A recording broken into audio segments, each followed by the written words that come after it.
Good evening, ladies and gentlemen. I get to be your host this evening. I am Lady Tolkien, and I welcome you to another Infinite Ammo Syndicate discussion. Today, we get to talk about the new Resident Evil 4 remake. But before we get started on our questions, allow me to introduce my fellow panelists, and we shall start with the man, the myth, the legend, Renegade Operative.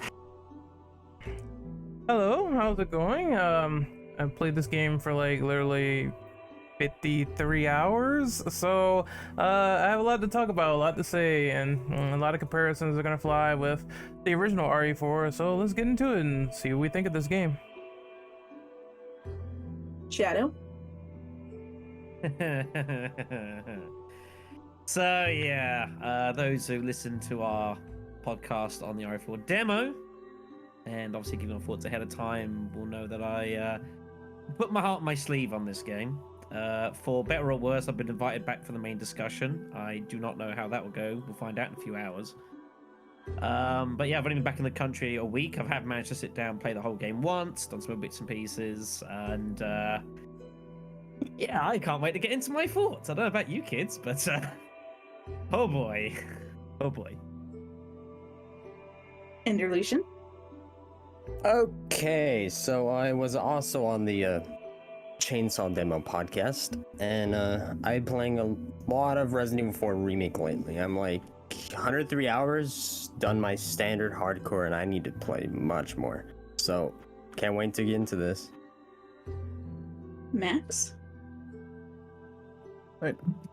Hello, thank you for having me. I'm really excited to talk about Resident Evil 4. I feel like a little bit of a fake fan when it comes to the original because I haven't bought all 18 of the different ports. I've only played through it once, but I'm really excited to talk about the remake today. Think it'll be a good time. I was not on the Chainsaw demo, if I remember correctly, but I was on when the podcast when we were kind of theorizing what the game would become. So I think it'll be interesting to talk about like what we got right and what we got wrong. But yeah, thanks for having me. Mr. Silver. Hello, Silver guys, back again. Unfortunately, was way too busy to make the Chainsaw demo, but I'm here for the main one. After dragging myself very slowly through the game after 30 hours, it's been an experience, a fun one. So lots to talk about here. Thanks for having me on. Spartan. Hello, it is good to finally be able to talk about this game. I think I'm one of the few from the server who's platted it, and now I need a little bit of a break from playing it, but it's alright, we get to talk about it now. And lastly, Tidowski. Hey, Tadowski. I was here for the Chainsaw demo discussion, and after all this time of waiting and assuming, it's finally out and took my time through it, so looking forward to discussing what came out of it. All right, now that we have everybody introduced, we will start with the questions, and we're just going to go top to bottom alphabetical order. Start with Shadow. Question 1, what were your initial thoughts when you saw that Capcom was remaking Resident Evil 4? Was it something that surprised, excited, or disappointed you after choosing this entry first? Additionally speaking, was this the remake you wanted after RE3? So there was a lot of rumors going about Resident Evil 4 way before before Capcom actually announced it. Even once RE3 came out, the thoughts, even by that point, was already looking ahead to Resident Evil 4 because it clearly was Capcom were getting into this kick of redoing games. So when they actually announced it, it was I was already pretty much prepared for it. It made the most logical sense going through the main line. Obviously, there's going to be questions about should it have been, say, like Code Veronica or something else, but it's always going to be, the prestige of the previous game. And ultimately, this is a capitalist adventure. Capcom, they want to make some money out of this, and RE4 is a good place to do it as any, which is why I don't think we'll ever see Code Veronica, which is kind of sad. It's a game that probably would have been better for having been remade, but they're just never going to do it. But that's not to say I wasn't excited for it. This game was always going to be good. I don't want to sit here and say I think it would be impossible for Capcom to have completely screwed this game up, but it seemed impossible for Capcom to really screw this game up. Given the source material, Given the fact that we've had nearly 20 years of advancements in just the media in general since the original back in 05. So mechanically, this game was always going to play well, was always going to feel good. I'm sure the combat was always going to be decent, and a chance to expand the plot line, incorporate stuff that has been expanded on since, like the Operation Happy Air stuff, which didn't come into being, I think, for a few years after RE4 came out, all that sort of bits and pieces. Even though this is an alternate timeline. But my interest wasn't so much in about that. I think a lot of game series lately, obviously we've had a lot of remakes. What's old is new, and difference how people do it. Some people obviously try and keep a lot more original to the source material. Some will have a bit more of a play around with kind of the feels, with the forts, and all that lovely good stuff. So I was very curious in how the game was going to feel more than the substance of the game. What was the game's kind of the emotion of it? And how would they take the direction after it being so long since the original game? Would they be faithful? Would they care about being faithful? But no, I was definitely very looking forward to this being coming out. It was bound to do well, and it has done incredibly well. It's a very, very solid game. I'll get more into the rest of it a little bit later on, but it was always going to be as much as maybe some of us wanted to see a trip to Code Veronica, but I don't think it's going to happen, sadly. And your Lucian, you would be next. So, my initial thoughts when Capcom was remaking Resident Evil 4. I was really excited because I watched the State of Play live, and oh boy, I freaked out. I really didn't give it much thought at the time that they should have done a Code Veronica remake, but as Shadow said, I don't know if that's gonna happen, sadly. But I was just excited about a remake based on one of my favorite games ever. So they could originally do what they were planning to back in the day, because it is 23 now, and things have changed a lot since then. And then it was great to see Resident Evil 4 in another perspective. I was excited about seeing that. I really couldn't see how a remake of one of my favorite games could go on. And it definitely did not disappoint. I, for one, was not surprised hearing that they were planning on remaking 4 after they remade 2 and 3. I knew it was a matter of time. It seemed like they were going to start remaking some of the more popular games as well, and now everybody's excited, hoping we're having an RE5 remake in the future. But I was super excited for 4, as it was actually my first Resident Evil game I'd ever played, my first survival horror game I'd ever played. It's what got me into it all, and I've just been obsessed from there. I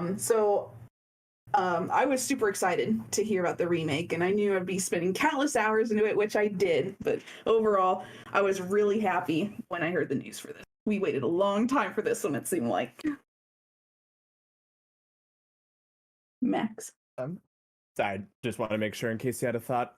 For me, kind of the same thing of, RE2 and 3, they both had remakes, so inevitably 4 was going to get one as well. I always kind of deduct points when it comes to remakes and the like, because it's not like, and it's, as much as like a whole lot of aspects of it might be changed, it's still not an entirely new idea, so tiny to cheat a little bit.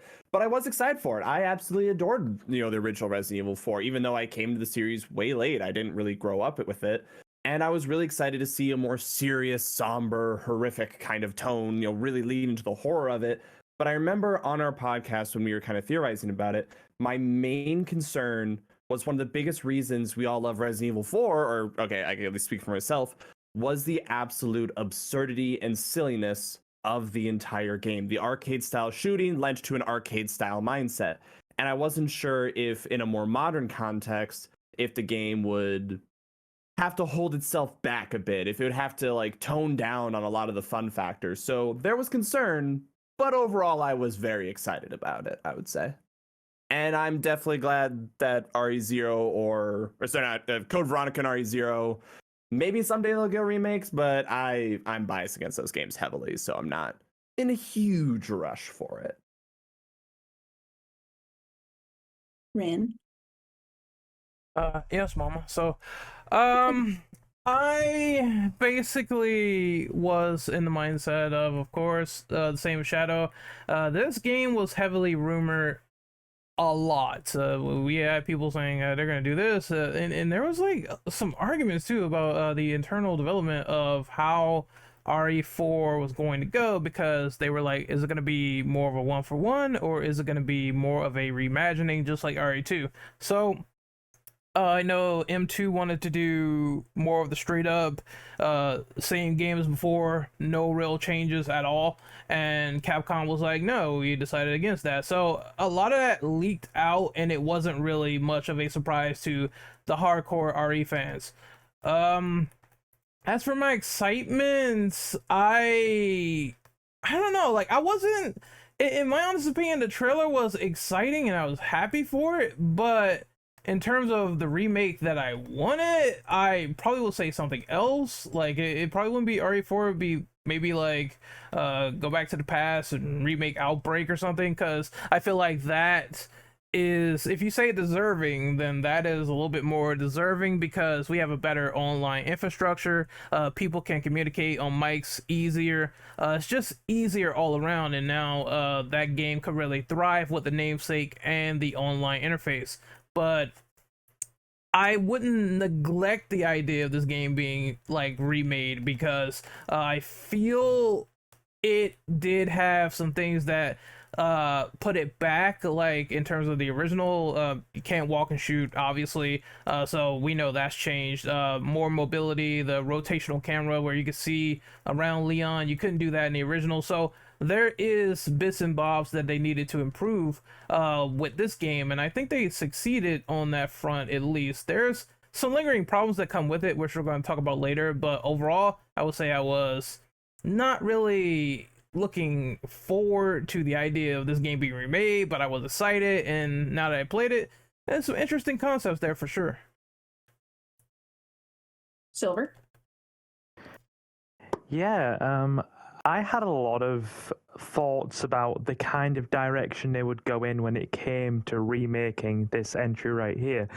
And I don't have to go into too much detail about that, because Ren already covered, the ideas of it potentially being truly faithful and staying one way under one creative vision, but then them deciding not to do that. So that's already been covered. I mean, me personally, I would have preferred a remake of. I would have preferred them to go back and redo 1 again, have a remake of 1 first. I know I'm probably in the minority for that one there, but that is just me. But when I saw that this was coming, I mean, we all knew it was coming for a while anyway, I always approach remakes, even when it's something that I really love, with extreme caution, because I've become shockingly cynical of the wider gaming industry, and that also comes down on developers that I genuinely enjoy things from as well, like Capcom. But there was the upside of them having done a solid job with 2 remake, and I mean, 3 remake exists. You all already know my feelings. I was here for that podcast, but they've done a really solid job there. So I was cautious, and I thought to myself, okay, we're gonna see where this goes. If it's enjoyable, it's enjoyable. I ignored all of the Puritans in my own chat and stream community, because I have a raging bunch of those in my own chat that are like, if the slightest thing changes, it's not the same creative vision. And I went for it, and I enjoyed it greatly. And there's a lot of stuff I'm going to enjoy talking about as we move on. So yeah, cautious at first, very happy with the overall product. It's been a good job as far as I'm concerned. Yeah, that's me. Go for it, Spartan. For me, it was one of those things where after RE2 was done and then RE3 was done, it was one of those feelings where, okay, RE4 is going to be done. It's just a simple matter of when is it going to be done. I will say, I don't think Resident Evil 1, the first one, will be done just yet. I think from what I've seen and what I understood, Capcom are saving that for later. Why? I don't know, because the RE engine already seems to be pretty powerful. Code Veronica, I think the biggest problem with that when it comes to hurdles is really redoing the script, because going back on it, you've seen on social media and so there's quite a bit of questionable content on there that wouldn't really fly in today's climate, regardless of which side you're on. So the story would need a really, really, really big change, and I think that's probably the only reason it didn't get a remake. But no, Resident Evil 4, when it came out, I don't want to say I wasn't hyped. It definitely wasn't. I was excited for it, but it wasn't sort of at the time. I wasn't really like, oh my god, oh my god, oh my god, this is fantastic, this is fantastic. But it proved me wrong, and I do really, really like it and enjoyed it. So that's me done.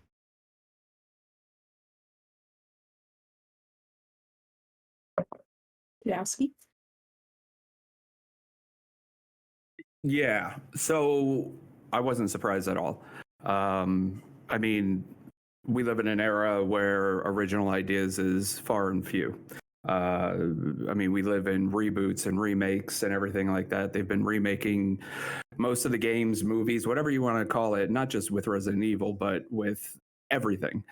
So for them to go back and remake Resident Evil 4 didn't surprise me at all, especially with the remasters of 0 and 1 already just coming out not that long ago. Then they redo 2 and 3. You can call 0 and 1 a remaster only, but it's a remake / remaster. It's both. They altered some of it. So it's pretty much already been done. So the fact that they've already explored that, and then on top of doing 2 and 3, it wasn't a surprise. Plus with the huge hit of Village, it didn't surprise me in the least. So it's hard to take a game like that and completely screw it up. Even if they did just a re-rendering, a remaster, and an optimization, they would have been fine. It's kind of hard, like said earlier, it's hard to take this mapping and completely screw it. It's already set up for success because it was already set up for success in the beginning. So I was excited about it because some of my major complaints around the original and playing it today is because of the optimization, which goes into some of the questions later on. So we'll save for that. But it didn't surprise me. I was pretty excited for it. It is one of the better ones. It's one of the more popular ones.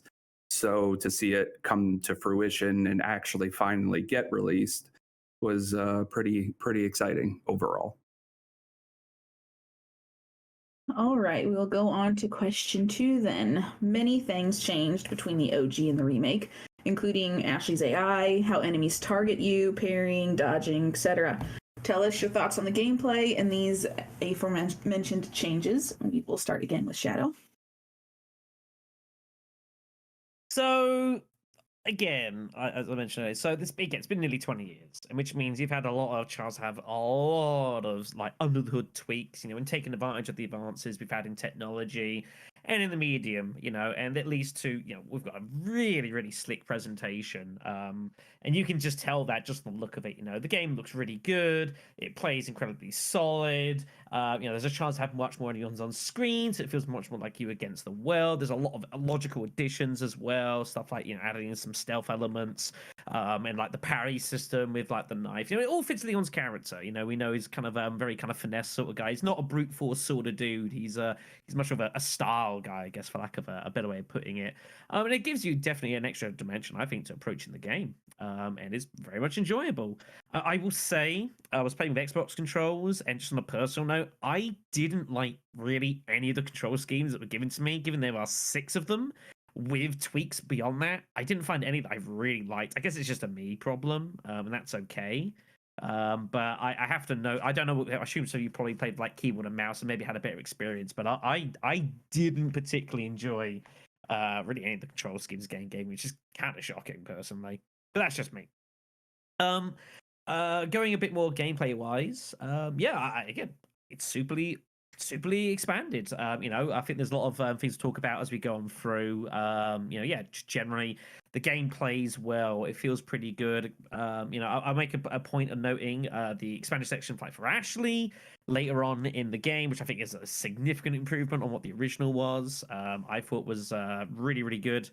But I will make a note coming up with Ashley's AI. I don't actually personally think she's actually all that different, which might be a bit of a controversial statement, but it's what I'm going to make. I think it's more of a makeover with Ashley. I will note that I think that the health change to me, I think was a better idea not having a health bar to manage. I think just having an injured state, you pick her up and get on with it, much more easier, less to worry about, a lot more simple in the run of things. But I don't know. I was a little bit more skeptical with her personally. Whereas I felt like kind of the original as well as a whole, I think it was very always kind of overreaching with a lot of its gameplay. With the new demands it kind of throw you, the environments, these crazy challenges.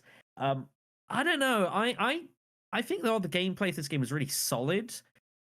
I can't really say personally. I felt it was much more than that. I can't sit here and say I think it's an outstanding game gameplay wise. I think it's really solid. It's very competent, very easy to work with. Corridor shooter style. The combat is so good without even really trying. That it's just it's kind of, to me, feels a little unambitious, even though like you've got this glorious violence around you. It's absolute carnage at times. But I just felt like the more I was kind of like poking into the game a little bit and kind of seeing what was really going on, it just felt a little bit unremarkable to me at times. Now, I accept memories are hazy things, and I played Rari 4 fairly recently to try and remember myself getting back into that. And like the castle, to me, it was like this big, massive place to go. And I'm getting slightly off topic here. I do apologize. But I just felt like it was. I think it's a very slick presentation, this game. I think it's presented really, really solidly. But I don't think it's as absolutely outstanding as the game wants you to believe it is. It's very, very solid, very competent, very easy for most players. Everyone can kind of get in, play the game really well. But I don't think it did really anything that revelatory to me, which makes sense. It's based off of kind of Resident Evil 2 and RE3 systems, which are also just the same. But yes, that was just my thought for it. Very solid, very competent, but I think once you peeked under the hood, I don't think it was all quite as buffy and shiny as maybe it had been preached in the first place. And Illusion? Okay, so when it comes to the original Resident Evil 4, it was like 2005, so we're just going off of the previous Resident Evils, and we had, instead of the classic Resident Evil look, we had the over the shoulder, which really changed gaming for the better when it comes to just gaming in general. It helped create other games. It was nothing we've seen at the time. But when it comes to today's modern gamers, going back to the original Resident Evil 4 is very difficult for modern gamers. So I say with the AI back then, it wasn't too bad, but compared to the remake, there's been some improvements. Like, enemies in the remake are really aggressive compared to the original, depending on the difficulty, that is. Something I really liked with the remake is the pairing mechanic. I love the pairing mechanic because I love speedrunning games, and that definitely brings up times. And in order to do the pairing mechanic, you do need a knife, though. That's a downside, but you can upgrade it and such. And then you can also unlock the primal knife, which gives you infinite durability, and you can just parry all the time. So that definitely would improve like speedrun times and everything. But oh yeah, everything is different, and that's all I have to say. I enjoyed a lot of the gameplay changes. I really liked the dodge mechanic. I really enjoyed the parrying. being able to repair your knives, your body armor. I, for one, thought Ashley's AI seemed to be better for me in this one than the last one. And unlike Shadow, I actually enjoyed having the old health bar more so because it always seemed like if she goes down and incapacitated, if one little thing smacks her, if a frickin' cow decides to run her over, she's immediately dead. Whereas I the other one... weak to farm animals. I readily accept that, but I think I don't know. I'll carry on, but I gotta mention that. But just the whole incapacitated thing really annoyed me. You're trying to get her up, and then an enemy's over here and he's spamming you, and then she just gets knocked back down again.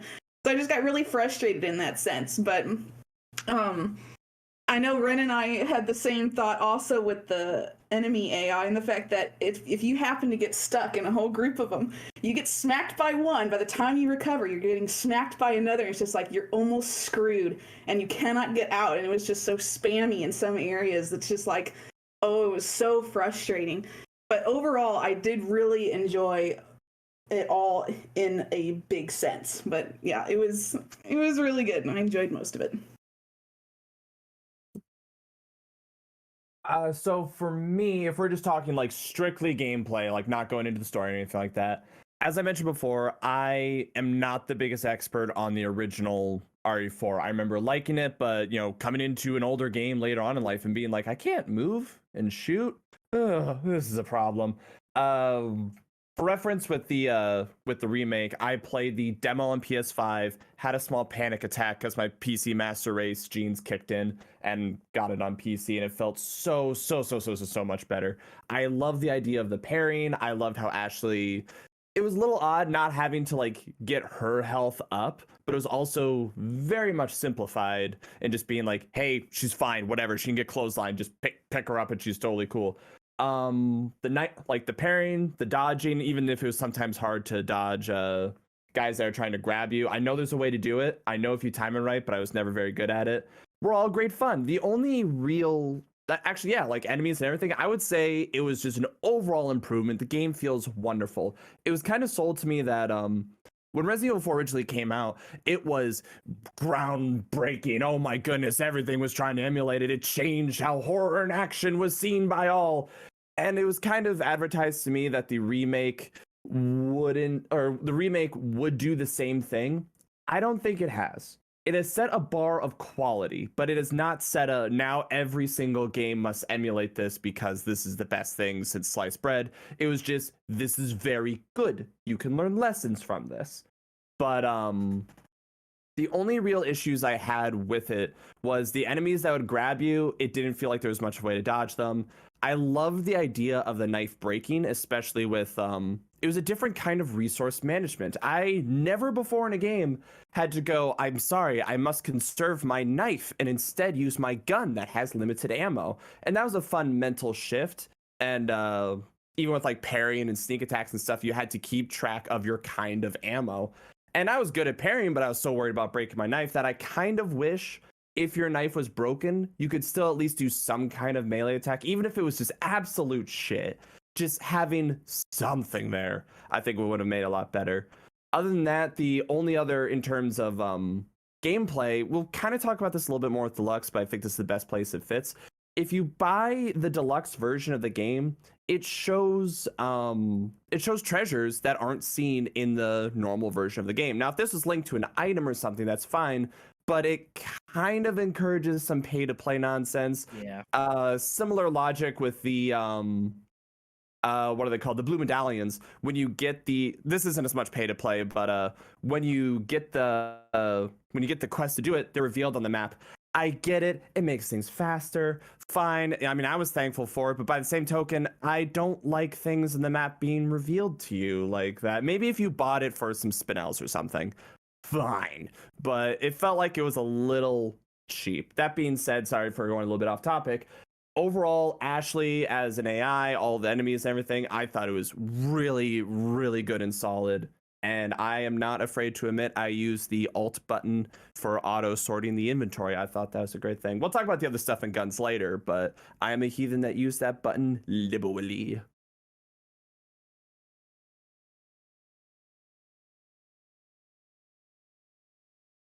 Oh, is it my turn? Mm-hmm. Okay.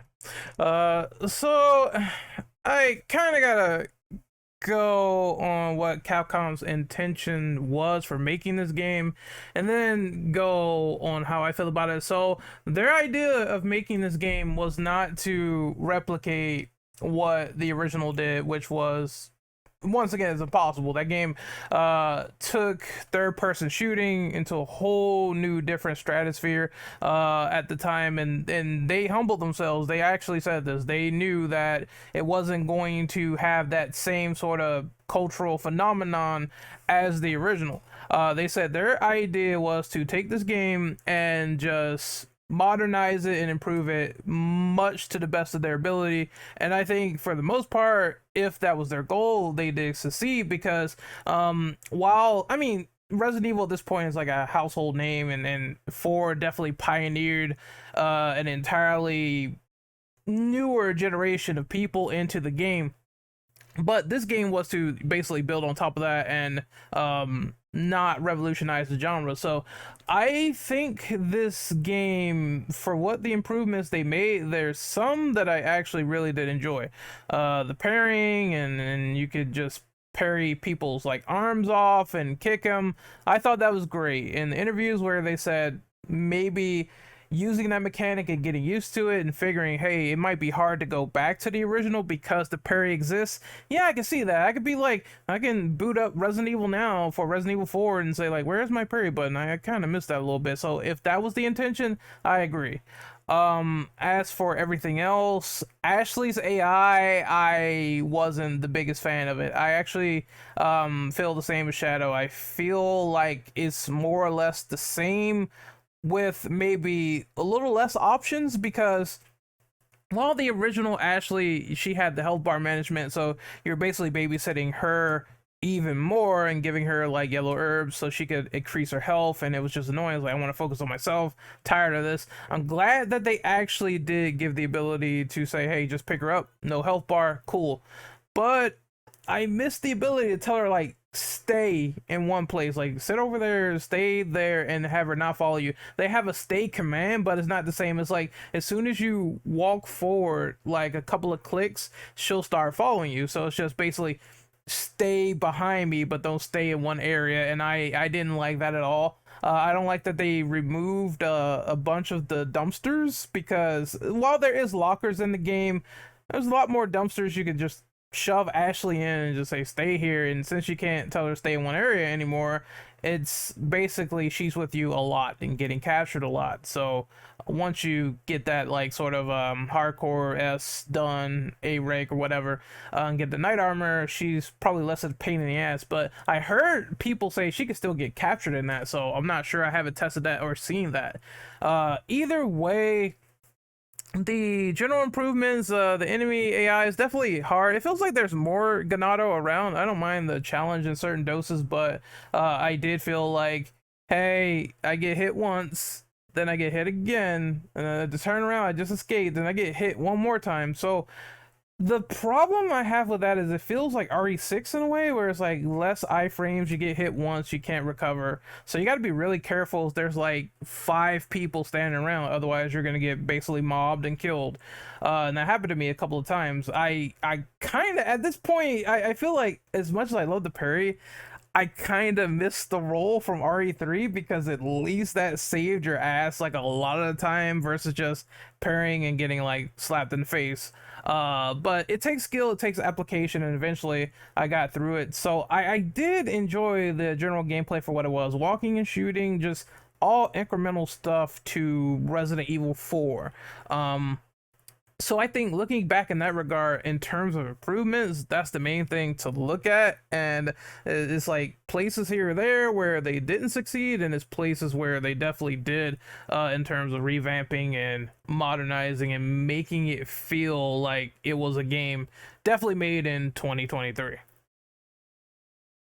So that's my thoughts. Alrighty. Now then. Where to begin with this one? This sounds good. I mean, anywhere to, just thinking of where to start. Yeah, okay. Right, so everything's obviously had a a new coat of paint. Everything is typically a lot smoother from your moving to your shooting. Like Ren summed it up perfectly a second ago. It definitely feels like it's a game kind of made for this current era. There's a lot less clunkiness. Leon moves very similarly to how he did in 2 Remake, which we would honestly expect because they've been working on this engine and fine-tuning it for a long time, so no problems there, no issues to report. Now, in terms of the newer stuff, I had a couple of issues, though I think they may personally be down to me. One of those is your knife parrying mechanic. Now, I think this will be down to me because I just typically have anybody that's heard me on these podcasts previously, I've mentioned that I have a muscular condition, so I'm not very good at button mashing, inputs, that kind of thing. Very slow reaction times. So even on the standard difficulty, I was missing those over and over and over again. It was just something that I could not grasp. Maybe I will with time. I just wish there was more of an accessibility function to fine-tune that, but, we can't expect that from every single game, which did mean that on a few occasions, a certain boss that appears later in the game bent me over and went to town, but hey. And my other issue, really, Ashley's new health system where if she's knocked down once, she's incapacitated. Now, at first, I liked this, and I was honestly praising it. I was thinking to myself, "Oh, this is better. This is better. We're not having to fill her full of healing items. We're just going to go from A to B, and it's going to be fine." But then, quick story, I encountered a cow. For interest's sake, people who are listening to this podcast, we will call this cow Daisy. Now, Daisy, while I was having discussions with my chat, kept knocking Ashley over consistently. Time after time after time after time, and it just didn't stop. This went on for about 45-50 seconds, and it just annoyed me to the point where in the end I just had to freaking put the cow down. So that one moment annoyed me with those mechanics, but otherwise, really, it's I've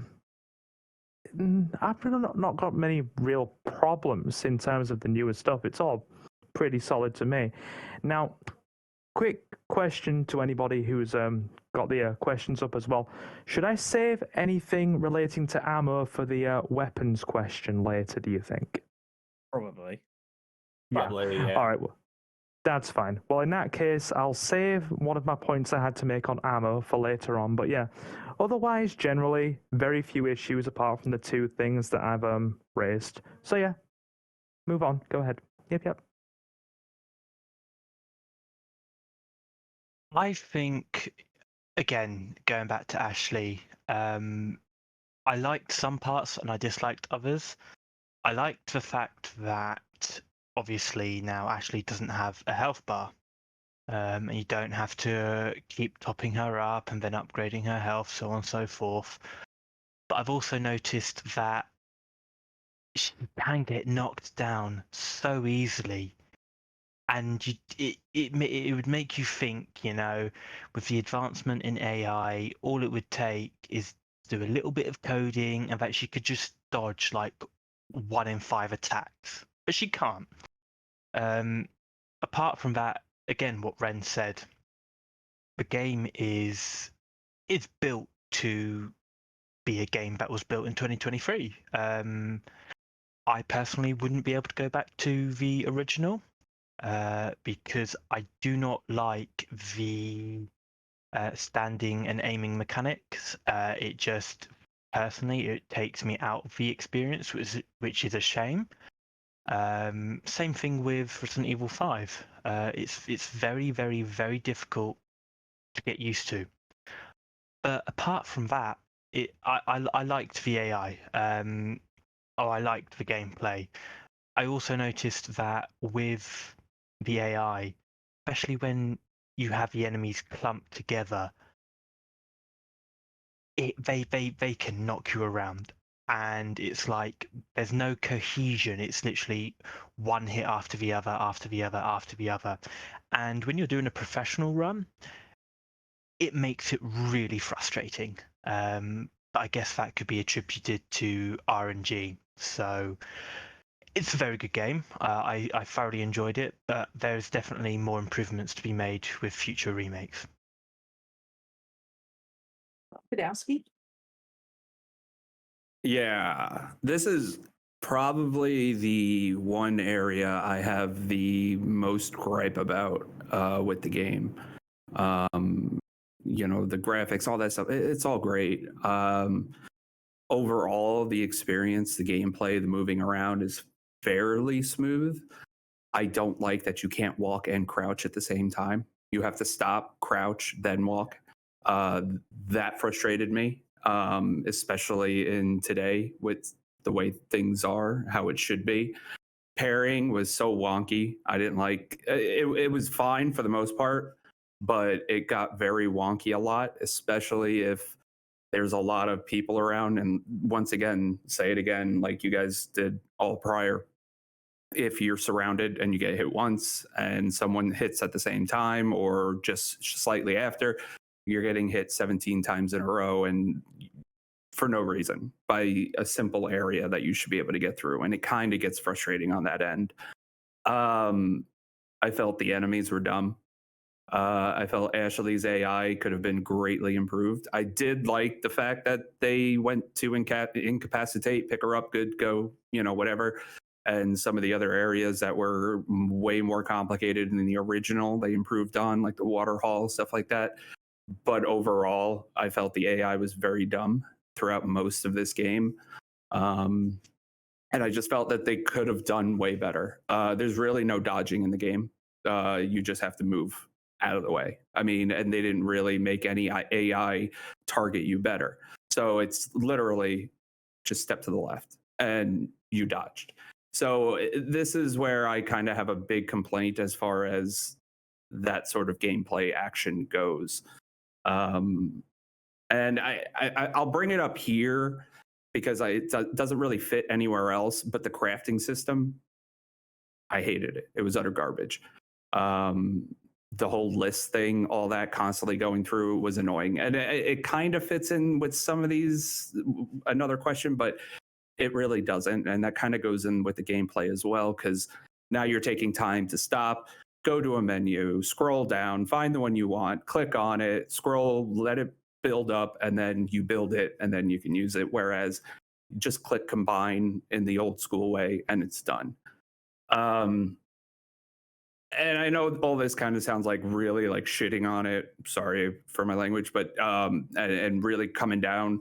But these are just simple little things that could have been tweaked better that most modern games have pretty much down to a T. And I felt like they kind of missed the ball on little things. And like I said, that was my biggest peeve. And it's something so simple is like crouching.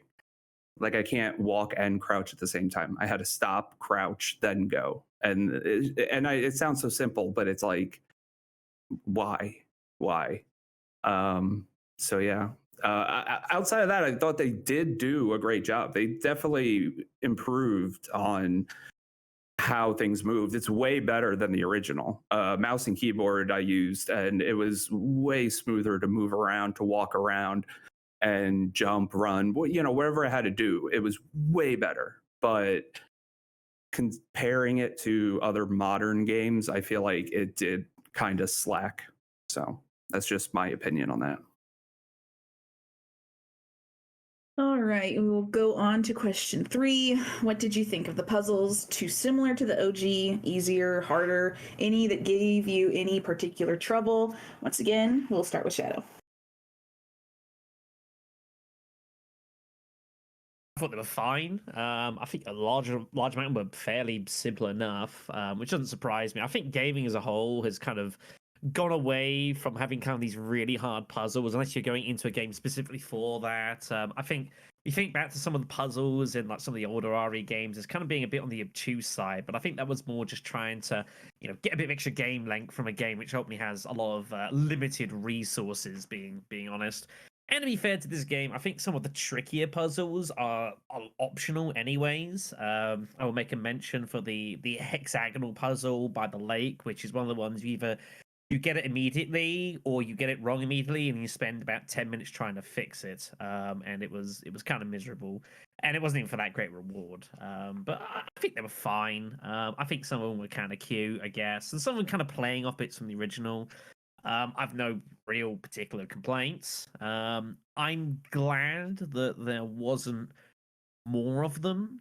I don't think I would have liked there to be really any more than there was personally. I think there was plenty enough of them to, if you want to explore them, and if you don't care about them, you've got a few you've got to solve over the course of the game. You can largely just kind of crack on with it. So, yeah, I have no real issues. I think that none of them were particularly remarkable or memorable, unfortunately. And if you ask me to remember what a lot of the puzzles were, I mean, I struggled to remember them, really. There was the clock thing with Ashley, which was like the game you just had to find and it was like, oh, that's the answer. The key thing was like kind of cute, I guess. Yeah, they were there. They felt kind of mandatory.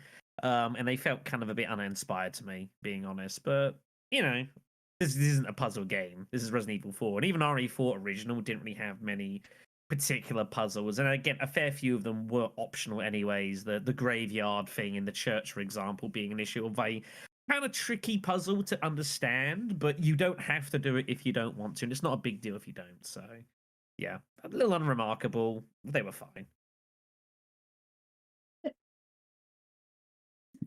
When it comes to the puzzles personally, I also think that they weren't that bad and really difficult for me. Though there's two that I can specifically think of. That being the hexagon puzzle, and then the the puzzle on the island where you had to make all the paths to the lightning symbols. I should make that stuff, especially when you're being chased by like a regenerator and you're just standing there doing a puzzle. That completely took me out of it. Yeah, I should have mentioned that. Sorry. Yeah. I was also on hardcore, and I guess they start you off where you have to take more steps. So I was really stuck on those two. I was on there for like 10 minutes or something. It was insane.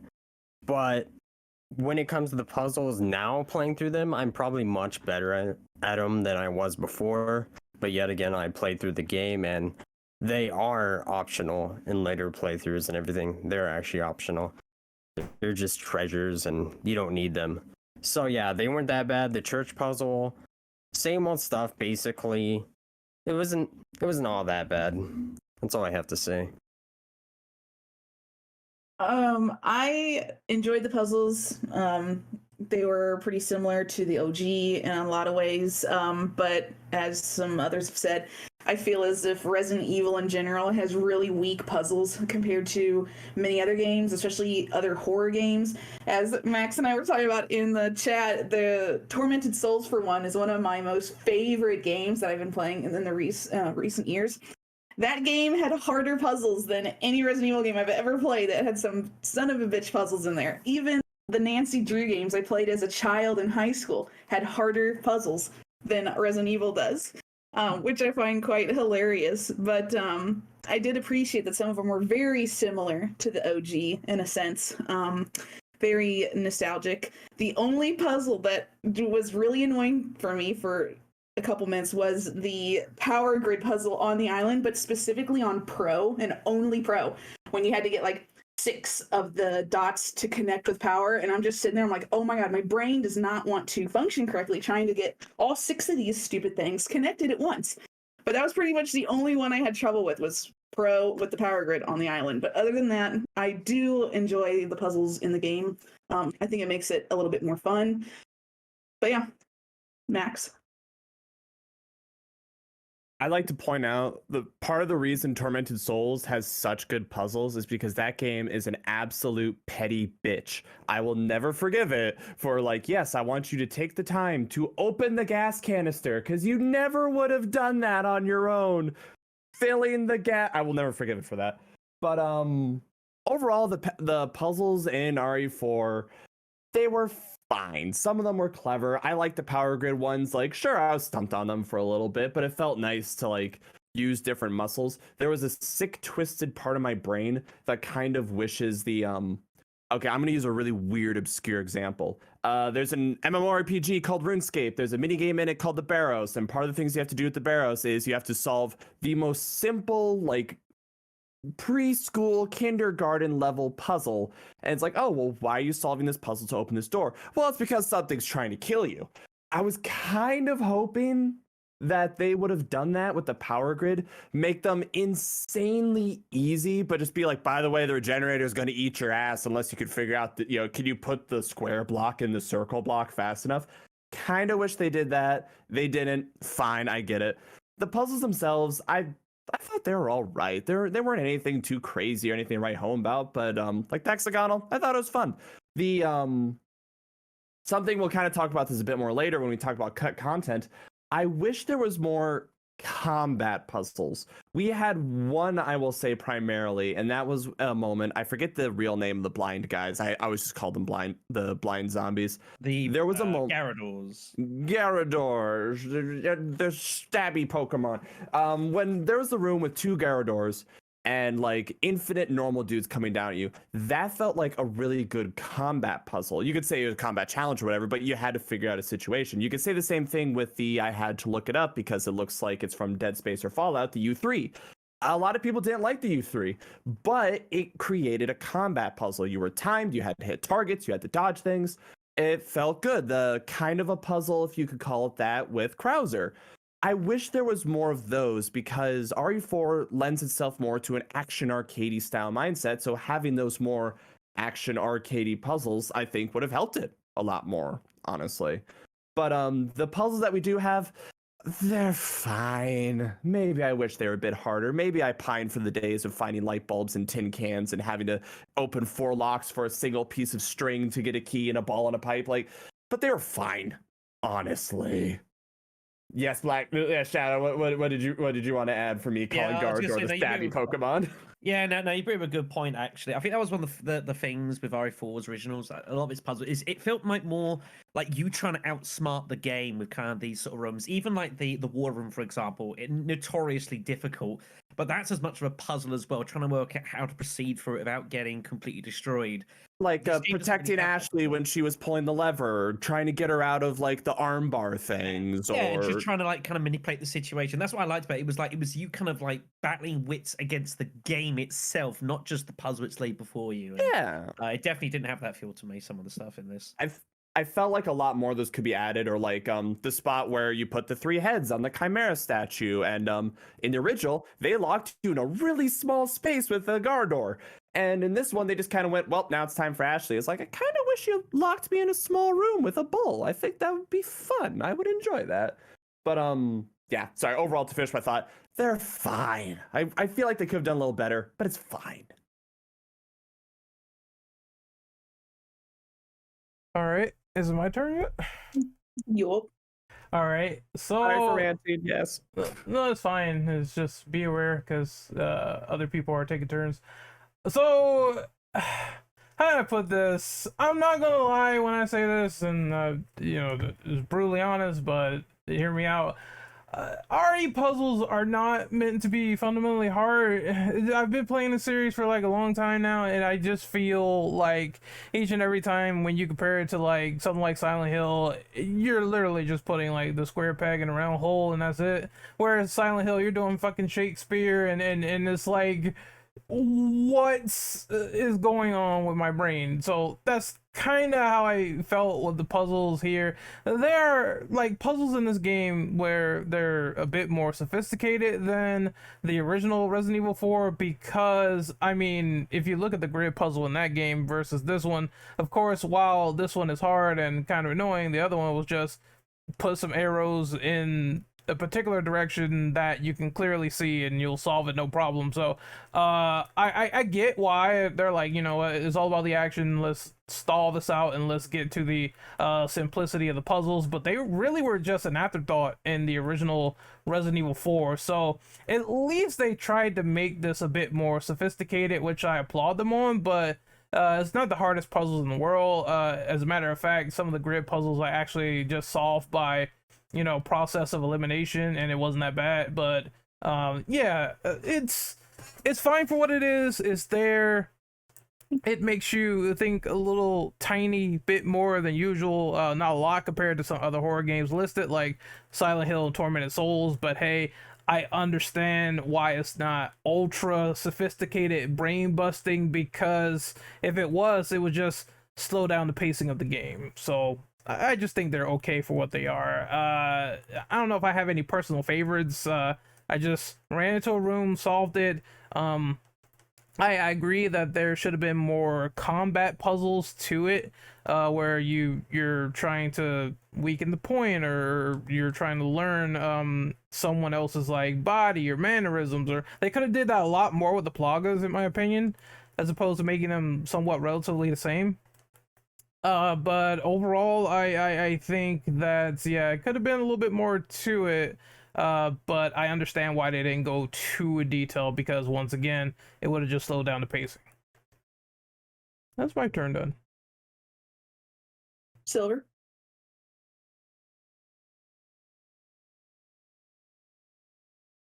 Is he here? Silver. He's here, sir. I think I just bamboozled him with fear effect. Sorry. Silver. We got him off on something. Our bad. Yeah. You guys still hear me? Yeah. Yeah. Okay, am I coming through clearly? Because I'm doing this through PS5. You're good. Good. Okay, cool. I just had to unmute that manually. All right, so no major issues. I mean, like a lot of you have already said so far, this is Resident Evil. It's not meant to be overly complex. I'm a person that likes a small amount of challenge in my puzzles, but not monstrous amounts. So I typically will turn down my difficulty on, say, for example, Silent Hill when it comes to puzzles, just so I can have an easier time. I much prefer my ammo conservation and resource management aspects when it comes to my survival horror over the hard puzzles. Personal preference again. And I just want to make a reference to something Shadow has said here, because it's a very good point actually. If you want a game series that has excellent but brutally difficult puzzles with fail states that kill your character, Fear Effect. Absolutely excellent. But batshit insane. Absolutely insane, yeah. But very good. Very good. Anyway, as far as Resident Evil, well, the puzzles in this game go, no major issues apart from two of them. The one where you have to do the glass ball to move it around and make it look like the Los Illuminados symbol. Probably just my eyes not seeing that very well, because I kind of struggle with things in the third dimension a touch. But again, I think this might just be more Silver has gripes because of Silver's small visual related handicaps, which I do have a few. The only other puzzle I had a serious difficulty with, right, was the church color puzzle, where you have to match it up to make it the Los Illuminados symbol. Now, I wondered for the longest time, well, for a very long time, if I had color blindness issues.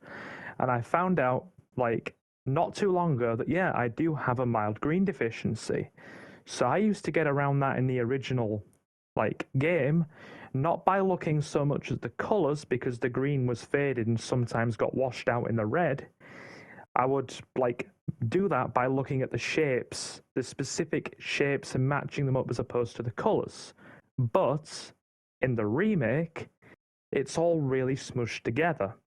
So I couldn't see it. I couldn't differentiate where the green was in just a big splash of colors. And I spent 20 minutes getting quite grumpy with it. Now, just out of curiosity, can anybody say or not if there is a color blindness mode in this game for people that do have that problem? Does anybody know? I believe there is. There is, yes. Then I must have missed it, and I will have to go back and double check that. So that is on me. But apart from that, no other issues. They're all pretty straightforward. The whole Cerberus thing was cute. I like that. No major gripes. But yeah, thanks for giving me the heads up there. You've actually really helped me for a future playthrough. Go ahead. Spartan?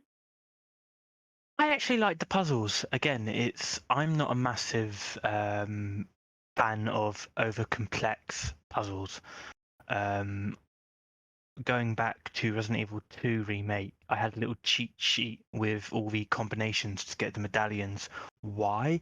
Because I don't want to muck about for 20 minutes on each one. But again, the only real trouble I had with the puzzles in 4 Remake were, like others said, the hexagon and the circuit one on the island. Everything else seemed to be very easy, and I like how I wouldn't say it was puzzles, but the crates were marked with yellow, and usually yellow is a sign of where to go.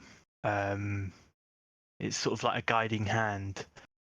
I know when God of War Ragnarok came out, going off on a bit of a tangent, a lot of people were a bit miffed that after a minute or so your companions would tell you how to do a puzzle.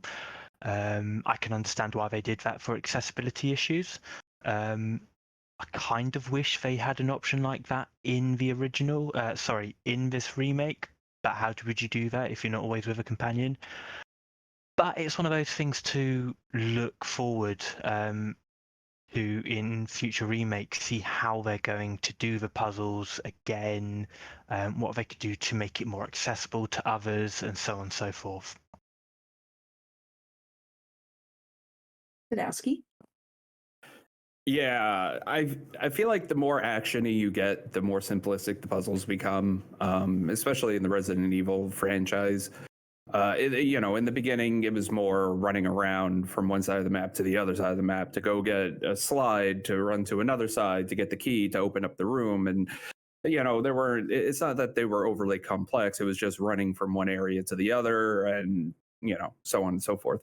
But, now that you guys kind of say it kind of brings up a thought in my head when you start talking about combat puzzles, so to say, actiony combat puzzles. And I feel like thinking back on the entire playthrough, I think once you left the village, there was a lot more of that. The puzzles themselves weren't overly complicated, but when you talk about the entire segment with Ashley in the library, you have to survive. You have to try and figure out how to get down there, how to maneuver around, and all that kind of stuff. So it's more actiony. The regenerados, you didn't know how to kill them. So at first you had to move around, get around. Then when you were able to, find the scope and shoot those certain places, you had to. Even with the Verdugo is the same thing. You have to time yourself, evade, and strategically kind of move it around. Unless you are doing professional and you have your superpowered weapons and, you kill it in like 2 shots. But I feel like those action puzzles were present. Even Krauser, the whole Krauser scene, I mean, that was the whole, and the island, most of it was a combat puzzle, each segment that you went to. Was it overly complicated? No. But I feel like those action puzzle kind of aspects were fairly, depending on your level, difficult or, average. But the actual, like, you have to use your brain. Do I have to move this here or move that there? Those were pretty simple. And I feel like that's just how games are evolved now. There's not too much thinking. People can't stand hard or complex puzzles. And, they wind up rage quitting. So I don't really have any feelings one way or the other about it. It's just I'd rather have a nice flow to a game than sit there and, well, what does this mean? How do I do this? What do I do? Why am I not getting this? So I don't really have as much of a complaint as far as that goes. All right, going on to number 4. What are your general thoughts on all the weapons in the game? Shadow.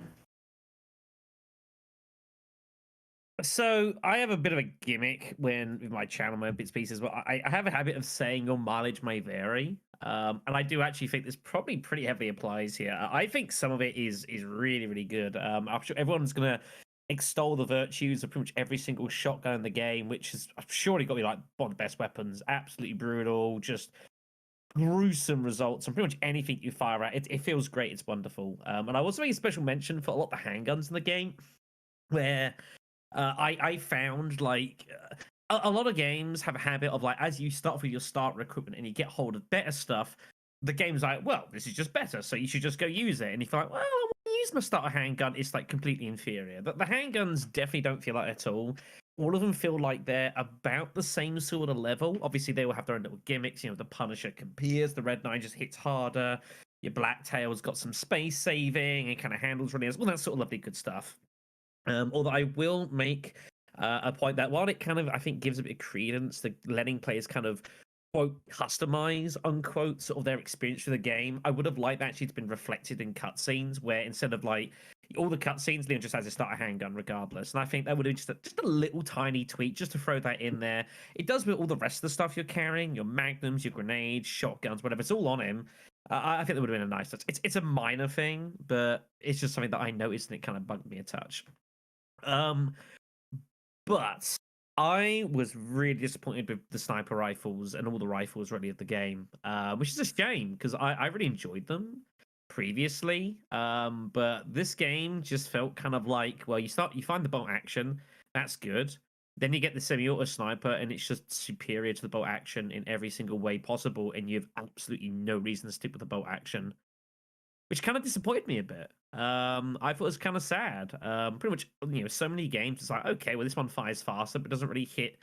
It doesn't hit as hard, And if you want to have just like that real kind of like boss fighting sort of weapon, stick to the bolt action and just absolutely lay waste to it. And it's just like the Stingray, whatever it was called, just better in every way. So why have the bolt action anymore? Which I thought made it was a little bit I didn't really like that too much. And I will also say you can find an assault rifle later on optionally, which I thought was actually a really good idea, and I like threw a lot of effort into it. But it is so expensive to try to run and get any kind of use out of.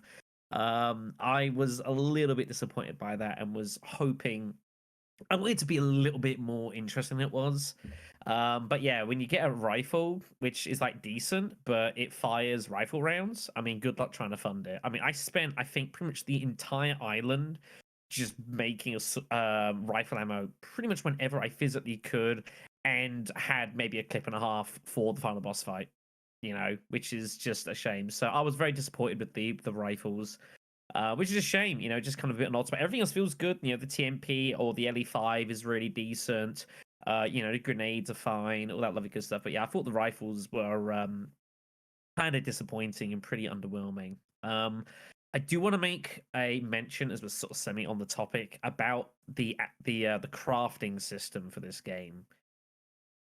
Now, I don't know about anyone else here, but does it make sense anymore that we have that in? Like, I get it, like on a gameplay sort of side of things. Like, I understand that. It's the customized you experience. We've had that since Resident Evil 3 Nemesis with the whole gunpowder thing. And that's all lovely and well and good, but it made sense, Jill's got that his reloading tool, and you're getting these boxes of gunpowder. Why Raccoon City has so many pots of gunpowder, and I have no idea, but they did, Resident Evil Village is a good example where literally everything you're fighting with is just scrap and just stuff you find around, and it makes sense, it kind of fits into it. But like Leon is like converting like pots of gunpowder and junks of scrap metal into brand ammunition.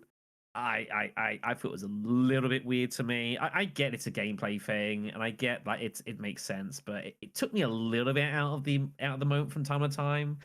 And it felt a little bit more kind of addendum anyways. Again, I get it, but I mean, just having the dudes just drop random ammo and kind of dropping more of a type of ammunition you don't have very much of, like the original game, I don't really think that was a problem. So I get why they threw it in, but I don't think it was really that necessary. It was a thing, Again, your mileage may vary. So, with all the weapons in the game, I was genuinely happy with the weapons we got, and there were many returning weapons. I was glad to see the Matilda, Blacktail, Punisher, and then the Stingray rifle, and then the riot gun in the remake. I'm like very limited on the guns I use. I still go my usual loadout, that being the Blacktail, Striker, Stingray, and maybe the Killer 7, depending on the playthrough. I really need to experiment with other guns because that's all I use basically. I'm kind of bummed out and was a bit that the PRL 412 wasn't in the game, but yet again that weapon was like really OP. So yeah, I'm also glad that the Chicago Sweeper or Typewriter and the hand cannon made it in.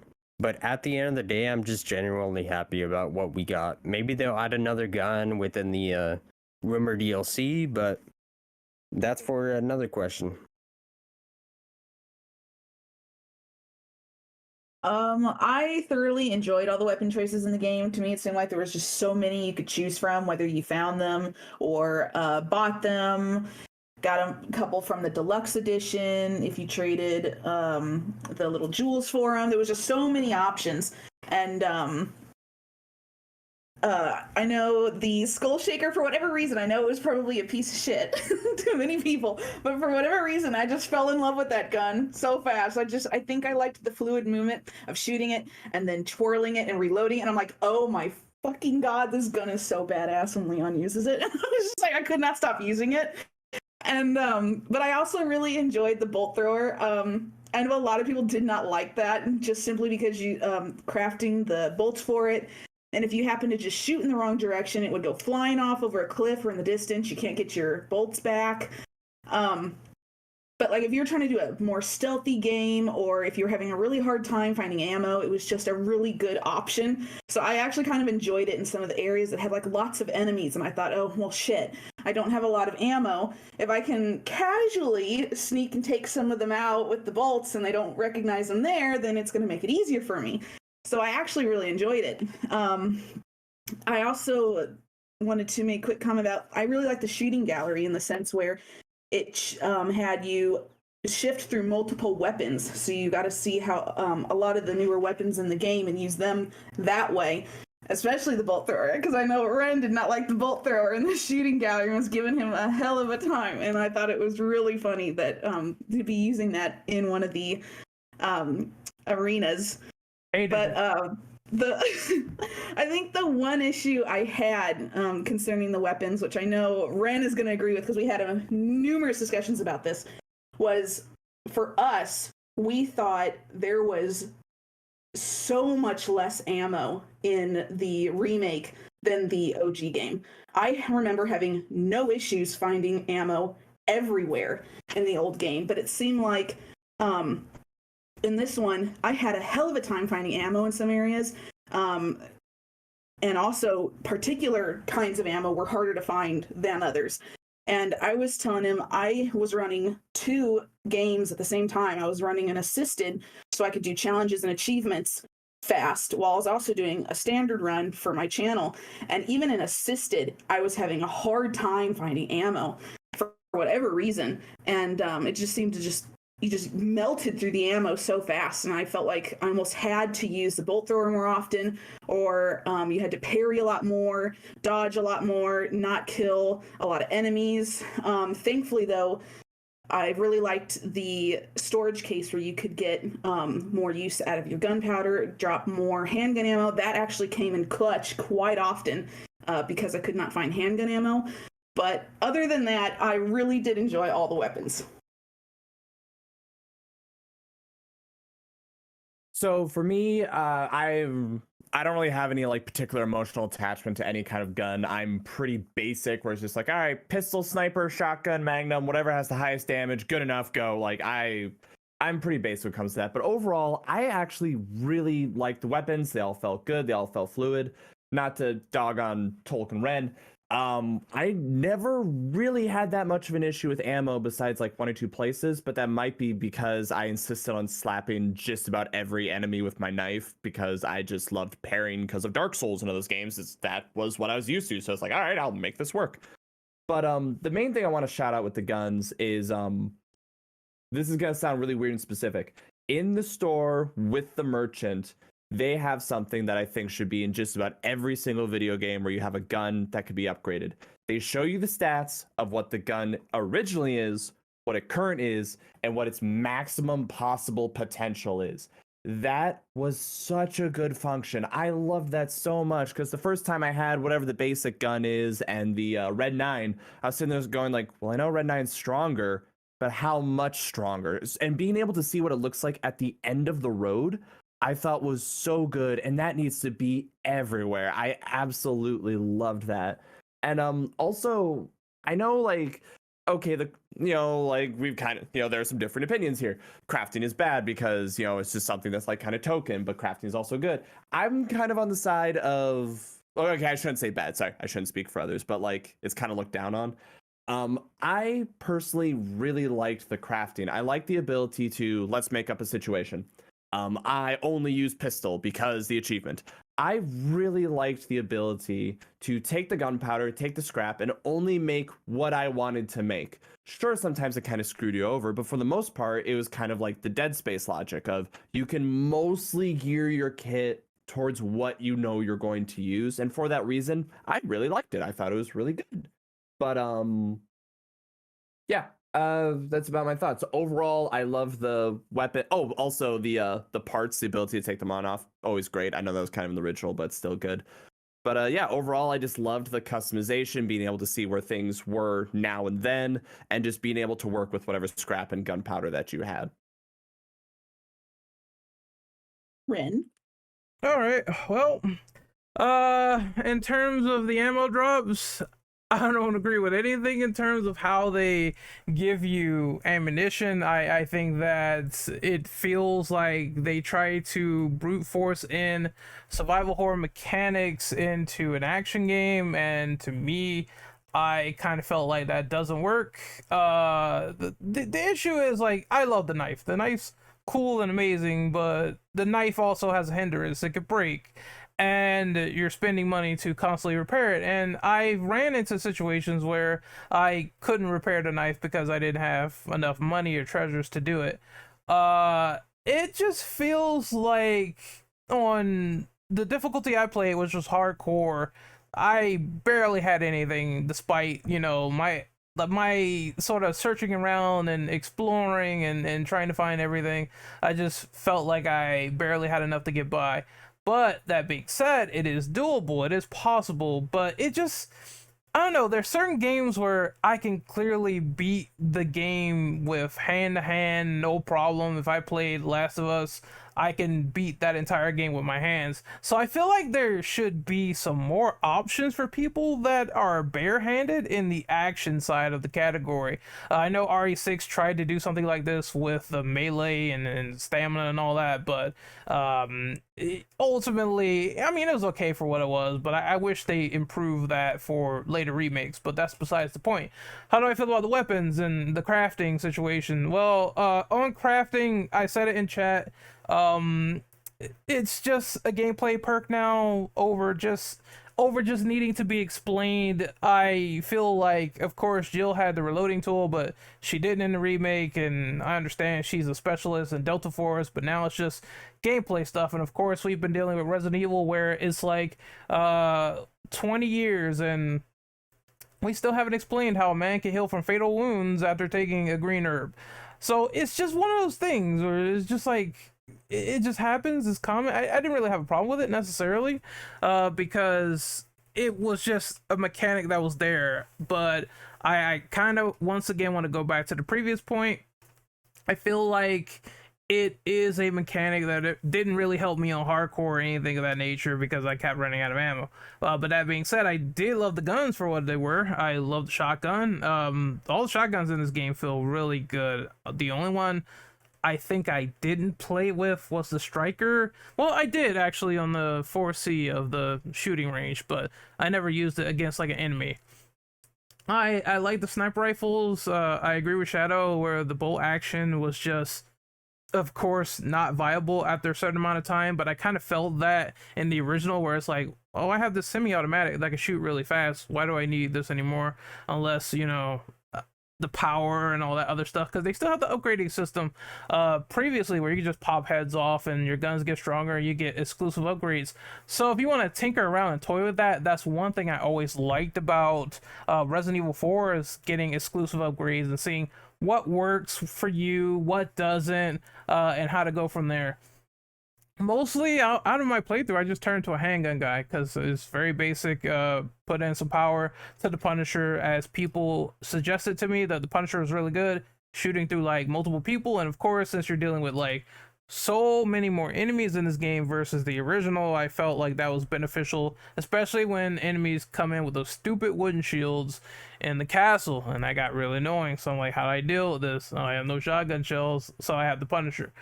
So that's what I did, and I relatively got through afterwards.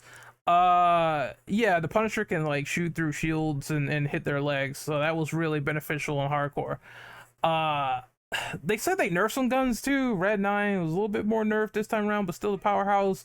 And that was my favorite handgun in the original. Of course, you got to get spindles to get the stock and everything, so I just found that to be a little bit strange, but I went through it no problem, and I was getting stuff along the way. I just really liked the progression. It just felt like, of course it's not revolutionary, but again, it's RE4, so it comes with the territory that it needed to be there in the process. Which was, you know, cool, fantastic. Get these upgrades, get that upgrade. The only thing I kind of wish remained was the body armor, how it was in the original, because I kind of liked that you got it and then it stayed on you the whole time. So they wanted to add some more survival mechanics, where it's like, hey, you keep getting hit, you got to keep repairing this and buying it, but you can get like these special charms to add more body armor to your arsenal, and it's like less money in the store, which is pretty neat. So it felt like there was a remedy for certain things through and through, and that's what I really liked about the guns. And like I said before, I'm a handgun guy, but I also was digging the shotgun. I just like how this thing now splits people in half. Like I've seen that countless times where you shoot someone and their whole midsection just comes right off, and that's like the best thing in the game when it comes to some of the combat mechanics, because you're like, oh my god, just literally like shot that guy in half. I bisected him. I shot this guy's arm off, and then he has these little plagas inside of him, which is wriggling around, which is ridiculous. So everything packs a punch to it, and I pretty much enjoy it. Silver? Alrighty. So, weapons. I'm just gonna go through the handful that I just went with and share my thoughts and just my thoughts on ammo. So I kept a hold of Leon's base handgun. I don't usually do that. I didn't in the original, at least. I used to just throw it out. Like, I used to just lob it out and be done with it, and immediately switch to the Punisher, or maybe the Blacktail if I was feeling spicy. But it was more because when I was playing through the demo, somebody pointed out to me, Silver, look at the gun. So I actually had a look at it, and I'm like, well, that says Kendo on it. That's a nice little reference to Kendo and Kendo Gun Shop there. That is like proof that Leon is still holding a lot of the memories of what happened in Raccoon City that day. If the opening was already not a giant indicator of that to the player, he's still holding that close to heart. So I kept the original handgun. It's I believe that one was the headshot ability when you upgrade it fully, the increased headshot chance. So I went with that. That was pretty solid, and I enjoyed that. Good old headshots. You can't fault those at all.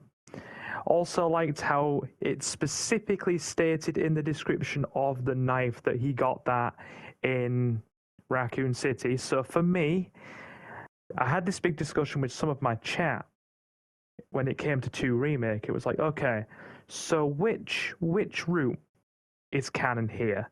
Is it Leon first, Claire second? But the knife in itself answers that question for me, or at least I feel. So, for Leon to have received that knife, he has to have met Marvin, which in my mind makes Leon's first run and Claire's second run the canon way that particularly might have gone. So I enjoyed that. That was cool. And Ren's already mentioned it. I was hoping I'd be the first one to mention it, but unfortunately not. But I'm definitely going to bring this one up. Somebody mentioned to me, Silver, don't keep the base shotgun for long. You will really like the riot gun. You will enjoy that. And I always enjoyed the riot gun in the original. It was the shotgun of choice. Never really bothered with the striker. And I pointed that thing at a Ganado in the castle. And I opened fire. And I'm just like, holy shit, that motherfucker is in two halves on the floor now. What in the world is this? I'm just like, damn, that was something. I'm just like, the riot gun blows people away, and that was pretty impressive. The only thing is, you see all the little plagas wriggling around, and it's kind of gross, but hey. And I'm probably going to be one of the few people when it comes to the rifle choices. I know Shadow mentioned this a bit earlier. The rifles were an interesting bunch to work with. I'm probably one of the few that stuck with the fully automatic rifle. I thermal scoped it and tried to deal with regenerators that way, but oh my god, is it ammo hungry. It is an ammo hungry weapon.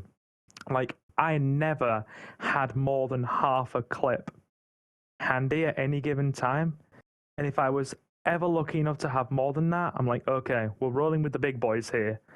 But then it was like one small engagement and the ammo was gone, and I'm like, oh, for Christ's sake. But so it was still fun to use, but a bit difficult. And now to talk about the wider ammo situation here, I personally think at this stage with ammo and where we are, probably a bit cynical. I feel like it was just put in for the sake of being there. It's an arbitrary mechanic, and I'm willing to go out on a loop here and say that any future Resident Evils we have are probably going to have it as well. I may be wrong here, but because it's just become an industry standard, and I also think that they had that in there as an excuse to be able to limit the ammo drops from enemies, minus charms, but that's something else, to actually kind of give you a more manufactured resource management system in there. Now, I personally I thought to myself at first, cool, this ammo system is a bit more reminiscent of the classic games. I'm liking this. But then even on standard, by the time I got to the castle, I'm like, okay, I'm not enjoying this as much now. I'm constantly running dry. We're literally getting by on a wing and a prayer. Sorry, nearly choked there. A wing and a prayer, and very little ammo. So it wore out its welcome quite quickly, and it was the charms that were really helping me carry things as we went on. So yeah, there's my just general thoughts on the ammo as well, and stuck with a broken butterfly as well, because that deals with Gyarados pretty easily. At least it did on the standard difficulty. Who doesn't like a ginormous 375 revolver? So yeah, weapons, like them. Riot gun is best girl. I'm taking her on a date with me in the future. Thank you. I will say, for the weapons, I genuinely enjoyed them.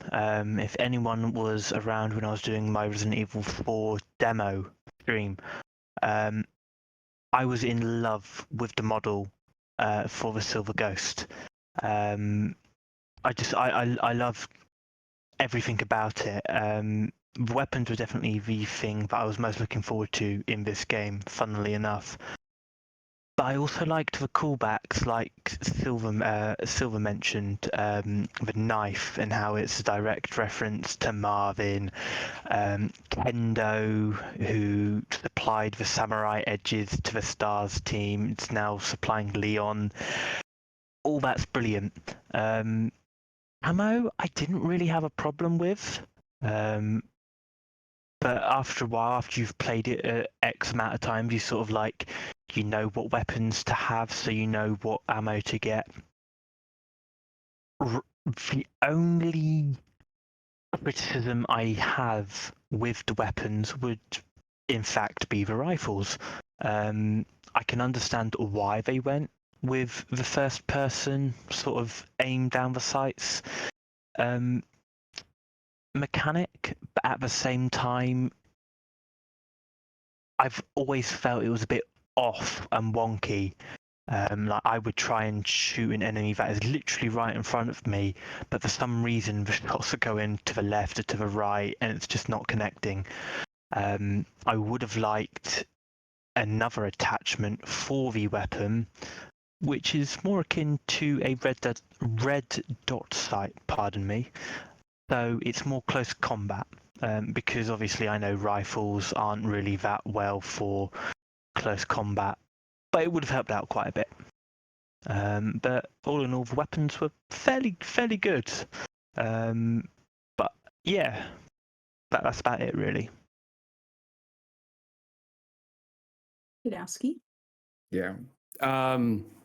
I really got nothing to say about the guns. They pretty much took every gun in almost every game and just threw it in there. I mean, it is what it is. It kind of took away the specialty of each game because each game had a certain gun and you could upgrade it to like one, but I feel the lack of options made each gun special. I felt like the too many options kind of took away from that. And like everyone else said, I pretty much just used handgun and rifle the entire time.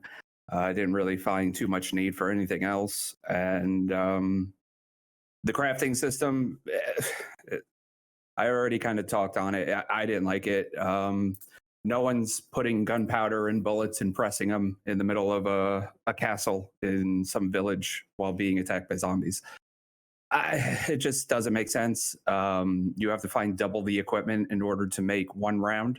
It just made more sense to pick up ammo as you go. But, you know, I understand their logic and thinking of it. And then you would have to, if you were getting too much of one thing, then you would have to try and figure out a way to get the other. So then you wind up switching your attaché case so you could get more, you know, gunpowder versus resources. But then you would have too much gunpowder, you wouldn't have enough resources. So the spacing out of it just didn't seem like it was very equal, I guess so to say. So that's really it. All right, question 5. With the new remake, we were also given a brand new merchant shop that changed how we buy, sell, and now trade in game. Spinels are now used for trading power and are earned mostly through doing quests for the merchant. What did you think of this, and did it change your gameplay, if at all? Shadow. Right. Before I get into this quickly, it might be a tomato thing. I've always called them spinels. That's just me. Like the spine of a book. I don't know. Anyways. Yeah, so obviously Merchant Return RE4, obviously to the happiness of many. He's fine, I guess. He's all right. I think he's handled fairly well. I think generally the way the shop acts is pretty decent. As was mentioned earlier, I will say, yeah, the whole, like, his weapons, you can kind of look to see how much you can upgrade them statistically. I think is really good. You compare that to different types of weapons. It's a really nice little addition that they throw in. Again, why that's not into more stuff, I don't have any blue idea. But yeah, I think he holds pretty well. You know, he does his job pretty nicely. I would say that I think the whole treasure system, the fact that you get hold of various kind of like containers and you can put in your various jewels you find as you so see fit, I think is also a nice little tweak on the system, rather than, you know, you find the beer stein, you must now find the exact 3 cat's eyes that go into it in the next like 40 minutes of the game, otherwise you can never find it. I thought was not really a great system, because it kind of punished you for missing stuff, and kind of like it felt more mandatory to have to kind of go looking for that kind of stuff. And it's like you like, oh great, well I'm not going to get full value for this now at least you can kind of, you can add it as you want. I had a couple interesting situations with the crown, which has the 5 slots, and I had a couple of spots where I was like, well, I've got 4 of the jewels, like out of the 5, to have 5 different. Do I just sell it for now for like 70 grand, or do I wait a little bit longer to get that 5th jewel whenever it turns up to sell it for 100k? Stuff like that. And it's pretty logical, but it's gotta be a much better system than what it previously was. That I don't see how you can bait that otherwise. The spinal system, I also thought itself was also fine, kind of acting as like a second currency. So you can kind of buy more unique stuff as well. Obviously, getting hold of it was largely due to challenges, which we'll talk about in the next question, because I have a lot to talk about when it comes to challenges in this game. But I think it was, it means that you've kind of got, it's almost like 2 stores. He's got his usual stuff, you can buy like your first aid, obviously get your weapon upgrades, fixing your knife, that sort of thing. But if you want kind of more particular items, which you may or may not want, then you've got the spinals. You can spend some time doing some side stuff to get those. That's great. If you don't really care, it's not a big deal. There's nothing there you particularly need. All the main stuff you're going to require, you need money for anyways. And eventually, if you've got excess spinals, then you can eventually sell them back to the merchant for some money as well. So even if you want to eventually just say, I don't care about any of this, I just want some cash, you can do that. So, so that's definitely pretty decent. I have no real particular issues with the merchant at all. I thought he was pretty solid. He sounded a bit weird to me, and I can say that because I'm British, and he was originally kind of meant to be British, and I don't think he's British anymore. I will say there was 1 or 2 times I heard him. He sounded an awful lot like the Duke from Village. Now, I believe it's not the same voice actor, but there was a couple of lines I was like, how is it not the Duke? And I don't know if that was a good thing or not. But yeah, so I think Merchant's fine. He handles himself pretty well. I think it would have been kind of cool to like have a little bit more background of like who he was. I thought there could have been a chance to like have even just kind of little gimmicky thing, to try and work out a little bit more of who he is. But the game doesn't even try to do that, which I think is a little bit of a shame. I would have liked to have had a little bit of a play with that. So that's all well and good. So yeah, I thought it was fine. One other thing I'll mention actually while I'm here, because it comes this is the charm system. We talk about that here. That's in the next question. Is that the next question? If you want to wait, yeah.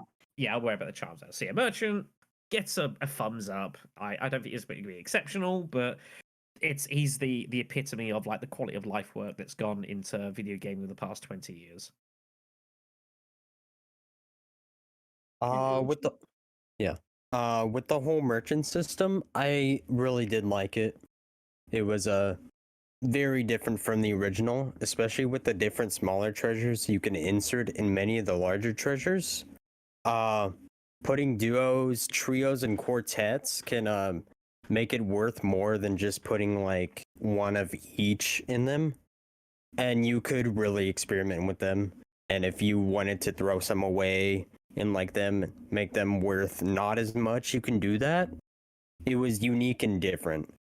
The Spinel trading system too, it's a bummer you have to rebuy the treasure maps after a playthrough for like New Game Plus.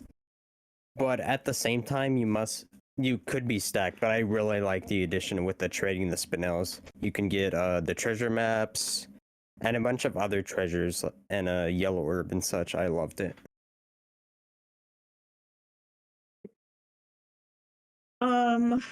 I really enjoyed the addition of the Spinal Shop and the quest to earn them. I think it really only changed someone's gameplay if they were really wanting the Matilda or to do the achievements in order to get all the weapons, all the weapon attachments.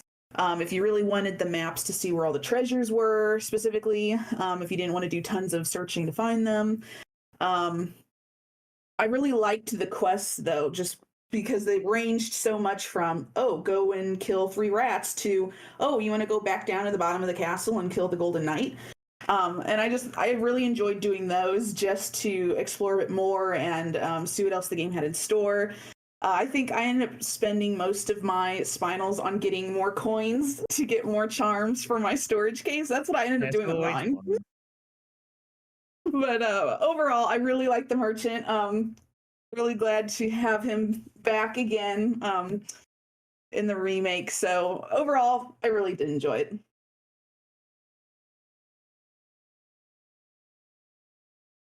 Let's see. For me, I would say the merchant is still absolutely one of my favorite characters in all of Resident Evil. I do not mind whatsoever that he is an absolute anomaly and mystery in the name of gameplay. Kind of in the same realm as Hunk. We talked about this a while ago with like, what's your favorite characters of Resident Evil? I put the merchant and Hunk in there because are there lore reasons for their existing? Sure, but they more represent just go fast, have fun, shoot things, kill, get money. It's fun. They represent fun to me, and I absolutely love them for that. I thought the quest in the Spinal... Okay, I'm going to be honest. Team Spinel, Team Spinal, no clue. I go interchangeably. But I thought it was a fun system. It gave you a reason to go back and explore previous places. I have to echo what everyone has said previously, not needing very specific gems, but just needing to put in whatever gems you want, and you can make that decision of, do I hold out and sell this treasure, or do I do I just do it now because I need the money right now? I really like that as an option. I thought that was really, really good. Something I didn't really mention with the guns earlier, but I want to bring up the merchant that I also loved. There was a note very specifically that said, hey, if you have a gun and if you want to try a new one, you can sell it and get, I don't know the exact numbers, but you can sell it and get most of the money that you put into upgrading back. I love that. Anytime a game encourages you to experiment with weapons and just have fun and not worry too hard about it is a plus. Could you make some arguments for like abusing the system or like, money management or whatever? Sure. But I much prefer being able to play with whatever gun you want and going back and forth with it. But the different things that they had in the trading shop, like you just want to get a yellow herb, you want to get some gunpowder, you just want to get some more treasure if you weren't interested in any of the specialty guns. I thought they were great. The challenges were a fun time, and it's just overall very intuitive, very easy to understand, and just good overall compared. I say compared to the original in that the original was good as well, but it was definitely more so, and I really liked it for that.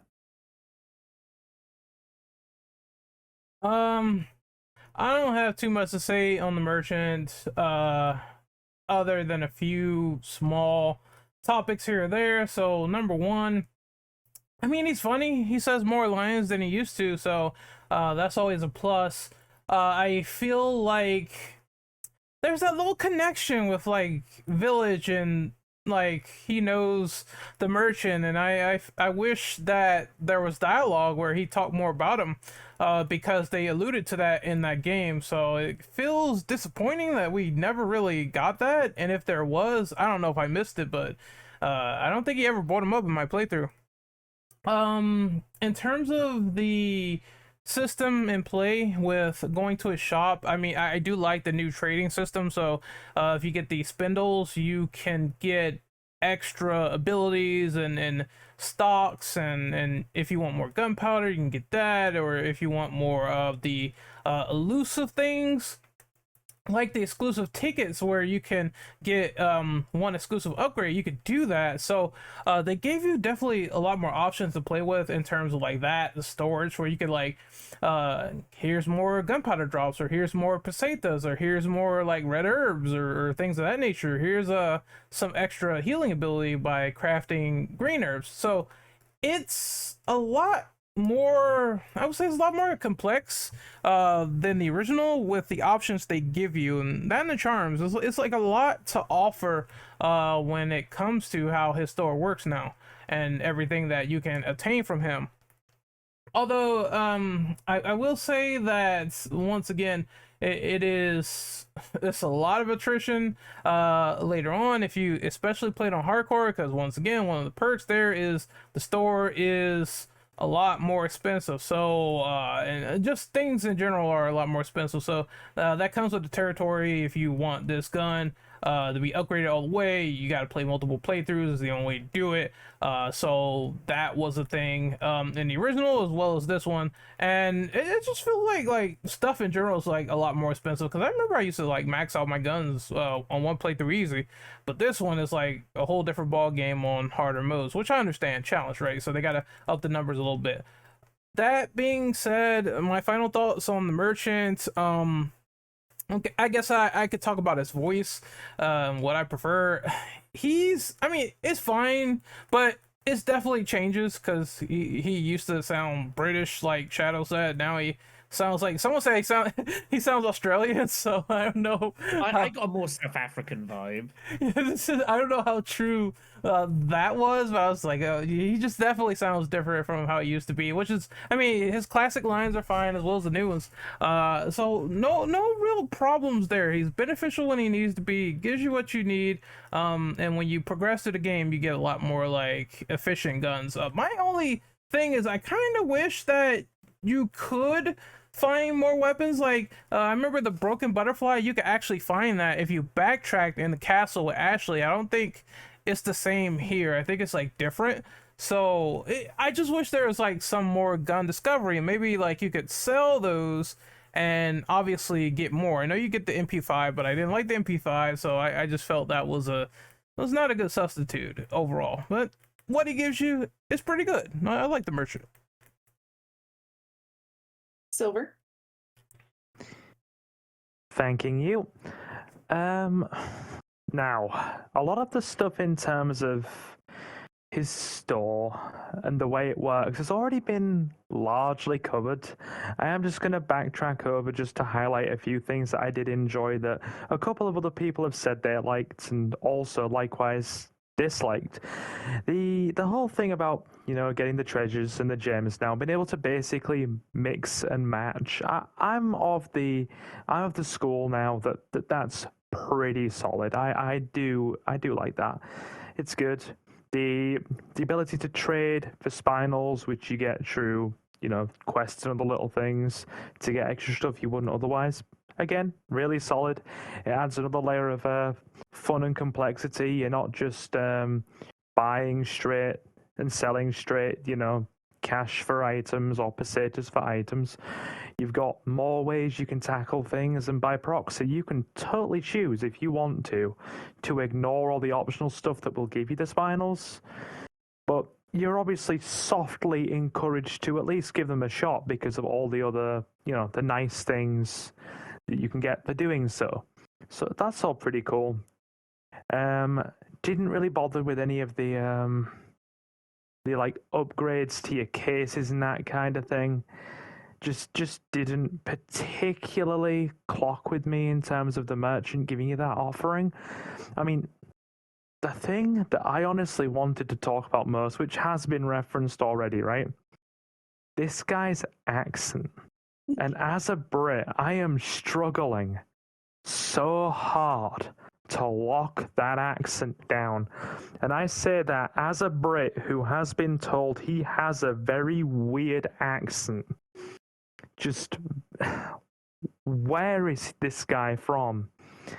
It's like, it almost sounds oddly southern, but I know Shadow's probably going to come in and disagree with that profusely.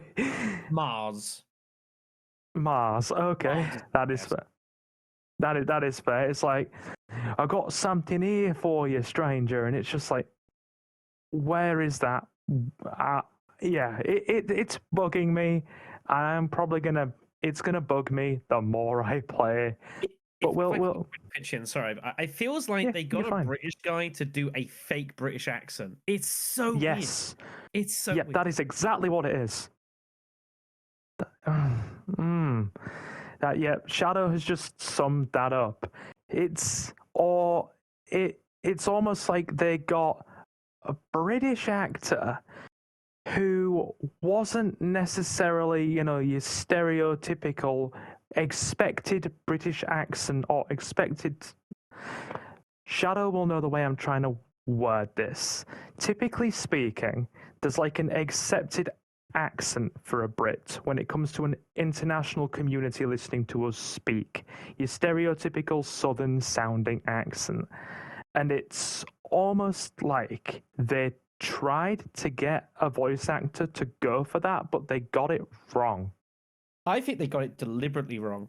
I honestly think it's like do Cockney, but you're not actually Cockney. So instead of getting someone who's, you know, Cockney, we're gonna get someone from like Yorkshire to do it instead. It's bizarre to me. It's a minor point, but yeah, it was. I feel that. I feel what you just said there, but yeah, it stuck out to me. But other than that, I'm glad to see the guy back. Just like everybody has said, the mystery, the enigma, the guy we like. Why is he there? Why does this guy just walk up or just appear with like the freaking the charisma almost of like he's rocking that mad charisma and the trench coat, and he's just like, "All right, stranger, got a fucking big shotgun here for you," and it's beautiful. It's good. He's good. Glad to have him back. Accent's bugging me. Next person, go ahead. The way I see it with the accent, and I'm only going to mention the accent once. The way I see it with the accent is we know nothing about him. We don't know where he's from. We don't know why he's doing this. We don't know anything about it. So the way I see it is that they've deliberately done it so that we can't identify where he's from. That's my little headcanon. But in the greater scheme of things, I liked the merchant. There's a lot more, I'd say, user friendly, if that makes sense. Again, I'm not a massive. Someone mentioned it before when doing a new game plus, and the maps you have to buy them again. Not a massive fan, but you can kind of see why they did it, so on and so forth. I kind of like also with the treasures. One of those things where I do wish they had some unique treasures that you had to find at certain points of the game to sort of, as a collectible, if you will. That it would have been nice, but I can understand why they didn't do it. But yeah, no, the merchant, and also final thing in regards to the merchant, the fact that he's a save room is fantastic. The amount of times I have been chased by enemies on professional and I'm having my ass handed to me, run to the merchant. He's fantastic. He'll give you warm milk and cookies. He will give you a blanket. He will read you a story. Ah, lovely. Sadowski? Yeah. Yeah, I love the merchant. I mean, and I think that's a good point brought up is the fact that we know nothing about him, right? I mean, some guy just randomly shows up, decides he wants to start selling shit, and he doesn't get attacked by the bad guys, but he's not attacking you. So we know nothing about him. But I don't know if it makes a difference, but the actor is actually Canadian. So that may kind of answer some other questions on why you can't place his accent. I like the merchant and I like the system. They found a system that worked with Village and they just brought it over. Simple as that. The treasure system, I will say, like you said, in Village it was bad because you picked it up, then you're like, well, shit, I didn't know that was there was more pieces to put on it, and then you sell it, and then you go back and you're like, well, now where's the other piece? And then you go and you have to go to the other side of the map, and it was a little complex. Whereas I feel like they did simplify it. They did have some special treasures here and there, like the lip rouge and stuff like that you might get from a boss or a mini boss, or you might find laying around, and I think that's pretty cool. They didn't have a lot of that, but they did have a couple, which is pretty nice, so to say. I will say the one major complaint I did have with the shop itself is I felt like they didn't really have much to buy. And you could make the argument of like, harder levels could probably have less stuff to buy, but I felt like anytime I went to the merchant, he may have a first aid spray and a resource, and that was it.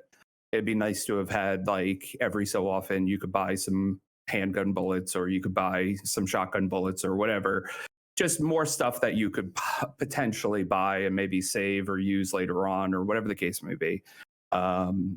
I just felt like it was a one place stop to just sell your stuff, upgrade your gun, and if you had any spinels, trade those in, which is fine. But they also had like the shop aspect, and a lack of shop aspect kind of, if you don't have enough stuff every so often, it kind of just doesn't feel like an actual shop, so to say. So that's about it. That's all I got on that. All right. Question 6. Let's talk about all the extra goodies added to the game, the challenges and the rewards, the DLC cosmetics, the storage case charms. What did you think of these items, and which ones, if any, do you think helped you in your runs? Was there any cosmetic that proved difficult to achieve in the game? Shadow? I'm not going to be able to speak for all of this because I did not buy any DLC for this game because I generally don't do that in games. Although I will make an extra point. Comes up a bit later on, but yeah, the expanded treasure map, it's kind of egregious to me. Pay us some money, we'll give you more treasure, and we'll tell you where it is. Thanks, I guess. Anyways, I mentioned charms earlier, which you can get out of the shooting gallery. I'll talk about the shooting gallery itself a bit later on. Did people like them? I don't know. It seemed alright, I guess. Obviously, it was a cute nod to like the RE4 little model things you get from that shooting gallery. It was the same figurines and giving you kind of little passive benefits and bits and pieces. I thought was nice. But I didn't really have like a major desire to like, oh, I must really grind away at the shooting gallery to get those gold tokens to get better charms. Or, oh, I must spend my spinels to get free spinels for a gold token. What? Ridiculous. I mean, some of them were fine. Amusingly, I would note, there was some curious ones I got. I think the best one I found by distance was Ashley, 50% extra healing for green herbs. Like, by distance, wasn't even close. That was the best one. The Leon one for knife repairs probably saved me a lot of money. But there was an interesting one I did note, which I tested. I didn't play the game until about 2 weeks after release, by which point there had been several patches, and I'm assuming one of them was to Luis Serra, which innately you pick it up, it says 20% extra on gun sales. I was like, doesn't that not make any sense if you're already getting it all back? And yes, of course, they indeed, at some point or another, I mean, because they hadn't updated the text, I'm assuming in one of those patches they changed Lewis, because otherwise you could just stack those and just basically buy gun, sell gun, buy guns, infinite money, and they changed that. I'm assuming that was the case, and they very quickly patched that because, yeah. Which was great because I won 3 of those, which are all completely freaking useless. So, yeah, charms, yeah. They were random as well. And the fact you could get the same ones again made me personally less incentivized to try and collect them all. I thought one of the nice things of like back in RE4, the original, was the fact that each time you get one, it was unique. So I was like, there's that kind of think of like, I can do it and I can get hold of all of them, but you had no chance of getting maybe a third of them if you're lucky. So. Even so, yeah, apparently it couldn't be stats, but even so, I never tried. But even so, yeah, Luis Serra plus 20 point weapon sales is a lie. It doesn't do that, so that's fun. I do want to talk about the request system, which they obviously brought in. Yeah, it was kind of mentioned with the merchants. So, I was not a fan of some of this at all. There's one of my some of this I thought was really cute, and some of it I really heavily disliked. So this is obviously it's the next homage RE4 with like the gold, the blue medallions. A couple of places you go to them and say, hey, I've hung up some medallions. If you want to go shoot them down, I'll give you a weapon. You shoot them all again, I'll give it a little bit upgraded. It's a weird thing. You can do it. It's like, all right, fine. I get the punishment for early now. It's fine. Tying it into the whole spinal system, I think, makes perfect sense. And then the developers were like, well, why don't we expand on this system? Why not just have them shooting medallions? Why not get them doing other stuff? Some of it I actually thought was pretty cute. I actually reckon kind of like the special mark system for, like the super quote unquote enemies. I actually thought was kind of cool, kind of like almost like optional side bosses that you don't have to get involved in at all, but if you want to do it for a bit of fun and games, you can do that. I thought was a really good implementation of the system. But I don't think they're all good implementation of the systems. I will go to early part in the game where you clear through kind of the whole area where you're just got your knife. You go to the merchant. It's like, oh hey, do you want to go back through that entire area and stab 3 rats? I was like, what? I was like, I had to read that twice. I was like, am I playing World of Warcraft? Is this like a tutorial area for a Fallout game? really lazy to make. Did not like it. Like, I'll do it because I'm going to need those spinels, but I really thought that was pretty crap. I did not like it at all. And it just felt you could do so many more cute things, and they did cute things with it as well. You know, some fun stuff. You know, again, the additional marks. You know, there's some special things. You know, the whole Salazar picture thing and things like that. You know, fine. But asking me to retread my steps just to stab some rats, really? I didn't like that. But on the whole, I thought it was fine. I just think some of it was good. Some of the challenges gave me were fine, but I think some of it was kind of lazy. And I don't expect everyone to necessarily agree with that either. But that's my thoughts. I just thought the rat stuff was just like, what am I doing here? Why am I spending 5 minutes retracing my steps to stab some rats? Wasting my time.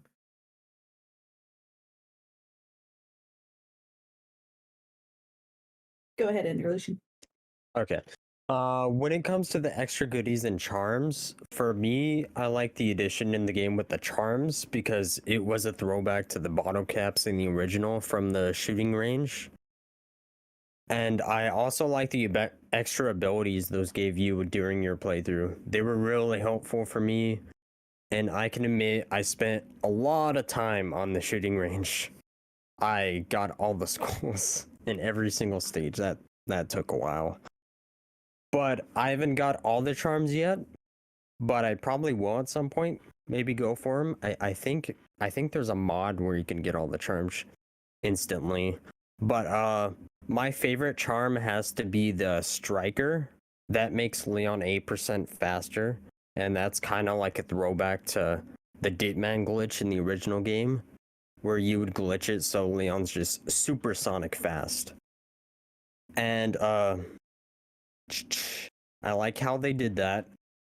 Though getting the charms you want will be really hard because it's fat RNG and it's time consuming, so it's not really something you'd want to do if you're going for like an S+. Though I did love the addition to the game, and when it came to the side quests, those were pretty cool as well. I figured out you can just do the side quest before grabbing the paper. You don't have to grab the paper and then do the side quests, so you don't have to keep doing that. So, also getting extra spinels and all that, I really love the addition. That's all I have to say. I enjoyed trying to go for the challenges in game alongside the achievements as well. The in-game challenges gave you access to what I thought were some really cool cosmetics if you were into that. That you could change the appearance of Ashley and Leon in game. Aside from the costumes that you got if you had the deluxe edition, which a lot of people did not like. But some of the cosmetics gave you things in game that might help you if you were trying to go for other runs to plat the game or unlock other cosmetics. I heard a lot of people used the chicken cap. There were people that used the antlers. I found the cat ears to be the one that I ended up trying to go for the fastest because it gave you infinite ammo on any gun that you were holding. I liked the storage case charms. I just thought it was really cute. I mean, I was trying to get plat anyway, so I spent a long time on the shooting range. But I was kind of annoyed that some of the charms that were legendary or even mythic, whatever level is underneath legendary, were not as good in my opinion as some of the rare ones. Brent and I had a conversation where I told him like the teddy bear, which was a legendary and supposed to be a harder drop, only took one less gunpowder to craft an item, whereas you could get Ada Wong, which was a rare, and she would give you 30% off your armor repairs from the merchant. And I'm like, that one is way freaking better than using one less gunpowder to craft ammo. Like, hers was way better. Or even if you wanted to get all the freaking chicken eggs, which there were some everywhere, or the bass, those charms gave you 100% health just from one use. I was just like, to me, that was worth way more than one less gunpowder use. But yes, the Striker was one of my favorites, especially doing like plenty of New Game Plus runs to go get other achievements or challenges done or more cosmetics unlocked. Be able to run just that a little bit faster, you could really notice it from playing without it and then playing with it in some areas where you can dodge faster and get away from enemies you couldn't before. And it felt like you really were speed running through the game at that point using that charm. I think the hardest cosmetic was obviously definitely the cat ears. Only way to get it is, if I'm correct, you had to do Pro, New Game, not New Game Plus.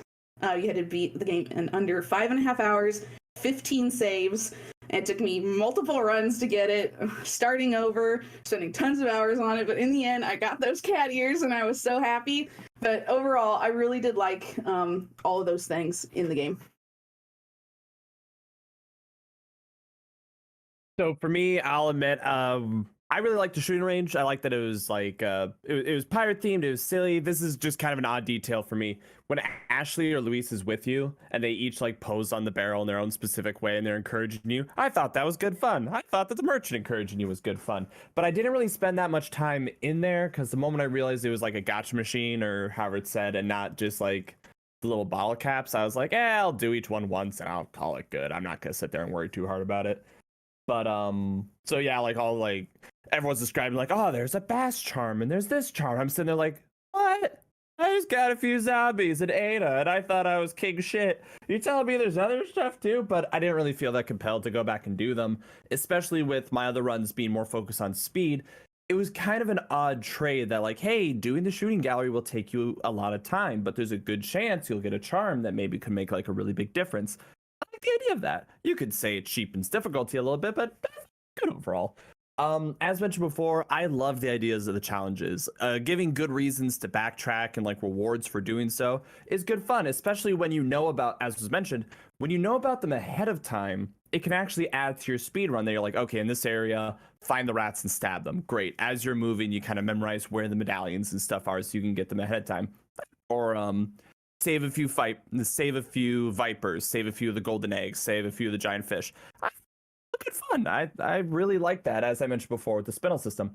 The DLC cosmetics and the ward cosmetics, I think they're great. It's not meant as a fuck you that like at the very end of all things, once you do everything perfectly, you get cat ears. I just think that's hilarious. I wish they did nothing just to be a shitter, but you know, having those kinds of bonuses, especially the Ashley armor and the chicken hat, obviously, I think those are great. My only wish with them is that I wish instead of being tied to cosmetics, they were toggles, or they were like, this is gonna be a weird reference.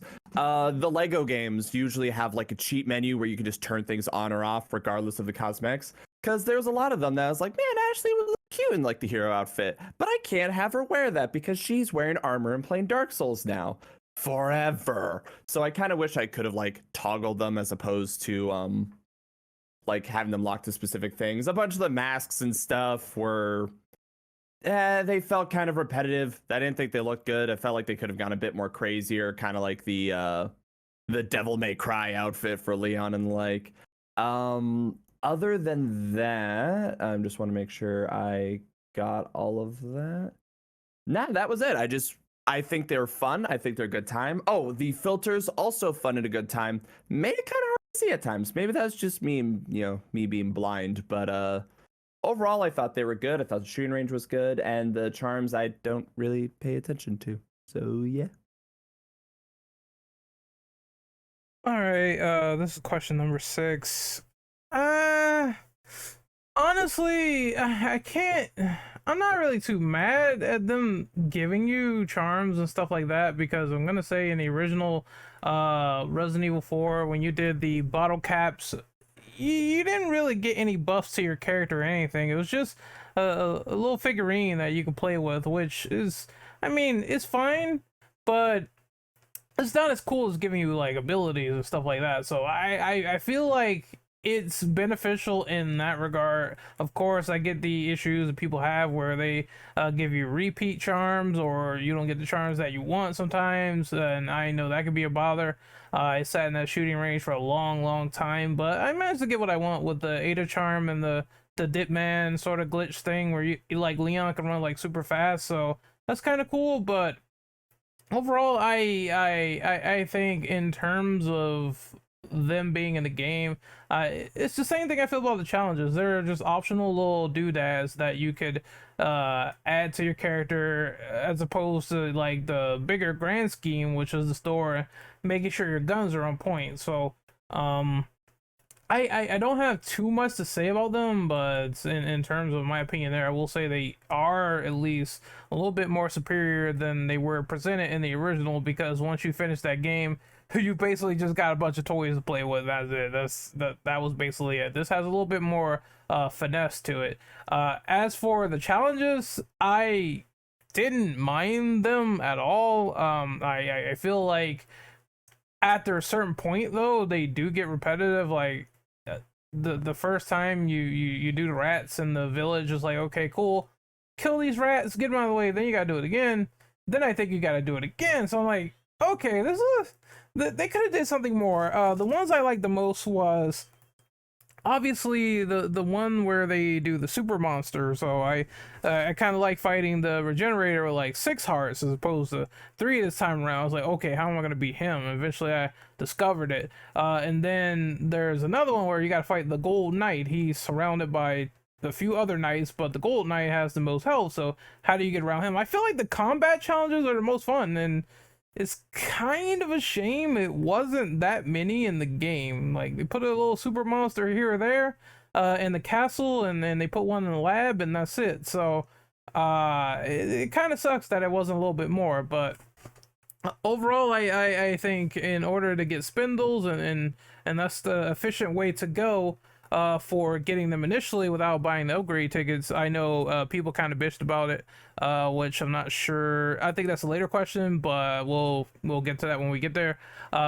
Just saying though, in general, I did get one of them, and I managed to upgrade one of my weapons, so that was cool. DLC stuff, I am gonna be honest, I am not the biggest fan of the costumes, cause I don't know, like, personally speaking, they're not bad. They try to cater to the whole, Leon is this like Romeo stereotype. They try to play with it. And you got a villain. The villain looks kind of cool, I guess. And hero, which is, the same sort of valiant stereotype. And I just feel like they could have done a little bit more with it. Of course, as people always point out, of course it has more costumes than RE3, but it's ones I miss, like RPD Leon, obviously, and people said they like the sort of Britney Spears Ashley costume that could have been in the game, but just isn't for some reason. But it's not a big deal breaker. At least you get the Mafia Leon outfit, which a lot of people really enjoyed and like, which is cool. As for the masks and the cosmetics, at least some of them really will aid you in your journey. Of course, if you want to get the night costume again, so Ashley doesn't get hit and get on your fucking nerves, then that could happen.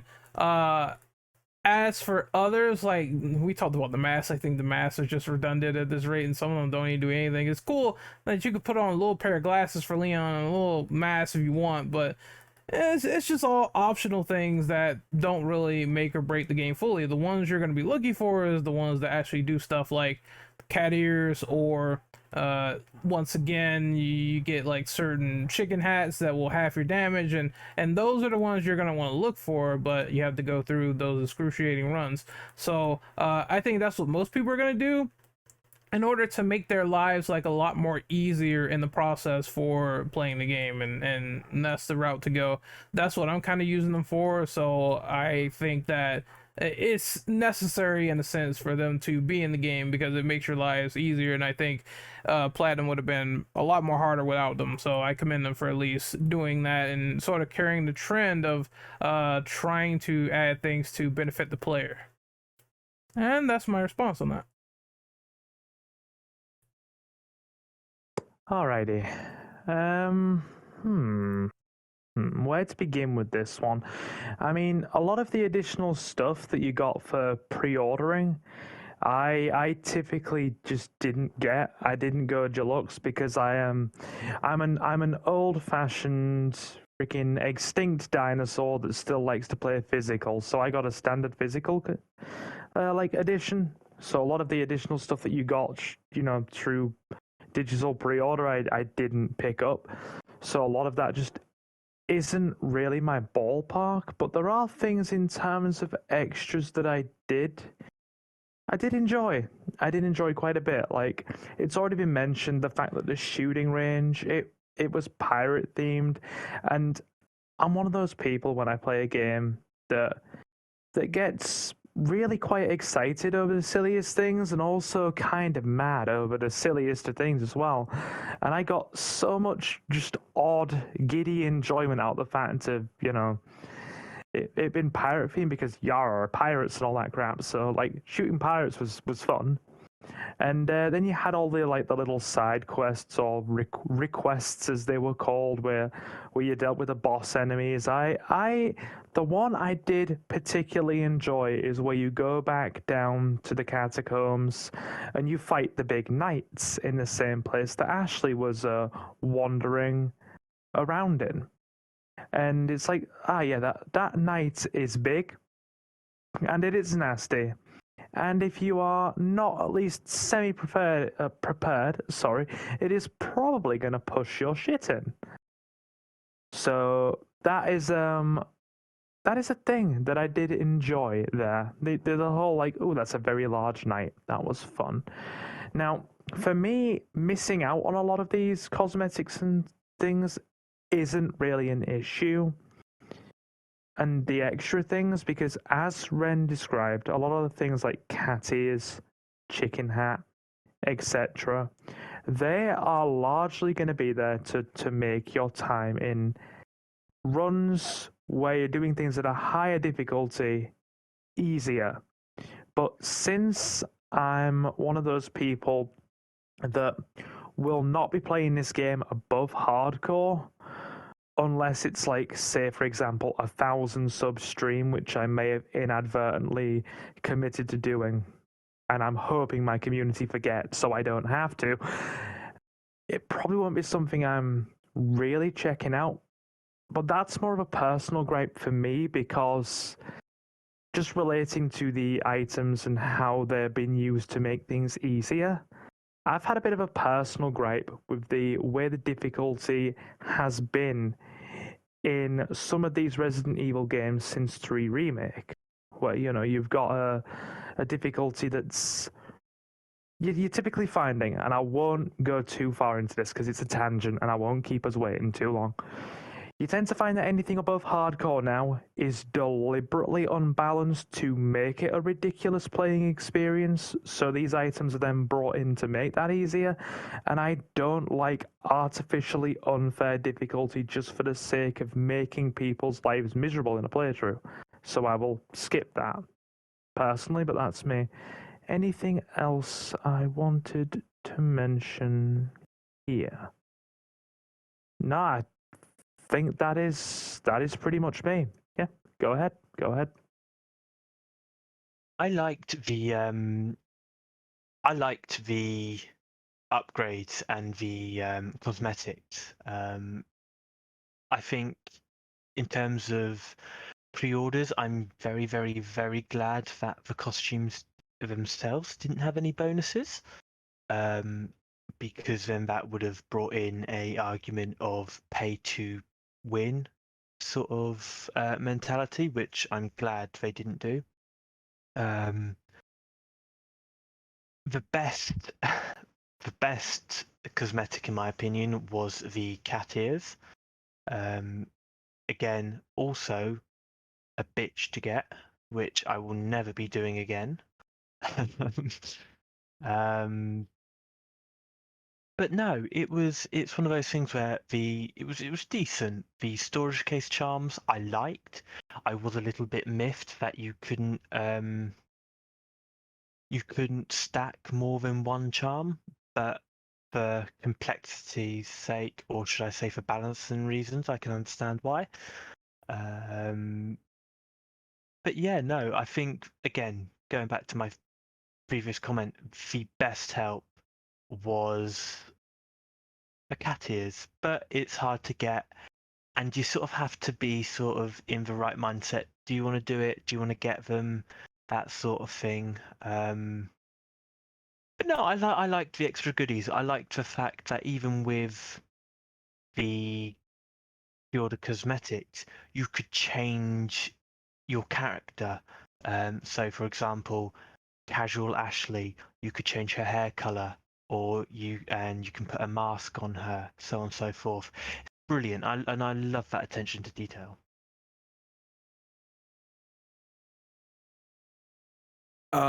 Yeah, DLC I just add in is, the DLC prior to really, I mean, yeah, you got stuff, but it really amounted to nothing. When you start looking at the extra stuff that they had in the game.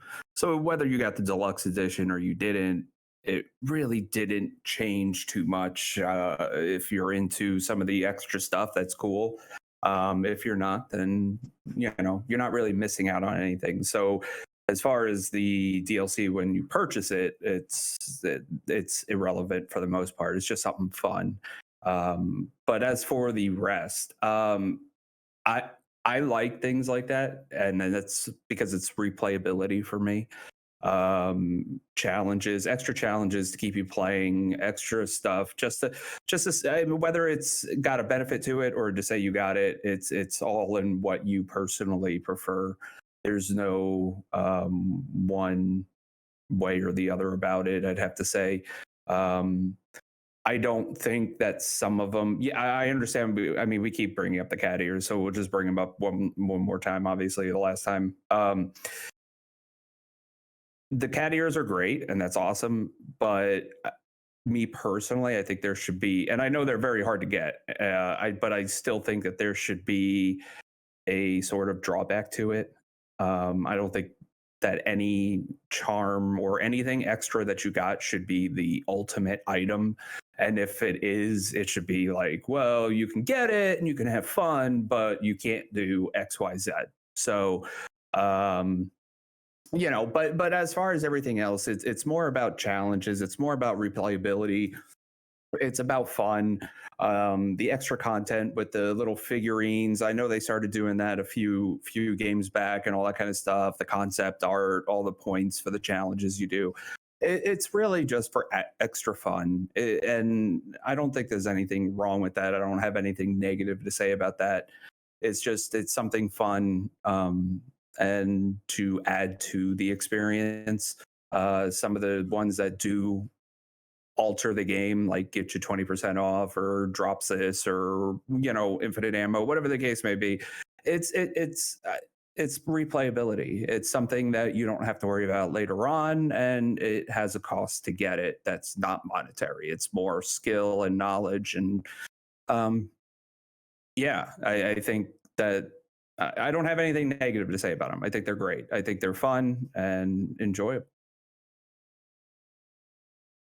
Okay, Todowski, since you said you have to go pretty soon, could you give us your outro and you could take your exit? Yeah. I'm Tadowski. I am a firefighter. I do horror content. You could find me on Tadowski.live, or you can watch me on Twitch or my YouTube channel, Tadowski Games. Other than that, it's been fun. I really do love the series. As I know, there's been things where I've criticized the game, but overall, I do think they did a really good job with the game. It is fun. I do find myself engrossed in it and looking to keep doing things, but like anything, nothing is perfect. And, as everyone talks, it's kind of, you want to try and say something that is more relevant that someone might not have thought of. So, but outside of that, I think the game's great. I appreciate you all for letting me be here, and I'll catch you guys later. See you later, man. All right, so you can continue. All right, so we are going to go on to question 7. Did you go for the platinum trophy for this game? If so, which achievement was the hardest to get? We will start with Interlution. Okay, so I am gonna go for platinum, but as of now, I just finished my standard playthrough. I got the S plus on there. Also did the assisted. I'm working all the challenges, and have not done hardcore or professional S plus. Have not attempted to do those yet, but I know it's gonna be even more of a grind. I have well over 100 hours on the game already, so can't wait for that. All right. I did indeed go for plat. I put in so many hours because I knew I wanted to get plat before this podcast. I think I have like 150 hours in the game before I got everything done, but it seems to be quite the challenge for a lot of people, and a lot of people do not want to go for it because of the grind. And I understand why. I think I did like 10 runs before I could finally get everything. Of the achievements on Steam for plat, I think the hardest was definitely the no heal run. I thought it was going to be the handgun and knife only, but that ended up being a breeze as long as I didn't throw a freaking chicken egg, which counted as using a weapon other than a handgun and a knife. But for whatever reason, I seem to actually have a harder time with one of the in-game challenges, the stupid Del Lago challenge, where you can not miss a spear in beating him. Oh my freaking god. I think I spent 3 hours alone redoing that part over and over and over again because he does regenerate health if you take too long. And I was just like, oh my god, this just... I remember yelling at him numerous times to just stop fucking moving, because every time he would like dive back in, it was always the waves from the tail end that would rise higher than he would, and my spear would just go right through the waves. It was just like, oh my god, have to start over again. But other than that, getting the Pro S plus was also extremely hard, but that was not required for the plat. That was just a challenge in and of itself. But those two, oh my god, gave me the worst time. But yes, I got plat, so I was super happy for that. Screamed up and down for joy when I got it, but it was fun. It was a grind. I'm glad I get to take a break now from this game. So for me, as I mentioned before, I'm a little bit of a fake fan with like Resident Evil 4, because when I initially played all the Resident Evils, I just played each one of them once through because I was just trying to catch up and understand the game. But I understand also that speedrunning the game is a really big part of its legacy and like the mindset of it. So this game, I was not planning on platting it, but I did want to start the start something I never really did before, which was at least getting S plus on professional. Something that I didn't bring up previously. I'm kind of half and half on the weird logic of you have to beat the game on lower difficulties with certain rankings to get certain weapons to bring them into professional, where you can't do a new game plus version of that game, so that you can have an easier time with it. Like you getting an A on professional, so you could go back and get an S plus on professional. There's definitely an odd logic to that, and I'm kind of half and half. I think it's interesting, but I don't know if I 100% like it. My main gripe with it, and I bring this up on this stage because I don't know if anyone else is really bothered by this. So it turns out, if you're in your menu looking at your map and you're looking at your inventory, that does take time, for those of you who don't know. I get why they do that. I don't really like it, especially when it's like, oh, by the way, cutscenes too. That will take your time. Oh, by the way, if you die for insert whatever reason, it doesn't matter, and hit continue instead of quitting out to the main menu and then hitting continue, it takes time. And there's certain aspects of that that's like, I get it, but I'm also really annoyed by it. So when it's like, what achievement was the hardest to get? I just want to mainly talk about that. It was such a different mental shift to go from play the game, explore, have fun, find the money, get the supplies that you need, to every level has a par of 20 minutes. And if you don't get this down on level 6, by the time you get to level 15, you're screwed. And it was definitely a mental shift. I do plan on doing professional S plus run, and I'm really looking forward to it. But it is way, way different than just tootling around and having fun. But I really wish those certain things, or at least the like cutscenes and the like, didn't take time. I get why they do, but I really wish they didn't. So I'm working on platinum. Don't have it yet, but I'm glad I did not rush it because I'm discovering that by not rushing it, I'm having a much easier time with strategies and optimal routes. So, because of that, I'm not really having much of an issue on professional. I'm already on like chapter 7 with no real problems. I thought Mendes was gonna tear me in half, but apparently that did not happen. So I'm liking that I'm just taking my pace, and by the time I get it in a quicker fashion, because I'm trying to get through it with no knight armor. It's a pain, but I think if I get that, then I'll have less runs, and that's just gonna unlock more possibilities for me. So working on it right now. The only problem for me personally is just the stun locking and everything else, but yes, you have to do all this crazy shit for S plus, and I just simply do the logic of virtue. If I don't figure it out, or if I fell a level, it's like, okay, I accept it, and then I go back and I just do it better. So that's kind of what's been going on so far with my runs. I've just been trying to find the most optimal routes, and it's been enjoyable so far. There's nothing frustrating yet until I get to like chapter 10, which I heard is a pain in the ass, but eventually I'm gonna get through that, no problem. So I'm working on it currently. And that's about it for me. Sorry, Ren. That was good. It was good. I was done. Yeah, the more I've heard people just in general discussions talking about this, I highly doubt I am going to be planting this thing. I don't want to be a spoil sport for saying that, especially since, look, all you people that want to be completionists, legitimate respect, right? Legitimate respect, and I mean that genuinely, especially in the face of some people on the internet, because it's the internet, being, oh well, if you don't 100% a game, or you don't do X, Y, and Z, you're not playing the true gaming experience. Now, I have a reason for opting out of the completionist thing, and I won't digress, but I will just give like a brief mention to it. A few years ago, when I was enjoying Bloodborne, people were like, oh yeah, go and do the Bloodborne DLC, and you'll have this boss called the Orphan of Kos.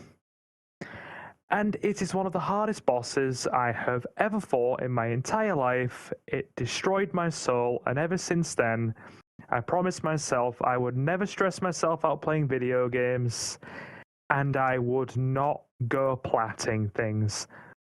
Bloody great game, bloody awesome boss, but since the Orphan, we don't plat things here. Silver is not a platinum guy. Yeah, that's me.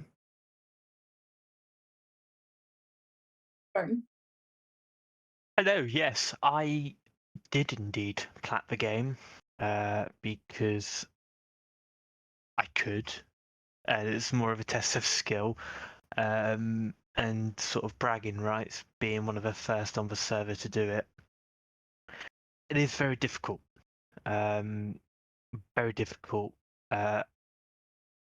Although professional S plus doesn't get you a trophy, if you've not done standard and hardcore on S plus, by doing professional S plus first, you do unlock those trophies, which is a little bit of a time saver. It can save you another 2 playthroughs. But the hardest trophy was actually, I can't remember who said it. I think it was Tolkien who said it, was the no healing one. That was a pain in the backside. Because I remember I got to Mendes at one point on one of my playthroughs. I was doing that and a pistol only run. Because I thought, why not? I like being a sadist. I like putting myself through. Oh, sorry, masochist. I like putting myself through these tough situations. Why not? And I had to heal because my ass was getting handed to me. But it is very difficult. Different people will have different challenging trophies. I know for some people the pistol only will be very difficult. But who knows? I've no doubt also to mention for Silver in terms of if he ever wants to platinum the game, going by what the other remakes were like, about 4 months after the release of the game, you'll get a DLC pack, which will unlock everything in game. Is it a cheat? Absolutely. Do you need it? Absolutely not. But for some people, it helps them out quite a bit. And I've no doubt in my mind that RE4 will have the same thing. It makes sense. But whether that's for you, again, it's up to you. It is, again, and coming back, it is one of those things where it is pay to win and pay to play in that regards. All right, on to the next question, question 8. So, a point of contention in the gaming world right now is the newly added DLC for the exclusive upgrade tickets to automatically upgrade any gun in the game without buying the upgrades in game via the spinels through the merchant. What do you think of this decision, Shadow? I mean, their money, single player game, let them do whatever they want. No, there's a bit more I can say about that. I did actually get an exclusive upgrade ticket, but I got it via the game because I went and did all the spinal stuff. I missed a couple of them actually, but I didn't really buy a lot of the spinal stuff from the trading. So at the end, I was just like, I might as well just go and buy one of these upgrades because I was like, what the hell, if it saves me a load of money, sure. I think the actual having it in the game in the first place, I think is fine because if you're willing to save up all those spinals and not get hold of some various bits and pieces because you don't think you need them, but you still put in some effort and time to get those spinals, I think it's a better addition than just saying, all right, sit there for 3 minutes where you trade all of these spinals one at a time for Velvet Blues just to then resell them back to him. I mean, sure, just give me 30 tickets and let me buy an upgrade. What the heck, right? And because given the fact that obviously that it's not just some of them aren't just do more damage, they have kind of more abilities, which makes sense, and I had no issues with that. I think, and people to just buy them as DLC. I mean, if people want to do that and spend $7 or whatever the heck it was to buy some tickets to make their experience easier, sure. If that's what they want to do, what the hell, if it makes Capcom some more money on the side, I mean, what the hell, I guess, ultimately they're in this to get paid. They're not necessarily here to, that's what they're ultimately doing this for. So I don't really care about it much, but I thought it was fine. I ended up putting my one ticket on the Blacktail. I got it sort of halfway into the island. I thought, I might as well put it on the most useful gun I'm gonna have, which is my handgun, and I enjoyed it. Made it really, really decent, really solid. So. But yeah, I can definitely understand why people might buy some of those as DLC and then they put them in their guns. And it's oh, this is really easy, and they regret buying them. I mean, this is not the only game that's ever done that. I mean, I don't want to start throwing Dead Space 3 around here because I don't think that's really fair. But this has been a problem for quite a while. But yeah, I've also talked about the expanded treasure map, which I think is kind of egregious. Paying some money. If you think the expanded treasure map just gave you all of the initial treasure maps. And straight away, fine. But I think adding in extra treasures that are only available if you got that DLC, I don't really like that. I think that's a little bit too much for me. But I'm old, I'm cynical, I'm grouchy. So it's what do you do? So, what the hell? It's their money. Let them do what they want. For me, when it comes to this type of DLC, I was kind of expecting it. It wasn't surprising. They did a DLC with RE2 Remake where you could just purchase all the unlockables. I mean, this is different, but this is for people who maybe want it really easier because I'm gonna admit this is for hardcore gamers trying to get that S+, and that would help out for easy early upgrades, and definitely would help out with professional S+ playthroughs. I'm going the usual route, but call myself a little more hardcore than others because I got time and everything, patience, and it can get difficult. So I'd understand why somebody would purchase this. That's about all I have to say. Okay. Considering how games seem to be going in today's age, it seems like most games are starting to go towards pay to win, battle passes, DLCs, extra things people can get if they want to spend more money. I think if people want to pay to get exclusives, as Shadow said, it's their money. If they want to do it, go for it. Some people will agree with it, some people won't. To each their own. I think, as Interlucian said, some people may want to get the tickets to have an easier time getting the Pro S Plus. Pro S Plus was a bitch. Not having those upgrade tickets. Me and Spartan and Austin were going through it and having to bum rush the merchant quest to get the spinals, to get that upgrade ticket so we could put it on a weapon. And I think the fastest you could do it is right before the castle. So you had to go through the first third of the game before you could get one of those exclusive upgrade tickets.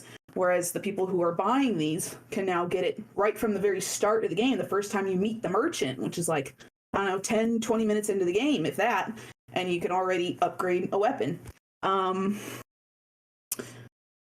I did, after I got everything, I did, for research purposes, because I was very curious how these worked, I did end up buying a couple. I ended up doing a game and used, I think I bought 3 or 4, and I used 2 right off the bat, went and played the game, and then right after that, I went and started another new game and realized I still had all 3 or 4 in the merchant shop. So what I found really interesting was that once you used them, you could reuse them again on another run. It was not a one use only per all your runs.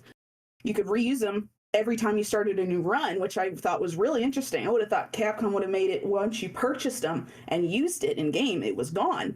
If you wanted to do it again, you'd have to buy another one. But I just found that really interesting. You could buy 5 and you could upgrade 5 weapons in one run, beat the game, start a new one. You have all 5 of your golden tickets back again. So some people will use them, some won't, but to each their own. All right, so for me, I'm going to be honest, I am a bit more combative when it comes to that. Ren said earlier that, some people are going to be bitching about it. I, for one, will be someone that will be bitching about it. I bought the deluxe edition because I wanted to, hopefully we'll talk about separate ways and later, but I was like, hey, when that comes out, I would like to get that. But the moment I booted it up and the game's like, hey, because you got the deluxe edition, you have the extended map. Therefore, you can see all the treasures that are everywhere. They're there if you buy the game normally, but you can see them on the map. I hated that. I hated that so much. I would have much preferred it to be like, hey, if it was something that you bought from the merchant, if it was something that's like, oh, hey, you found it because you're observant and you see the environment, way to go for exploring, we're proud of you. That would have been so much better in every capacity. But no, it encourages pay to win stuff. And the ticket version of it, I absolutely hate that because it brings forward a bad part of gaming culture that if you get your mom's credit card, you should be able to do better than others who play the game normally.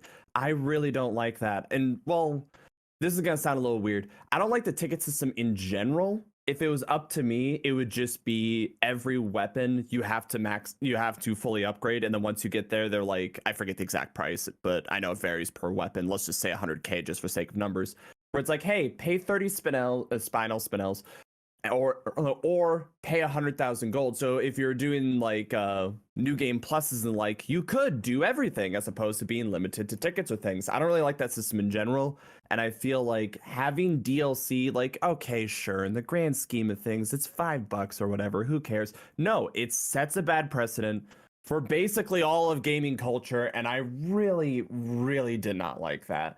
Having the exclusive edition or deluxe edition or whatever be like, hey, you get some fun skins and and when the DLC comes out, you get that. Sure, fine, 100%. Sounds great. I have no issue with that whatsoever. But once it comes down to game-altering things in any capacity, I am automatically against it just because of it opens the door to worse things. So yeah, I was not a fan of it whatsoever. Not enough to not buy the game. I still love the game, but I'm not going to encourage that kind of business practice if I can help it. Well, my answer is, of course, I had a real conversation with someone about this with my brother, and I shit you not, this is what he said when it came to those exclusive tickets. He said, I work too much. I can't sit there like other people and play a game for 30 fucking hours and get every singular item in the game like other people. I can't do that. So I bought the tickets. And that was in the first, and I did not encourage them or anything. I just literally said they exist. Here's why. People were kind of going to bat about it. Like there's different people in this world now. I don't like to do as what people say, monitor money. It's like we've had these things in games before where people were getting up in arms about it, but the reason why I think people are bitching about it and that it makes no sense is because there was all weapon unlocks in Resident Evil 2. There was all weapon unlocks for DLC in RE3. It was also in Devil May Cry 5. It was also in Monster Hunter. And the outrage was not as substantial, in my opinion, as like those being announced. So I kind of don't get it. I feel like if someone is mad about something, they should keep the same energy for all the previous iterations and stuff that came before it. And I just don't remember. And it is capitalism. It is, Capcom saying, hey, here's another option. You can pay like $5, sure. But when it was, I guess, when it was like sort of with Devil May Cry and people tried to kind of conflate two things and say, oh, this game's bad because of these options, and you have this little hat that gives you in-game currency. It's just like, well, where's the big deal? I didn't use a single cent for micros, and I just got it by using this hat, and it turned out to be no problem. So if I could do it in a game, I can do it. People shortcutting, they want to shortcut, that's fine. If people feel like it's too much against their pride to get this practice, then it's just like, well, that's also fine. It's like it doesn't, if it's something that's not a story altering deal where it's, I think this happened with Shadow War where you could not progress the story unless you had to do this. If it's not that, then I just think it's fine. If it's general gameplay stuff, it's whatever. But me personally, I'm not gonna use it, but I know that my brother did, so it's just like it's two different minds at work, and I understand his reasoning, he understands mine. It's just one of those things where it's just like there. But it's all whatever, because money does warrant options, and there's options in games, there's options in this as well. So that's kind of how I feel about it. But like I said, all the unlock sort of DLC and micros, they are in literally all the remakes, every single one. And it just is what it is at this rate. So that's kind of how I feel about it.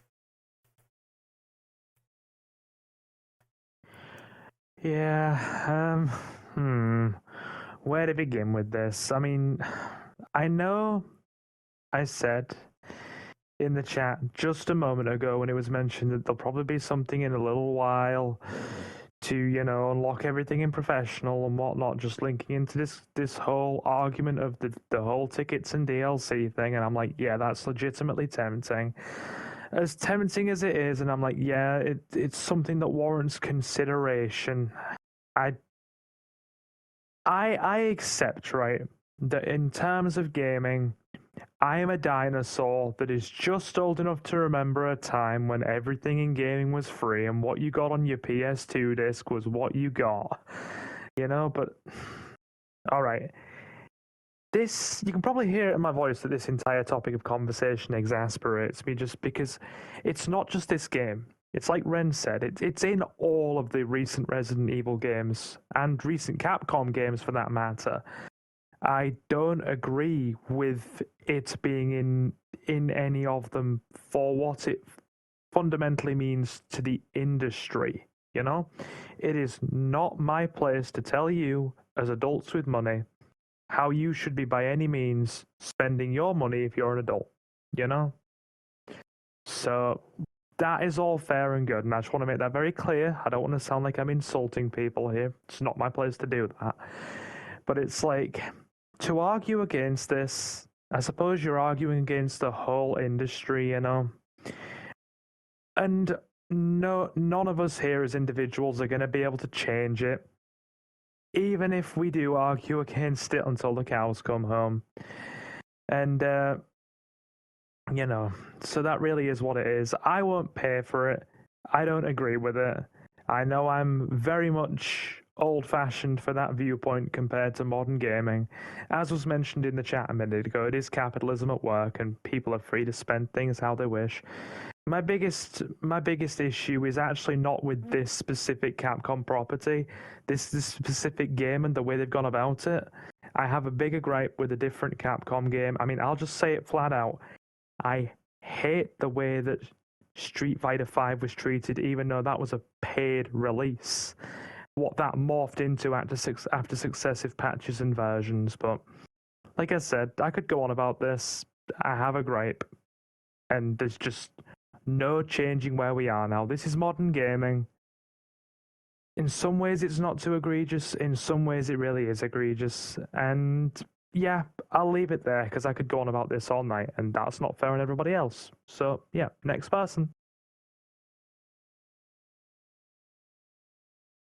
I think that would be For me- Spartan. Yes, it was. Mhm. For me, the ticket was a bit of a surprise, but at the same time, it was one of those things where I thought it makes sense. There will be a few people like Ren's brother who just can't put in X amount of hours into a game to unlock everything. That's understandable, and it makes sense. Do I think it's a bit of a Mickey take? Yeah, absolutely. I will admit, if I had gone on another week trying to do professional on S Plus and I wasn't getting it, I might have caved, but I didn't. And unfortunately, it's one of those things where, unfortunately, in this day and age, like someone else mentioned, it's expected after a while. I honestly didn't expect it in this game because in previous games, Resident Evil games, it was unlockables.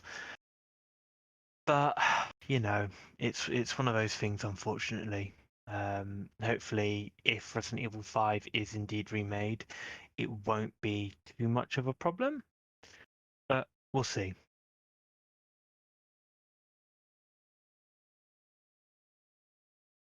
All right, Spartan, if you are leaving, you want to outro yourself? So hello, yes, my name is Spartan Wright, but you can find me on Twitch by the handle The Right Choice. Alrighty, thank you for joining us, Spartan. It was nice to have you again. Thank you for having me. All right, going on to question 9. How did you feel about the new additions to the story and the characterization this time around? Cite your full opinion on it. Go, Shadow. This was the part of the game that I was very fascinated to see what they were going to do here. And I think was one of the bigger questions going into it. It had already been noted that there was going to be some changes to how things work and a little bit of, I don't want to say retconning because it's already been kind of established. This is like an alternate kind of spin on the reality sort of thing. But the whole Nemesis thing from RE3, things obviously we changed a little bit here. And that definitely was the case. But you know what? I think on the whole, I think they've done a pretty good job. Yeah, they've obviously there's some additions to the story. Let's talk about that first. The benefit of when you remake a game that's nearly 20 years old and the series has continued for that time is that suddenly by the time you come back to it, you've got a lot more source material to work with. and this game takes full advantage of it. It's Dead Space remake. In that with Dead Space remake, you could play that game, and if you've never played Dead Space game before, doesn't matter. You can enjoy it. But if you've played through the series, you can kind of see little teasers and nods and hints to things that happen later on in the series. Great, you should do that 100%. Take full advantage of your source material. And this game is another one as well. Obviously, the big point being with the background with Leon and Krauser, which now we know more about what actually happened, the whole Operation Javier stuff, which, if my memory serves, back in 2005, wouldn't be expanded on properly until Umbrella Chronicles in 2009, I believe it was. So now it exists. Bring it in, make it a part of the timeline. So not only you saying, "Oh, there's a relation there," you're actually explaining the relations. Right? You should 100% do that. Louis Serra was an obvious candidate for having expanded backstory, and I figured was probably going to play into the whole Plaga Nemesis Umbrella thing, which is 100% what happened. And he's probably one of my highlights of the entire game. I think his expansion of story and backstory, his history with the villagers and growing up, and then obviously getting involved with Umbrella and Sadler and all that sort of stuff makes total sense. Him getting more time in the limelight was pretty logical. Him just being in the game more is just great. That was the one thing we always kind of missed of Luis in the original game, was that he wasn't really around very much. He was around for a fair portion of the game, but he only turned up, maybe 3 times, and then he was dead. Which was kind of a shame. So being able to hang out with him a little bit more, kind of the bromance of him and Leon and such, it made logical sense. But I can't say that I think all of it was great. And this is probably going to upset some people. I actually think Ashley was a bit of a missed opportunity here. Now, again, it's been a long time since 2005, and memories are a little bit hazy. And yes, she was kind of a bit of a meme machine before memeing was really properly a thing, and the whole kind of escort system, which is all the vibe back then. I don't think they did her that great in this game.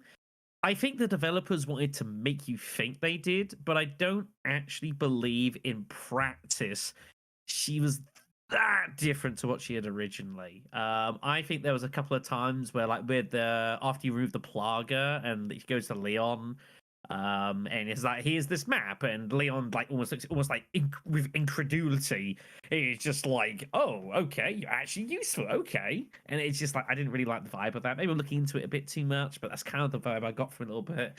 And I think the game trying to present her as being more useful and more independent and grows more, but in the context of actual gameplay, I don't really think she's any particularly different. When she holds up goes to spin the wheel to raise the bridge, she's oh, I'm really good at this stuff. I'm for Christ's sakes, game, you could do a little bit better than that. So I think they could have done a bit more of her. And that's not to say it wasn't all bad. But as I said, the expanded section for Ashley, I think, was really well done. I really enjoyed the change from her there. I thought it was really cool going through the knights and the blue flames and that. I thought that was from previous to now, I think that's one of the best improvements of the game by some distance. But I don't know. I still don't think it really gave her that much to do throughout a lot of the game, or just to be except to be a thing that was to be protected. Unfortunately, so I don't expect everyone to agree with that, but I think that was my looking at it, digging under the dirt.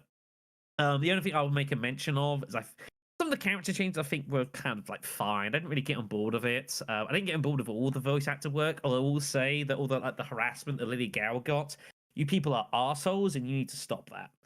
I think Ada's a really difficult role to kind of cast, and I think the previous whose name I always consider, I think did such a fantastic job. And did a really, and just kind of really encapsulated it. I think following is very difficult, but yeah, the stuff that happened on that afterwards, I think, was absolutely ridiculous, and that's just wrong. But that's a bit of a side. I think the additions were great. They were logical. I think they were inserted really well. I think probably one of the strongest parts of this entire remake, I think, was general additions to the story and general to the characterization. I think there are some that could have been better, but on the whole, I can't complain too much. Ashley's jacket was great. I miss it. With me, when it comes to the new additions and changes throughout the story, there's a bit of unfold. One of them I remember is in the beginning, it was kind of changed with the officers. One of them, I think it was the first one that went out to explore. He didn't do that in the original. His name was Mario, and he goes out to investigate, and obviously he doesn't survive like the base game. And then same with the other one that I assume was dragged out, and then we know they were put on the post in the middle of the village and then burned alive. In the original, you didn't see him getting burned alive, he was just there. And then they also brought back the White Wolf in the remake, which I really appreciated. That was really thought that they wouldn't do that, but that was a different color of wolf, so had to be that. And then and then you can also thank the wolf after the Elegante fight. I like that, how they did that. I like the addition with the Plaga. You can see more of that affecting Leon and Ashley throughout the story.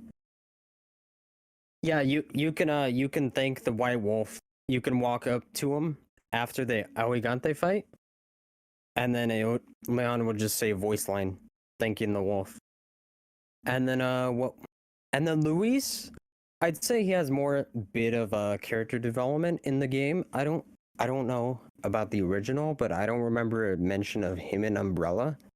I remember him working for Stadler, and then they found out what he's doing. And then you do team with him more than the original. You team with him in the cabin fight, then you team with him in the mines, and then the minecart segment. That wasn't in the original either. And Sadler, he wasn't really onto you until the island. But in the original, he was on you like straight in the village. I think it was in the church. You didn't see him until the island. You didn't come across him as Leon. And something I noticed, much like the previous Resident Evil RE Engine games, you can see images in like beginning of the game of like the final bosses. That was something weird. It happened in RE7, Village, everything else. And I like the information about Operation Javier, or however you say it, included in the remake. Maybe, I hope, I doubt it will be a DLC. That would be nice to see because it's like backstory between Leon and Krauser. And hopefully we'll get more to unfold in later DLCs. That's all I have to say. I appreciated the additions so much. A lot of the ones Shadow and Underlution listed were really great. I feel like there was so much more lore added to this one than the old one, but maybe that's just because I paid attention more in this one than the old one, but it's just like they had lore you could find and read about El Gigante, what happened to the villagers, Luis's background we didn't get from before. It was all so interesting, and part of me found myself searching just as hard, it seemed, for more lore and more pieces of history than I did looking for freaking treasure that I could sell. I was so excited to find that next piece of paper that would have more information on it. I really love that Luis got more screen time, that he was in the game more. I am so happy they put him in the Mercenaries as a playable character, because I think that was one thing so many people wanted, was more of him in the game. And I appreciated a lot of the changes they did for Ashley as well. I liked her part in the library a lot more in this one than I did the old game. I didn't find her to be quite as freaking annoying in this one as the old game. I could not stand her in the old game. In this one, she wasn't as bad. But overall, I really liked the additions. I need to make one quick addition I completely forgot. Ashley needs to stop panting all the damn time. It's so annoying. Ugh. Every Running time is walks like hard 5 when you're a meters, he's civilian. like, just like, Christ, what is this? Some kind of porno? Come on. Running is difficult, and it's been a stressful day for her, damn it. There's a Unbelievable. lot going on. Sorry for giving shit. Okay, so this is a question that honestly I feel like we could have an entire podcast about. It was the thing that I was fretting about the most. It was the thing I was thinking about literally my entire playthrough of this game. And I kind of have to split up story and characterization as opposed to just straight up tone, and I will try to do this as quickly as possible. I loved all the lore that was added on. I think that was all great, getting all the different documents and stuff. I think it was, it was really, really good getting more and more details about things. Leon as a character, really well done. Heart-wrenching the moment he said it's not going to be like Raccoon again. It was more of a tortured hero, almost Spider-Man-esque, when he was like, when you realize he's making jokes to try to stay upbeat. He is not doing it for, like, he's doing it for his own sanity and maybe to comfort others, and seeing people roll their eyes at him is hilarious. Ashley, she feels a lot more mature. She's a lot more traumatized by just like how screwed up the entire situation is. Luis is probably the best glow up because seeing him more often, I'll admit, I get why. I understand why Leon was a bit more annoyed with Luis, especially because like, oh, the umbrella stuff and da. But I felt like their banter could have been so good. I wish they leaned into that a bit more as opposed to Leon being like annoyed with him. Ada, she was fine. I didn't see the issue. I think she worked best as when talking to Leon in the original. How do I phrase this? Ada was very sultry and sexy the whole time, but that comes back to tonal issue. The other main person that stood out was Salazar, who instead of being like an indignant brat, turned out to be a lot more sinister and a lot more cruel and things like that. These are all fine updates and they're all good and they're all like more mature and serious, but that's the problem. A lot of the small interactions, a lot of the scenes, a lot of the different things from the original game of Leon and Ashley working together, the bit that they have with Luis and, the famous ballistic line that like, oh, sexual harassment, oh, no, it's not, but back and forth, right? As the remakes have gone, something I kind of mentioned before, RE4 is the standout game when it comes to arcade action, cheesiness, silliness, just having fun, right? The other original 3 RE games, they had some cheesiness, they had some silliness, but it ramped up with RE4, and then it was pulled back almost like coming off of a caffeine high kind of a thing. And the goal as the remakes have gone is to make them more grounded, more realistic, more, I guess, traumatizing, horrific, scary. And that's a good thing. There's nothing wrong with that. That was something I was excited for when the trailer comes out. I wanted to see RE4 be scary. And it has its scary moments, but it's hard to take the game seriously when 5 minutes later you can go to the merchant and go do a pirate shootout in a gallery. Like, it's hard to take it seriously as a result of it. There was a video before, I forget the name of the guy, I don't know, apparently it's a controversy. He had a video called Resident Evil 4 Remake is soulless. And then he changed it to is a masterpiece. And I watched that video again, I watched that video trying to remember what all was taken out and what all was left in. And I would never say that the remake was soulless, so much that it is more restrained, reluctant to go back to its own ways. In its attempt to be modern, an attempt to be serious, it's made itself more dreary, more depressing, more like horrific, which is good. It accomplishes its mission. It did what it was set out to do, but a lot of the charm, the happiness, the fun of the game was left behind, almost like someone maturing and growing up. And I feel like the game loses points, loses style as a result of it. It's one of those things of like, congratulations, you have accomplished your mission. I'm proud of you for doing it. I'm not having as much fun with the silliness factor as I was before. So you did it, but you missed the mark for one of the biggest reasons RE4 was great. All the shit talking with you and I would say Sadler and Salazar wrong, but it happens with both of them. All the shit talking back and forth, all the different names, all the different like name calling, all the interactions with Hunnigan, all the interactions with Ashley. We loved those. They were awful. They were terrible, but we loved them for it because the game leaned into it.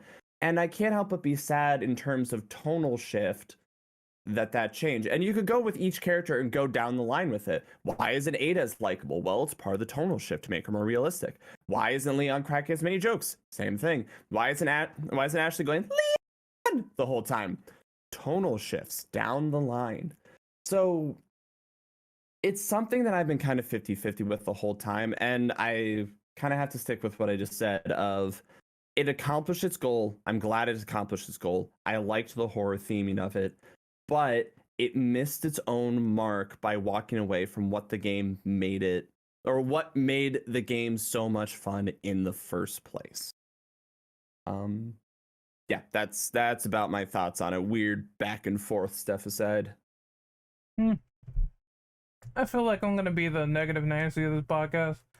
Normally I that's mean, I've me. already So it's all, taken that bit. I don't know what you're talking about. No, I just that's- crapped on it for being horrific instead of cheesy. I mean, like, No, just disagreeing in general, like, because in my honest opinion, Resident Evil has always had weird tonal shifts. You got RE6 that wants to take itself seriously, and then you're implanting a giant lightning rod into the side of a giant fly. It's weird inconsistency. Now, granted, I guess it's just the general voice direction and what they want to go with. I figure that's the thing. Like they really want these characters to be shown as more traumatic, whereas in the previous days, pre OGRE4 and before that, the voice acting was not good, and it was not, taken on that level, and people really didn't see it like that. So that's probably why there is a distinguishing factor there, and it's just been like that for the longest time until these like newer games came out where they started to ramp up the serious factor. As for what I think on the characters, there's some that benefit from it more than others. So of course, you do have more torturous Leon now, but I mean, more people wanted the interlinked story and lore from RE2 to sort of creep his way in, because I remember the original complaints of the original Resident Evil 4 was this game does not feel interlinked to the previous storylines at all. What the fuck was Capcom thinking when they had Shinji Mikami make this game, and he made Remake where there's a lot of lore and a lot of interconnective activity going on, and for 4 it doesn't feel that way. And I vividly remember people complaining about that before and after that game sort of released. Like, what is this new action tone? What are they doing with the plot? Where's Umbrella? Why is Umbrella dead? Because they did signify that in some of the trailers. So that was the thing. I can see why they added things in, like, oh, now we have this new Plaga plot. And this was from RE3, where they decided, hey, Nemesis and Lost Plagas might be interconnected. So everyone was wondering, oh, they're going to do this poorly. This is not going to be a good plot point. So then they did the whole Luis thing. And I think just switching over from Leon being the tortured soul, and, he still makes his little lines of bingo and whatnot, and wisecracks and stuff like that, and then talking shit when he's beating up people, saying, oh, I'll bill you for the repairs later. That was another thing people were kind of worried about, like, are they gonna have cheesy one-liners at all in this game? And they kind of do, so that's not gone despite the distinction of tone. Luis was great. I think he's one of the best parts of this game. He's the original character and love, but he has more time and in screen time. He's never in the mines in the original. He's not there.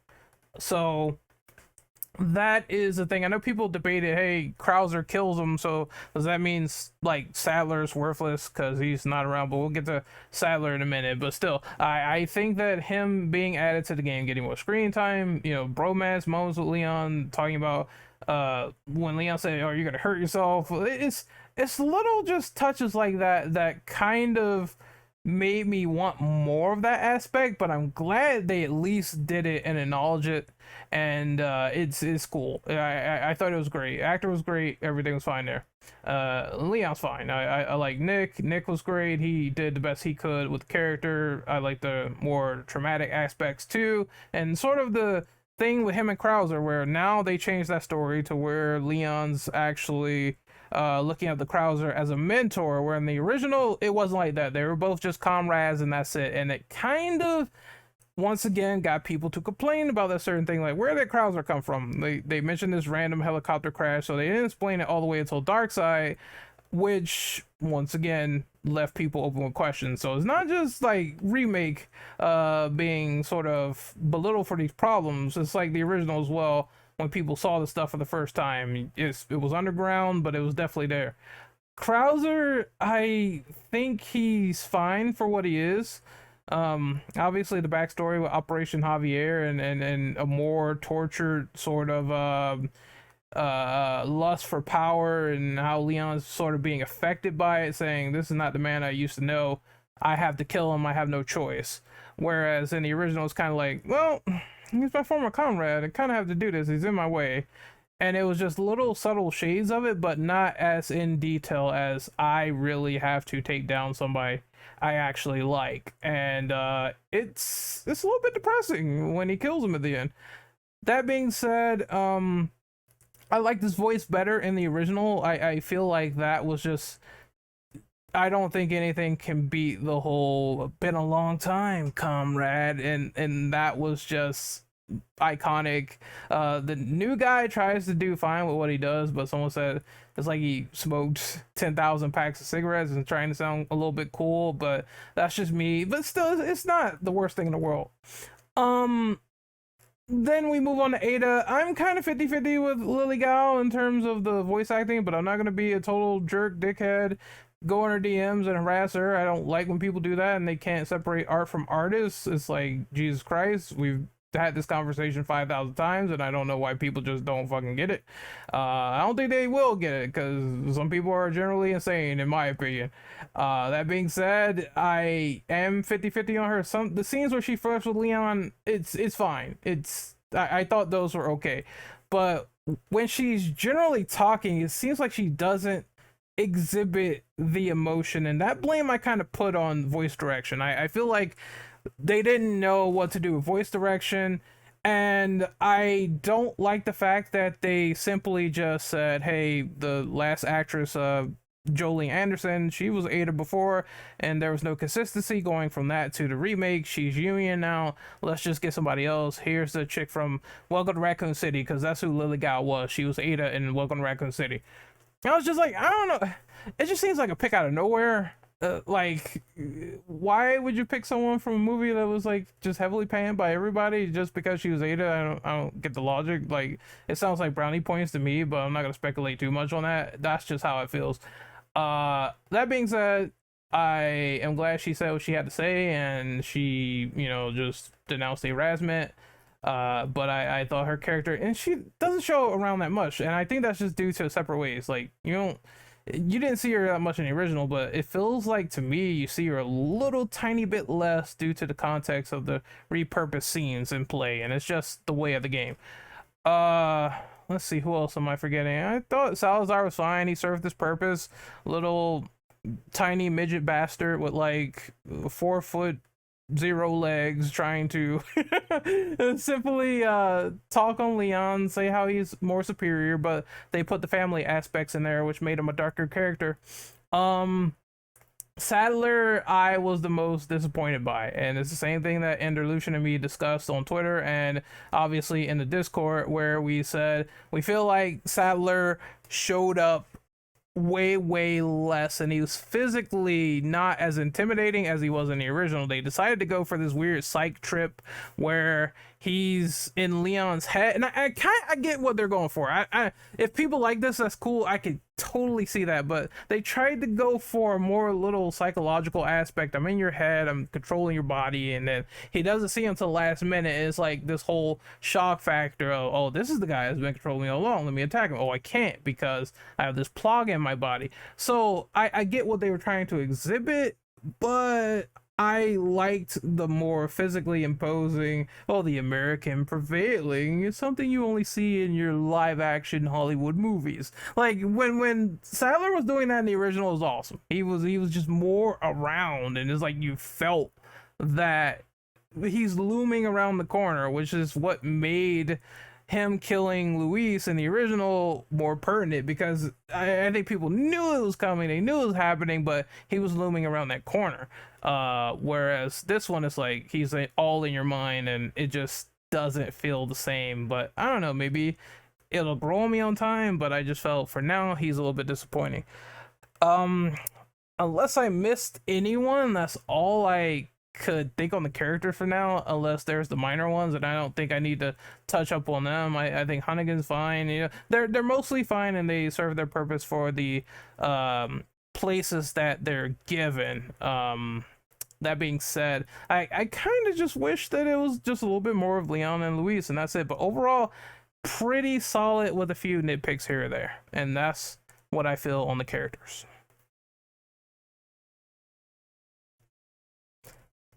Alrighty, I'm gonna try and condense this down to 4 specific things, and things involving characters that I just genuinely gravitated towards, or got my attention, or liked or disliked for better or worse, because I am flagging and I am determined to be here until the end, so I'm gonna be as quick as possible. Righty. First of all, it's been mentioned already. Love the more traumatized Leon that we see. This guy is very much, he is damaged by what he went through. And wouldn't you be if you were trapped in a police station full of flesh-eating monstrosities? I'm sure I would, and a very large fella in a big trench coat trying to give it to you every 2 seconds. I certainly would be. The newer, darker take on Leon, much nicer. Enjoyed that. Ashley, infinitely more tolerable. A little bit helpful in certain places. More supportive, genuinely just nicer and sweeter all around. And in my own little community, I used to jokingly ship Leon and Ashley. Peeps who follow me on Twitter have probably seen the ridiculous freaking screenshots I've done. This is the ultimate ship and that kind of thing. But I can actually say, even though it's even less likely to happen in this remake continuity, because of the way it handles the two of them, Leon and Ashley being a thing, potentially, even though that's just me fan shipping. It's it feels like it could be a legitimate thing. It feels like there's just a touch of chemistry there, and maybe it's just me reading into it. There's definitely the odd moment of subtle flirting, legit. There's one bit of dialogue where Ashley asks Leon, "Oh, do you got many missions like this?" And he's like, "Yeah, but I usually don't have as good company as you." And she's like, "Is that a compliment?" And he's like, "Take it however you want." I enjoyed that. Now, Ada. Lily Gow's performance, in terms of her voice acting, came across as a little bit flat to me. A little bit flat and just unenergetic, though I did like the character's actual appearance in the game itself. And I do agree with Ren. She certainly was in it, just a bit less than the original. And I do want to back up everybody else here and support everybody else. Just because you didn't necessarily think a voice actress's performance was as good or comparable to the original, don't go harassing people. That's not cool. That's not kosher. Please drop that shit. People exist behind screens. Internet basement dwellers. Please keep that in mind. And sadly, one last thing. Luis. Sadly, the big plot twist with Luis, loved his additional characterization, the added involvement he has, and the fact that he does indeed last a bit longer. He has a much darker past here. He's very much involved with Umbrella, is stated to be a researcher, and is using this, as it was said, as something of a redemption. He feels bad for all that he's done, and he wants to, at least in a small way, make it right by helping Leon and Ashley. Sadly, his death at the hands of Krauser was spoiled for me.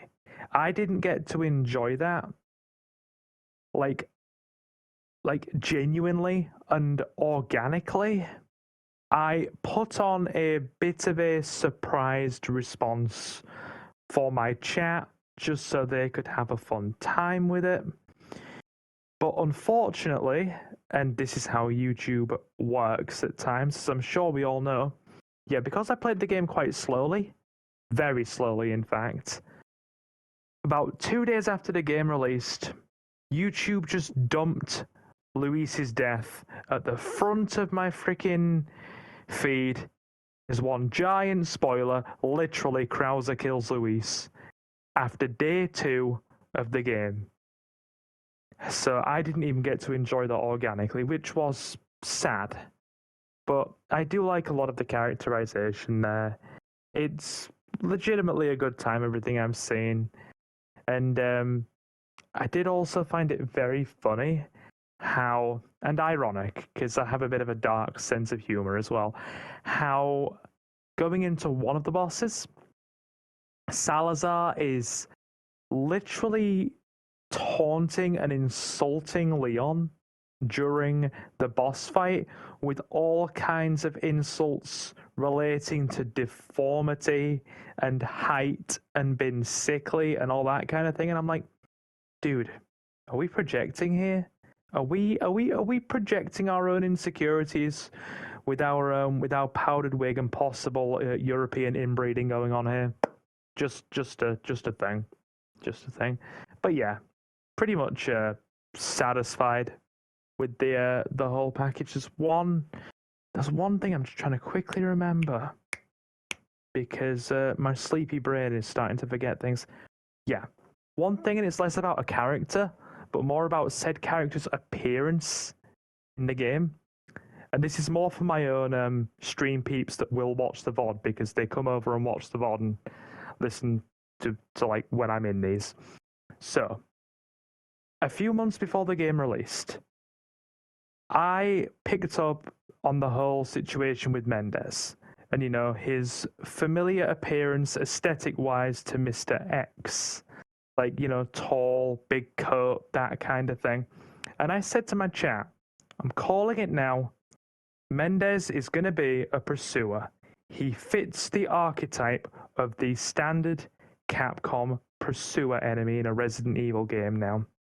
Lady D's done it, Mr. X has done it, though not as well as the others. You know, Nemesis did it as well. I'm calling it now. Mendez is going to have a pursuit area. And lo and behold, even though it was only for a moment or two, there is a bit where Mendez actually pursues Leon and Ashley. So I fucking called it. 110%. Happy Silver. I am God. Thank you. Okay, so I kind of wanted to add a little bit to the end. I'm not gonna be too long, but it's all about Ashley because I forgot to mention her. Even Mendez is just kind of fine for the role he fulfills in this game. He's he's just there to beat Leon up a little bit, and he does that, and then you kill him. So it's kind of the terminology there for him. Ashley, her versus the original. Okay, I do believe, and this is the reason why I do believe the reason why I think she's an improvement is because it really, and both characters kind of grow. I get that, but it feels like the growth is just better realized in the remake versus the original because she's a bit more helpful this time around, and she's learning. I like the little cute dialogue where she says, hey, Leon, we're so good at this, maybe one day I'll be an agent. So that kind of just brings me back to that nod where it's like people thought originally that Sherry was Ashley and RE6 with the whole blonde chick thing, and they were speculating. You know how wild speculation gets with RE. They thought that Sherry was in the tank in RE5, and it turned out to be Jill as the blonde version. So it's just nice little touches and additions that bring back speculation home, and it makes it feel a lot more symbolic and personal to the progression of these characters as they're learning. Hey, maybe we could fight bioterrorism together. So I enjoyed that much. I enjoyed her helping out, all that stuff, and being really, reactive to situations in her section. It made it feel a lot more human, which is what I appreciated. The thing I just don't like is some of her gameplay, which I talked about earlier. But characterization, I would say she was just fine, for what it was, and I preferred her more. In the original, each time, I don't know why. I think around the castle when she shoved Leon off and he's trying to help her and stuff like that, it was just dumb. Because it's like, come on, stick together, learn something. So her having those conversations about being scared and being controlled kind of was better, because it's like she's not in control of her own body. She attacks him, she tries to shoot him, she's resisting, shoots the other two people. It kind of showed the progression and how the fight against the Plaga was, and I like that cutscene. That cutscene was cool overall. It's just cool additions, in my opinion, to that character. I wish they pulled off, whether it's subtle or not. I know I appreciated it, so that's what I think about that. All right, Tolkien, you can move on to the next question. All right, question 10. What are your thoughts on existing or additional content planned for the game? For example, they've added in the mercenaries mode. Luis was added, but Ada and Wesker are missing.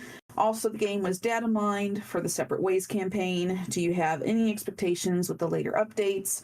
What do you think of the cut content which may be repurposed for the DLC? Shadow? So I think this needs a little bit of context and a little bit of fun here. So Resident Evil Remake 2, when it came out 4 years ago, I think. Been 4 years, Jesus age. So yeah, Resident Evil 2 Remake came out. I think a thoroughly enjoyable game. I would still say to anyone who's never played a Resident Evil game or was kind of half into video games, would give it a spin. That's the game I'd point them to. I think a fantastic entry point. The only nitpicks I ever had on that was that the way they did like the second run thing, I didn't particularly like, but that's because I played the old game. I knew it was like.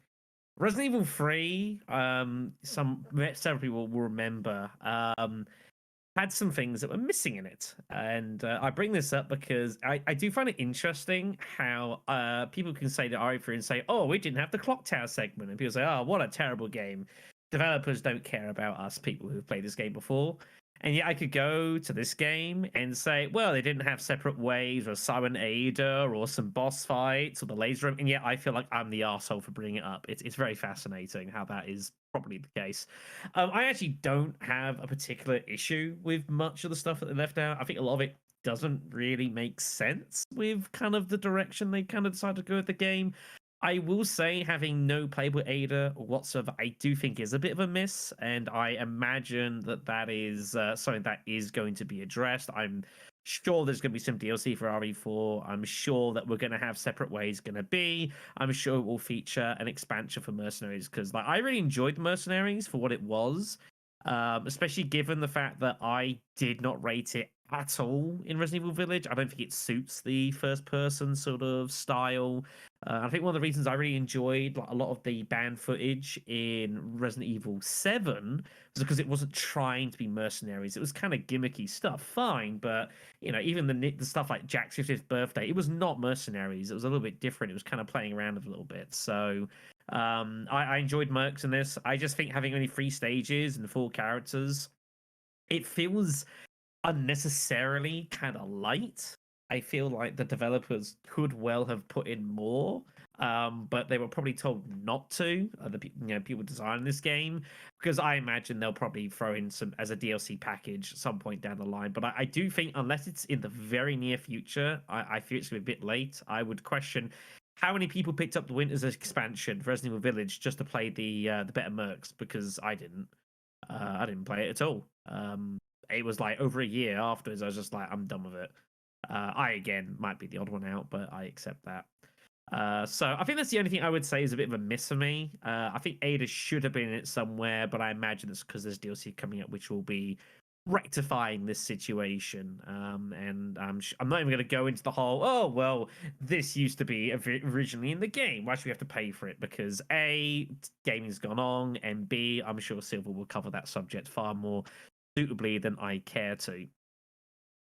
So that's what I expect we'll see. There'll be a separate way sort of thing. There'll be a mercenaries expansion. Maybe there'll be something else as well. I don't know. Maybe like a small Ashley segment instead of like, detailing how she got like, taken by Krauser. I have no idea. I'm kind of speculating really, but I think the thing they need to do is not make it like over a year after the original game comes out to release it. It needs to be like fairly soon. I don't know why it was so damn soon, so damn late for Village. It was what it was, but I could bitch about things being missing, but I actually don't think it's a big deal because something I'll talk about in the next and final question. I don't think a lot of it made sense to have in the game because it wasn't what they went for. Okay, so my initial thoughts on the content, the added content like mercenaries, I really appreciated them adding mercenaries in because this was April 7th, I think. By that point, you would have had time to finish the game anyways. So I really like that. I also liked how they had Luis in. That was really cool to play as him, really fun. But then I did also notice the whole Wesker and Ada missing, but I'm hearing when it comes to that they're gonna add that in either with the Separate Ways DLC or shortly before to hype it up, with also a Pinstripe Leon. I think it was. I don't know what they're doing. They could do all that for like $20 with Separate Ways, or they might just do it to hype it up. And then I think there's going to be another stage. I don't know what it's specifically going to be, but maybe Waterworld. And then the giant chainsaw man, I think there was something in the files about one of the chainsaws, like his chainsaw specifically being in there. That would be cool. And when it comes to Separate Ways, it would be cool to see Laser Room and U3 in it, because I do recall a file mentioning U3, so who knows if that's the case. Another DLC, as I said earlier, would be cool is Operation Javier, but I'm not expecting it, honestly. That's fine with me, though it turns out the DLC is like $20 or something. I wouldn't really mind it because I'm just hyped for it, and I'm seated for what's to come. I agree with Shadow. I didn't really miss much with some of the stuff that was cut. Not upset about it. The one thing I think I surprisingly did miss was the U3 boss fight, even though it was quite the bitch in the OG game. So part of me is kind of glad it wasn't in here for the moment. If they do add it, then by all means. As people know, I'm not a huge fan of Ada, never have been, so her stuff not being in the game, I was totally okay with, but I have heard Separate Ways is coming, so yes, I'll probably end up playing it. As far as Ada and Wesker in the Mercenaries, have heard that they are supposedly coming as well. So we're excited to play Wesker. Wesker's always been a really fun one to use in Mercenaries, along with Hunk, Krauser. Love the Luis addition to the Mercs.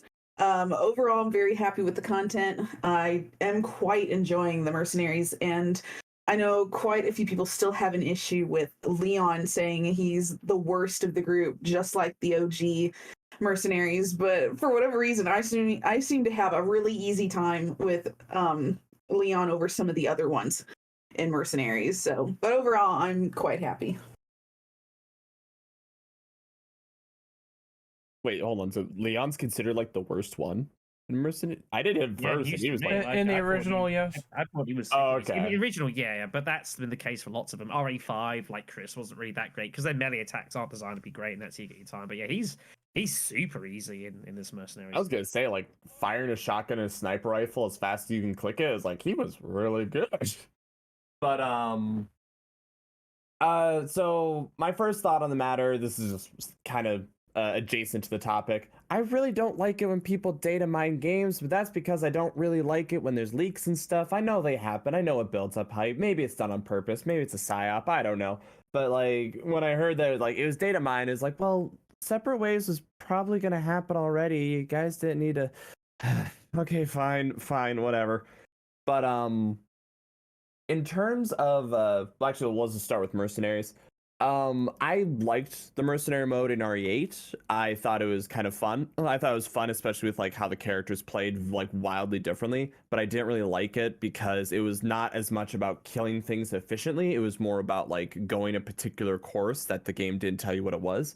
So I did like mercenaries in the RE4 remake a lot more because it's a lot more of a survive. You're in a small area, you're locked, survive now. Like, oh, what about combos? Yeah, sure, but like you're gonna die, so don't worry about that as much. So I liked it more for that regards. The new characters were fun. I liked Hunk the most so far just because of simplicity of you have one gun, make it work. And I thought that was pretty great. But in terms of something that I didn't really oh, and also for mercenaries, I'm always of the mind of I hope it's free DLC, but if it's part of separate ways, fine. But I hope it's free because free DLC shows goodwill towards the community.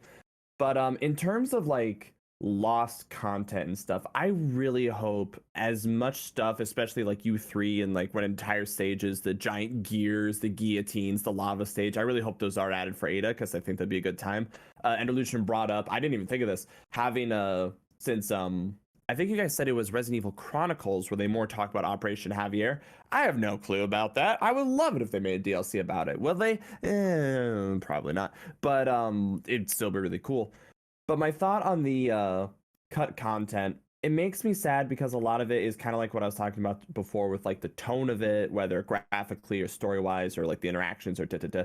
So I do hope they add it with Ada, even if a lot of those puzzles or chases, whatever, boil down to just quick time events. I mean, the statue with now that you can blow up the back of Salazar's statue's head because it's a flamethrower, I don't expect that thing to be running around, but it'd be cool to see more stuff with Ada in general.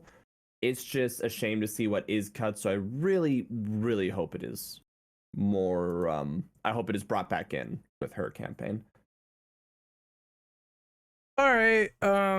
So there is a little bit to go over, some things to mention. First and foremost, I guess I'll start with mercenaries, and there's a lack of Ada and Wesker. So I think what happened was Capcom usually is. They make a deadline. It's cool they make dates, but I feel like when they make these games, something happens or something might be lost in translation. They made RE2 and we clearly saw how the A and B scenarios went. They were not the same as they were in the original, and thus, of course, it just didn't feel the same. It didn't play the same. It was just something they added on last minute. That's what most people speculate, and I think the reason is because they picked a deadline. They really originally wanted 2 campaigns. They said, oh shit, well, we're gonna have to change that for more replay value, and they gave us what they gave us. I think the same case is with this game. Now, granted, do I think people are being fair about certain things? Absolutely not, because I feel like Separate Ways was something that wasn't in the original Resident Evil 4 release. If people remember correctly, that didn't come until the PS2. In the original GameCube, there was no Separate Ways. It was none. So I don't get these brain dead takes of people saying, oh, it should have been in the game because it was in the original. And I'm like, there was no Separate Ways in the original. What are you talking about? It doesn't make any sense. Now, Assignment Ada, of course, that's cut, but I didn't like Assignment Ada. I'm gonna be brutally honest. Like, I just felt like it was just go fetch the fucking virus canisters and that's it. That's what most of that game amounted to. Throwing in some bosses, you get to fight Krauser, but overall, it was just a dumb little mini game that you play for like 5 minutes and it was over. So I if people loved it, cool. I didn't love it that much in the original, so I don't miss it. Mercenaries coming back as a free update after like 2 weeks. I thought it was fine. I like the new Mercenaries. I like how they coordinated the gameplay. It just feels fun, furious, ferocious. I thought they were going to bork it with the combo system, but apparently not. I have small little nitpicks. Like, I missed the original timers. I don't know why they went with the ones from Village where they look like orbs. I miss when they look like actual clocks, but that's just a small nitpick to an overall great little mode. I do agree with Shadow where he said it feels on the light side without the characters that I'm going to talk about next, but I think there's a reason for that too. So on top of not having everything available at launch and focusing on this giant meaty 16-hour behemoth campaign, I believe that Wesker was unfinished. And the reason why I said that is because modders did rip Wesker from the game and they were playing with him, doing his little moves or whatever, and the animations just weren't done. Like his tiger punch or whatever, it didn't even hit the Ganado when I saw that gameplay. So I'm thinking that Wesker is going to require a little bit more work to get his combos to work officially, so they're taking their time to fix him. And then they said, hey, if we're going to take time to do this, we might as well just sort of parallel it up with the Separate Ways release, and we know that it's going to be probably like $20 for that DLC, because I think people were out of their mind when they thought that whole DLC for Separate Ways, story DLC, was not going to be paid. Mercenary stuff may be free, but Separate Ways, hell no. This is Capcom we're talking about. They're gonna definitely charge us for that. As for the characters on Mercenaries that they do have real quick, Leon's better than the original. He has a sniper rifle, so the sniper rifle is just in his kit now. It used to be shotgun pistol, which is what made Leon weak, because like, what can you do with all these options? Now that they have mayhem mode, he can, you know, do an alt and power up and shoot a boss to death, so it gives some leeway. He's definitely a little bit better, but not the best character. Luis is kind of cool with his explosives, but I think my main problem is Luis is slow, and they say it in the description, his little QTs or whatever that he does to the enemies, they're not that great. They're very slow, so I opt for shooting people in the leg with the red 9 and kicking them, because it's a lot more faster that way. As for Krauser and Hunk, they are the gods of Mercenaries as far as I know. They can do it all. Hunk can have infinite ammo in his little mayhem mode and just completely kill everything on screen. Krauser still has his arm that can slice through people, as well as his knife like moves where he can parry doing knife strikes really quickly and dash. Those two characters are absolutely fucking ridiculous, and once again, they only added to the kit of some of them because Krauser now has a TMP. He never had that in the original, only the bow rounds. He still has the bow, but they're explosive, so they gave people a lot more options to work with, and it feels overall more fundamental than I thought it would be. Just the only problem is, of course, it's two characters missing. And I did see the leak of Mafia Leon, Classic Ada, Wesker, and I just assume that all of them are going to be fixed and retooled for the DLC. That being said, I had a fun time, and I don't think that new stage is Waterworld. I think that's called Docks now, so it's like a reorganized Waterworld, and I think the new Super Salvador is going to be there. As for the cuts, I'll go through this really quickly. The laser room, okay. When it says laser room and throne room, I'm kind of confused because there is a throne room, but it's different placement. It's not like the same as the original. In the original, it was the laser hallway, then the throne room. This one is a random throne room somewhere in the castle, but Leon still sits on the chair and like ponders, so it's kind of there, but just changed. Like in most of this game, it feels like they move stuff, but they also added a lot of stuff in that repurposes the game and still makes it as long as possible, as opposed to RA3 where it's like we remove stuff and it's gone. So laser hallway not being in, I'm pretty sure it's going to be repurposed for Separate Ways, because Ada could do all these crazy flips and stuff like that, and she can do all that.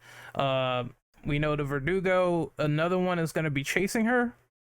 Not the one that Leon killed, the other one that he had with him. In the files, they said that is actively chasing Ada, as well as U3. So I think they're going to add more boss fights to Ada's campaign, and it makes sense because there's literally only one boss I could think of, and that is Sattler for the original. So, of course, she needed like 3 bosses. It makes sense.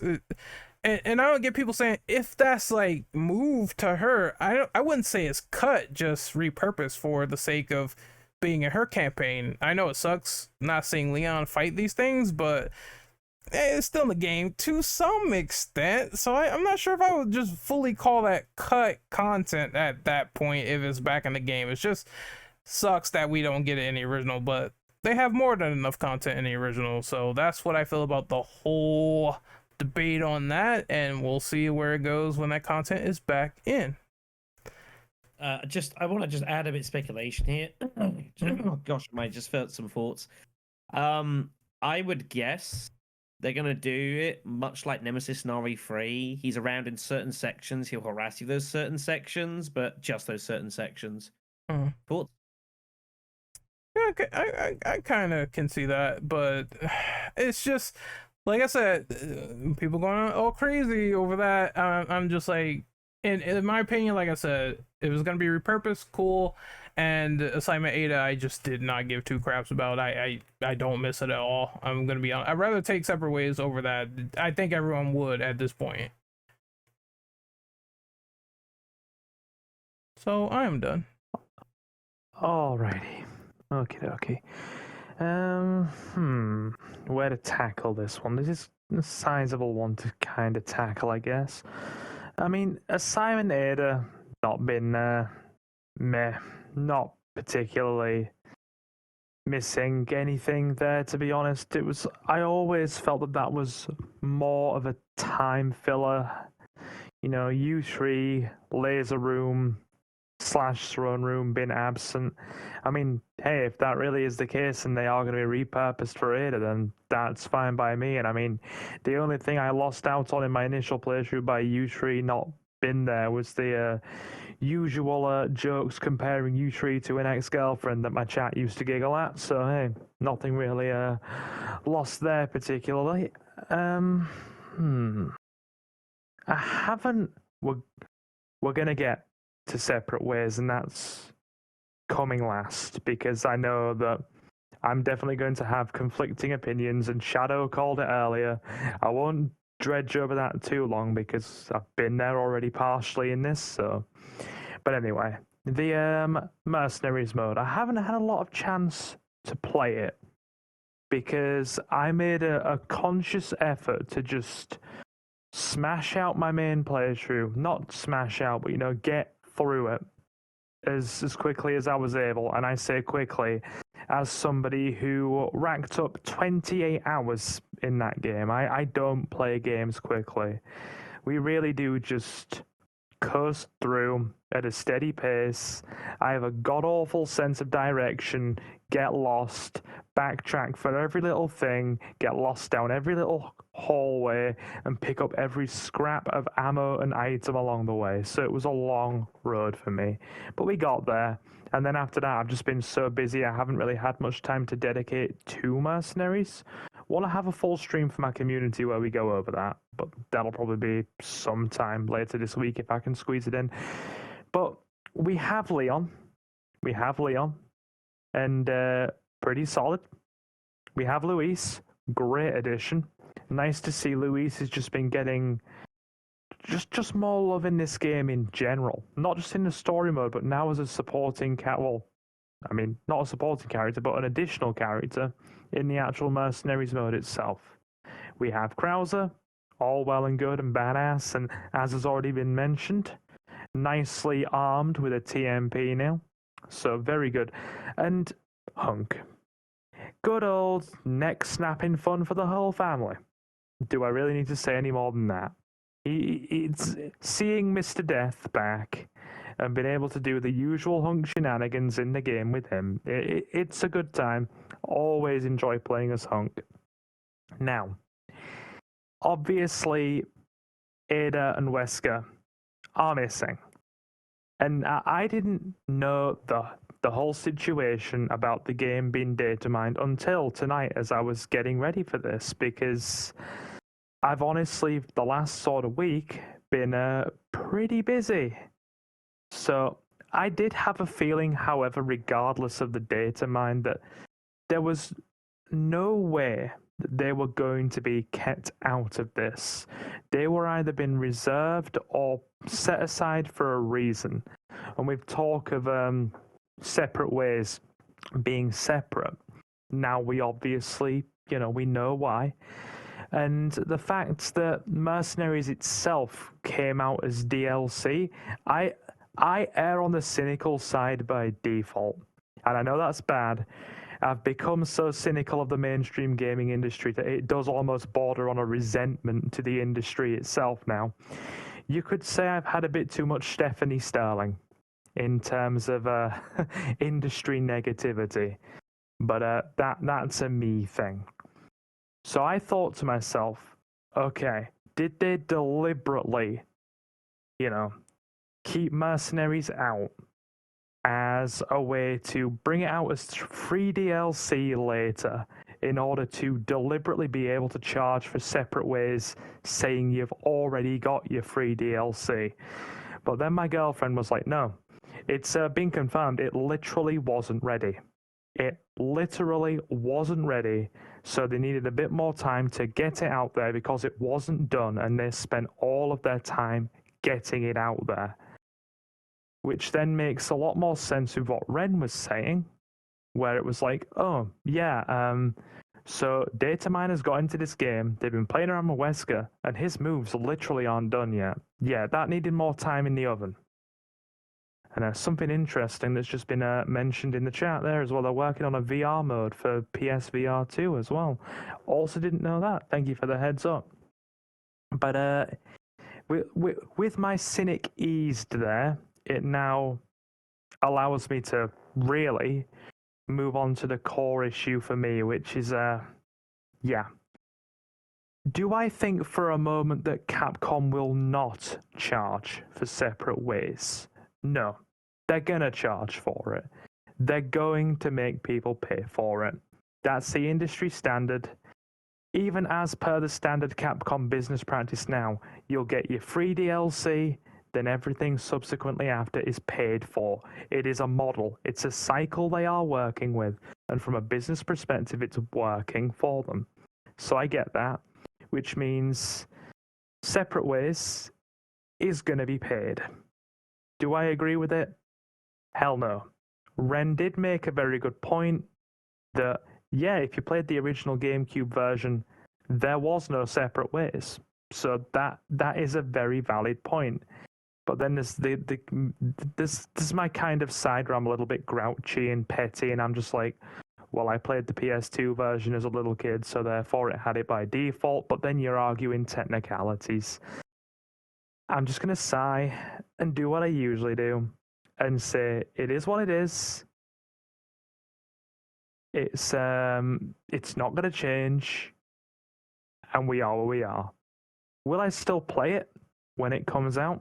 Hell yeah. This game as a whole, right, I want to make this very clear, even though I have a gripe with DLC practices and have definitely made a very vocal point of taking them apart, and as Shadow called out, would definitely bring attention to them. Does that detract from the game's overall quality?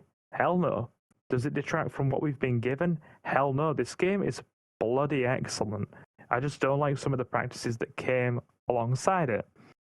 So that's really my 2 cents with all the extras. And yeah, back to everybody else. All right, so final question of the night. What is your final verdict on the game compared to the original? Go Shadow. Oh boy, I've been kind of looking forward to this in a weird way because I feel like I'm a little bit of the bad guy here, and it's been interesting as well on my YouTube channel because I'm in the process of uploading my run of the game. I've already uploaded as far as just getting to the castle, and it's as I spent a message to folks in this chat here. I have received a comment about me kind of being a little bit down on the game. And it's difficult because the problem is when you've been around a series for nearly 2 decades, it's kind of hard to not go into something like this, not having at least some kind of thought to what you hope it to be. So, to me, Resident Evil 4 Remake is probably one of the greatest tribute acts I've ever seen for a video game. Solid gameplay, expanded story, fun combat, logical inclusions from a wider lore and on gameplay mechanics. Some of the characters definitely being much more fleshed out and being much more relatable. Opportunities for players to go exploring, customizing their own experience, not being necessarily constrained as much to an original game, which was pretty linear in the whole, a very, very slick presentation of this game. Like, absolutely, really, really well put together. Obviously, this is a good game. This is a great game. I've never made any bones about this. I would rate this higher than Resident Evil 2 Remake, kind of mechanically. And I absolutely really think Resident Evil 2 Remake is a fantastic game. And that's what this is. This is trying to make a 20-year-old game, bring it to the current generation, and make it more accessible to a wider audience. Makes full sense. Why would you not do that? But in having a more rounded journey and experience, the question I kept asking myself is, does that infringe on the fun of the game? I haven't talked about the shooting range. I know other people have. When I first walked into the shooting range in this game, I loved it. I thought it was great because the game was having some fun with itself. It's a kind of absurd. It's kind of ridiculous. The portrait of like the merchant on the side with his gun drawn out in cartoon. You go to the bonus time. The music plays. The lights are going crazy. It's fantastic. The game is just like having a great time. You get Lewis, as I've mentioned earlier. I think he's a wonderful highlight of the game and a real beneficiary of the extra time that's been put into this game as well. Him like walking around at the start and later on, and with his pole, like his spear and his lance from this Spanish novel. It's great because we can enjoy it because it's that light-hearted entertainment that we can really associate with, and it's what we play games for. We play games for that entertainment, that enjoyment. I go to the review from Ben Yahtzee Croshaw from The Escapist, who Resident Evil 4 happens to be one of his favorite games of all time, and it was fascinating listening to it. I don't necessarily agree with everything he says at all, but it was interesting when he brought up a point about talking about Resident Evil 4 and bring it to the current one. Where it's like if you took a knob with camp on one side and sensible on the other, quote, which is all, the game was all consistent of having the knob having been clicked towards sensible, and further on. It's Resident Evil 4 with all the edges sanded down. The additions to combat feel more like a fussy dilution of a pure experience. The more sensible dialogue and characters lacks the fun chemistry and banter of the original. I don't necessarily agree fully with that statement, but I 100% get where he gets from it. And that was the problem I had going into this, And I think this is a problem a lot of games have had over the course of time. We've gone on this high re-breaking spree. They've gone through this kind of bring to the current generation. But obviously that's going to change it because gaming's changed a lot in 20 years and 25 years. We've come a long way. A lot more happens now. The other question, of course, is does it matter if this is a tribute act? I don't know. I don't necessarily know it does matter for everyone, but I think to ignore the context of this game, I think is not correct. And maybe it's fine. Maybe there are like two different audiences, perhaps a little bit in a way for this, and maybe one doesn't really care for what the original game was. Either they weren't around for 2005 or they just weren't that interested in it. Maybe they're just picking up Resident Evil 4 for the first time and they're used to it. But you think of so many series that have benefited from what Resident Evil 4 did, obviously, originally. We've talked about, everything, your Dead Spaces, your Mass Effects, your Gears of War. There's so many huge series that all can trace the roads back to it. And it's really weird because I'm usually the one who doesn't worry too much about that sort of thing. The irony being with Resident Evil 2 and 3 Remake being that I could register there were changes, but I didn't really care. Like my nitpicks for Resident 2 Remake was because I played the original, I just thought it was a better system. Resident Evil Remake, I was defending it, and yet now I feel like I'm the bad guy because I can't fully. I was trying to embrace this game and I couldn't quite manage it. It was really weird. I really, really wanted to establish an emotional tie to this game. I was waiting for it, desperate for it to just draw me in, not just for its pretty graphics and its wonderful presentation, but I wanted it to enamel me with its charm, its creativity, its soul. But I just couldn't connect with it, which was equally frustrating and kind of saddening, really. Technically, mechanically, this is a superior game to Resident Evil 4. It was always going to be. It's been nearly 2 decades of advancement, not just by the company, not just the genre, but the medium as a whole and everything beyond it. This was always going to be better. How is this ever going to be worse than 2005?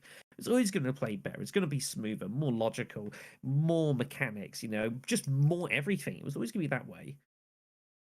I think that what I end up taking away from this, and I think back, when I played the Resident Evil 4 original, it was like being a part of like a grand movie where the stakes were high, the action was engrossing, the fear of what the game was going to throw at you. I found it was so addicting, a memorable cast of characters that you would remember for a long time, with quirks and witty remarks to each other and fun dialogue and banter.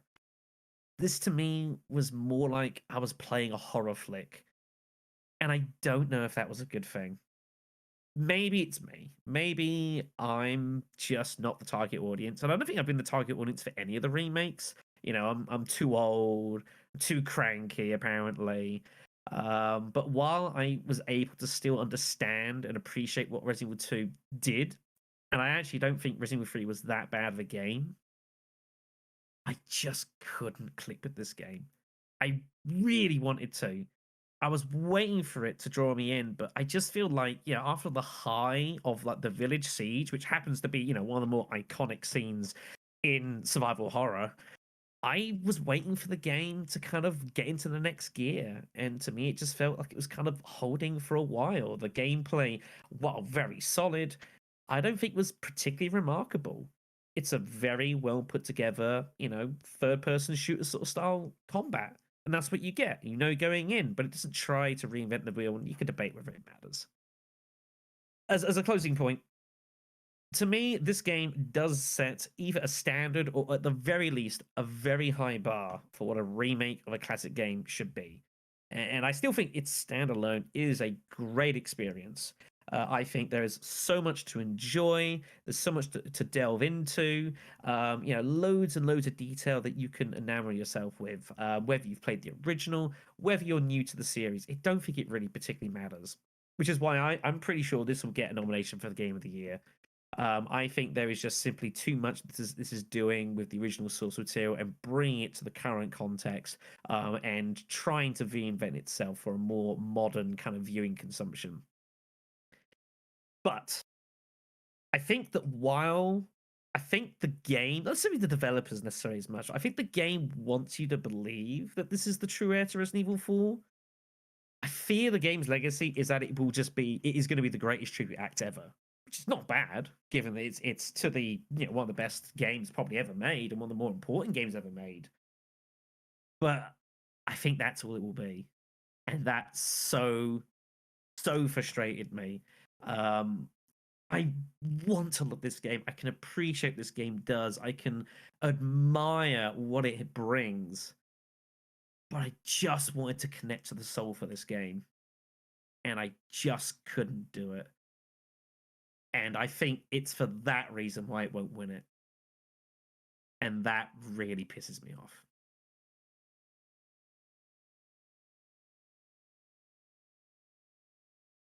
For me, my final verdict on this game is, in my opinion, it was a really good remake. It was what I was looking for. I was able to play it through and basically play Resident Evil 4 all over again. Things were changed, added, some removed, they may be added back. But I'm glad I got the collector's edition, and comparing this to the original, I feel like it won't have as big as an impact that the original has on other games because it's 2023, and the original will still be in a special place in my heart because I think that was the first ever Resident Evil game I played. And yeah, I don't know how to explain it. But yeah, right now, I'm definitely still taking my time with this remake. I got 2 S pluses on assisted and standard difficulty. I need hardcore and professional mode. So as of now, I have over 100 hours on the game already. I haven't gotten platinum, but I will get it for sure. And maybe I will get all the achievements on Steam too some other time. I enjoyed it all. I'm just gonna make my answer quick. Final verdict. There are some things I liked better in the OG, as I mentioned. Ashley's health bar. The PRL weapon was really neat to have in the OG, but there are so many more things I like better in the remake. The shooting range, the charms, the challenges, mercenaries, the added lore. Louise, overall, while the OG holds a very special place in my heart as the first RE game I ever played, I do think the remake is better in so many ways.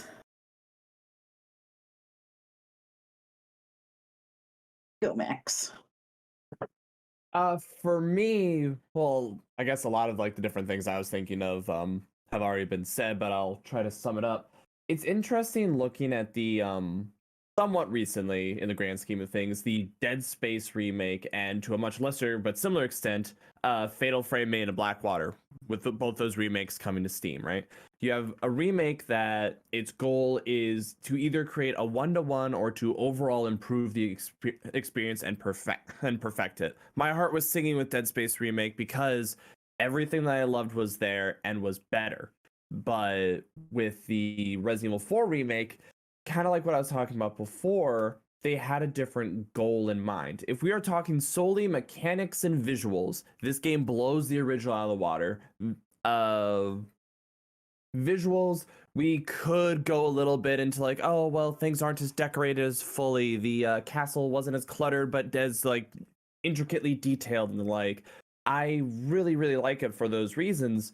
But ultimately, what got me about it is the tone. I'm not good at for the few podcasts I've been here, I am not good at giving numbers to games. I like relating the game as an experience to something that's in the game itself.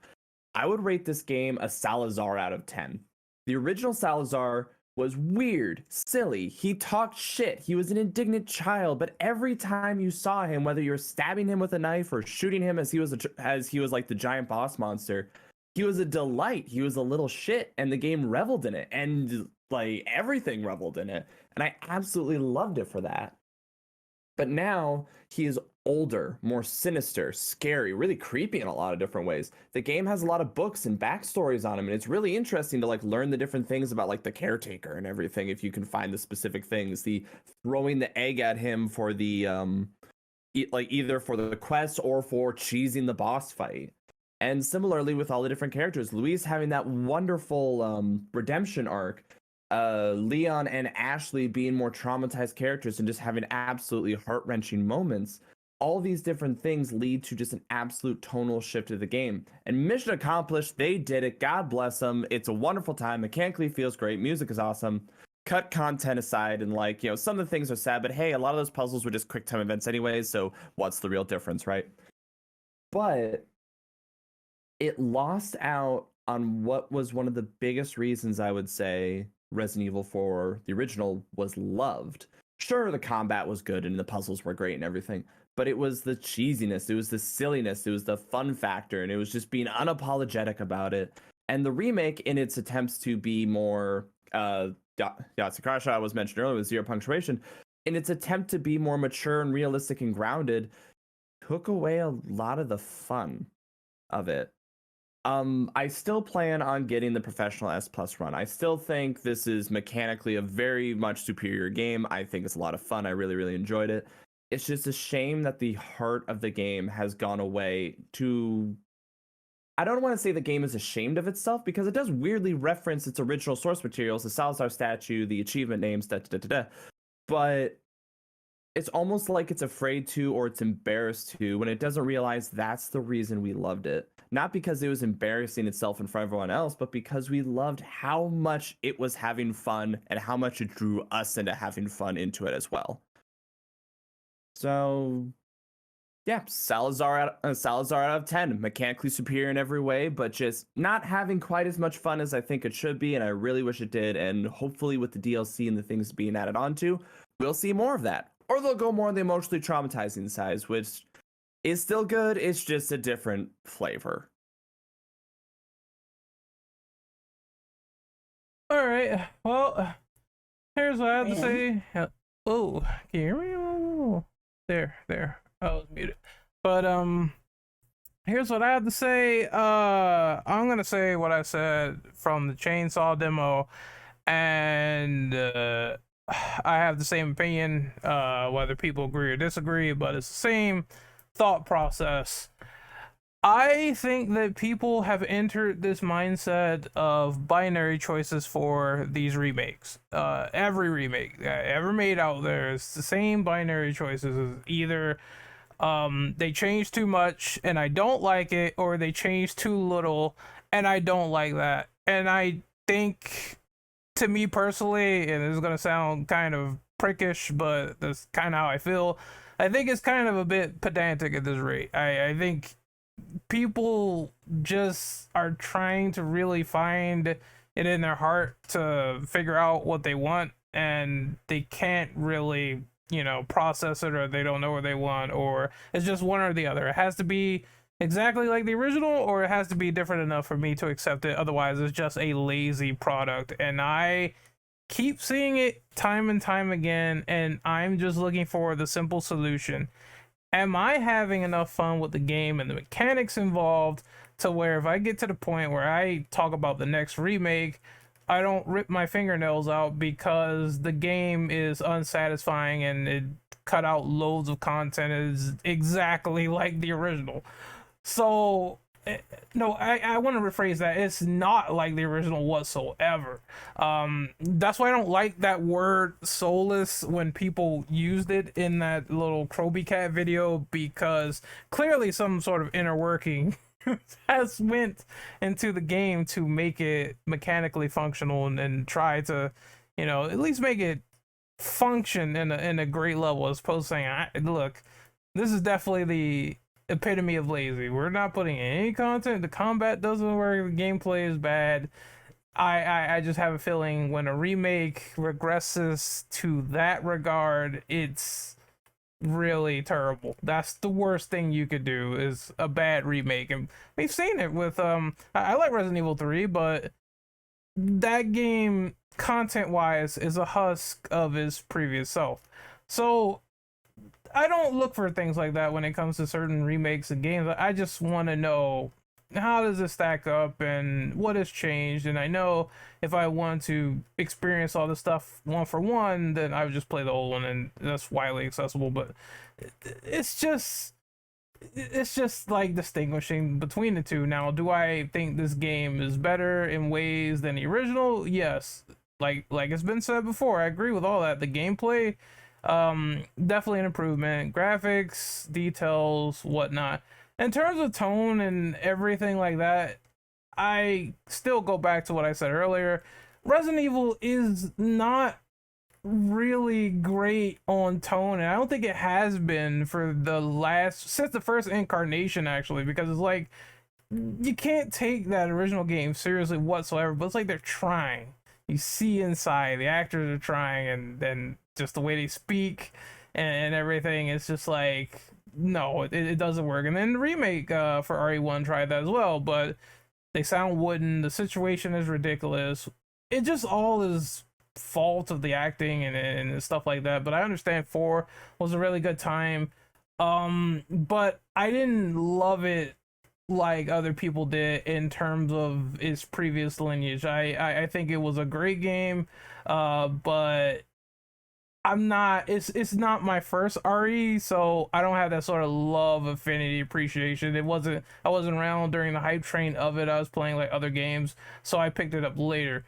That being said, like I said, it's some stuff I like in the original, like them definitely giving Sadler more of a presence. I thought that was badass, and stuff like that. And this one they did, but in this one we get better Luis, and the other one we don't get him in the mines. So I feel like there's strengths and weaknesses. And one other thing I want to mention before I wrap up is that also feel like, and I don't like this opinion at all, but it's something I see on Resident Evil Twitter. I think people are also looking for the remakes to replace the originals when that's never been Capcom's intention. They always said since RE2 that these are just companion piece games.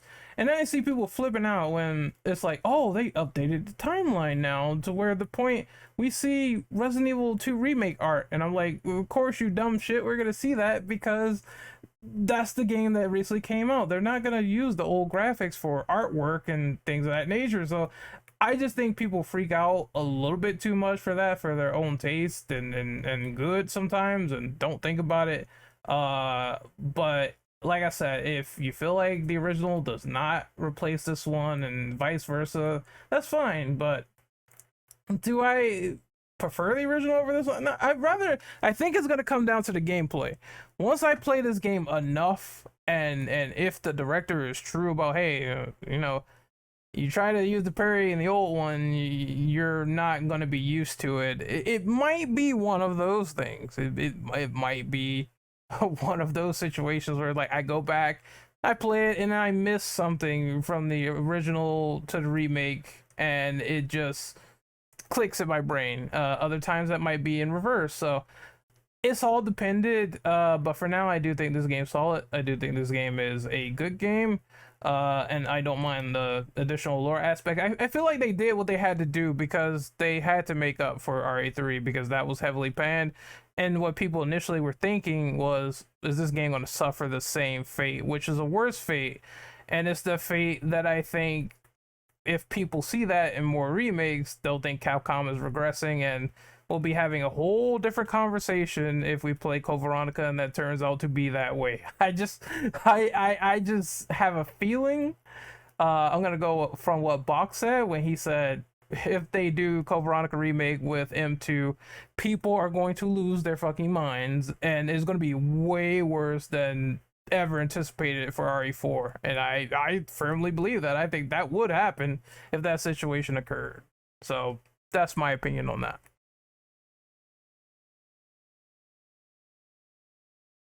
Sorry about that. Just takes me a second to unmute things because temperamental PlayStation. Yeah, I want to immediately come off something that Ren mentioned there. Like, these folks that are coming in, like, looking for something to replace, or it either has to be identical to the OG, or it has to be an out-and-out replacement. Like, please, motherfuckers, stop. Like, I want to try and find a way to articulate this, and the fact that I'm getting tired is making it difficult. But why do we need to... so my voice is even cracking, I'm getting that sleepy. Why do we need to replace these? Why do we need a replacement? Why can't we just respect all the various games? Because you've now got a remake continuity and you've got the OG continuity. Why can't we as fans just love and respect each one of these for what they bring to the table? You know? Surely I'm not the only one that feels that way, because I have a very similar stance with RE4 Remake that I do with RE2 Remake. And even though I have monstrous, and I mean monstrous gripes, and you've heard them on this channel before with RE3 Remake, I can still find it in me to respect it as a good companion piece to RE2 Remake, because while it's not a very faithful, faithful game compared to what it's based on, it still has its, merits and that kind of thing. So for me, it's not about finding a replacement. It's not about something has to be identical to the original either, because I'll be completely honest about that, like out and out, before I get to my verdict. I feel like this needs to be built up upon a bit here. The people who have sat there and said, it didn't have this, it's not good. This has been changed, it's not good. This has been changed, it's not good. And since I know a few of my own people are going to be watching this podcast, the people in my own podcast who are saying X, Y, and Z is gone, please, respectfully, I like you all stopping in, but quit that shit, please. It's 4 Remake brings a lot of really good things. We have, as has been said, an improved Luis, improved Ashley, great characterization in a lot of ways, really streamlined modern gameplay. Your kind of deaths when Leon gets caught by Ganados, that's another thing that I feel nobody's really mentioned in this one. Possibly because you've mentioned them in the Chainsaw demo and I wasn't present for that, but there's so much more stuff just given compared to what is necessarily taken out that you're getting a very awesome product here. Just a good time, a really good time. Just like the original has its merits.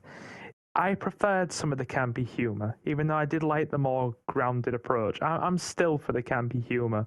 It just has this charm to it. It really does. There's a touch of charm for me personally that is missing from the remake. That the remake brings so many wonderful things along with it that it's all good stuff. So I'm not gonna try and compare them. They're both awesome. They offer their same things, and I literally played the original right up until the night before the remake was released because I wanted to enjoy it, and I'm gonna keep going back to it even though the remakes are coming out. So please, internet, I know this is gonna be a futile argument because you are going to be internet, but just enjoy games for the sake of enjoying them, please. I know that is a really futile thing to say. Like, my only gripes with the remake have been around some of the business practices. The game itself is bloody fantastic, and I reckon that's the best way I can sum it up. You know? And I imagine that if we get a 5 remake or whatever comes next, you know, they're not going to screw it up. There's no way they're going to screw it up. Like, they saw 4 on the cards, right? And it's just like, yeah. Anyway, I don't want to go around in circles too much. Apparently, we're opening the floor now. Come on in, folks. Hello. So now we can all talk about anything that anyone wants to bring up before we all log off, since mostly we were muted during everything. I don't know if there's really much more to cover. I mean, I think it comes down ultimately. It's why again I talked about it. I think that there's no one disputes that this is a great game, right? No, Excellent. like mechanically and story and everything, it's we all know incredible. that. It plays great.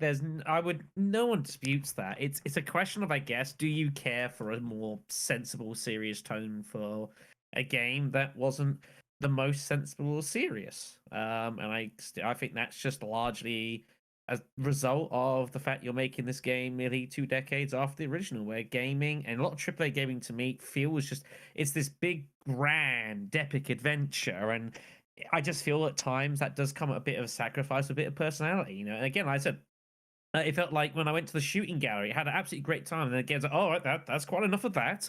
Time for some more of our serious, down-to-earth gameplay. And it's not like it was bad gameplay. It's just, I don't know. You could have discussions there about like I remember talking to my sister about this when it came to like movies and stuff, how this is gonna be a weird comparison. The movie Logan for like the X-Men, right? My goodness, that movie is fucking depressing. It's like it kicks you in the nuts and asks you, do you enjoy it? Like, oh my goodness. And then I think you're not wrong.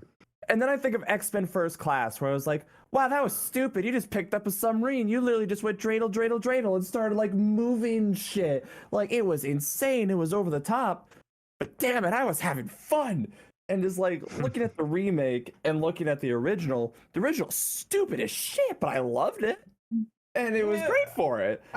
And like modern Resident Evils are like, okay, we're gonna be serious, we gotta be realistic, shit's scary. It's like I also want to have fun, so that's why I go like back and forth so much. They're both good in their own right, but yeah, the charm is really just missing out on it. It's I know, but it's difficult because like I say that, and then it's like, as I said, I feel like I'm the bad guy, and like, I don't get it.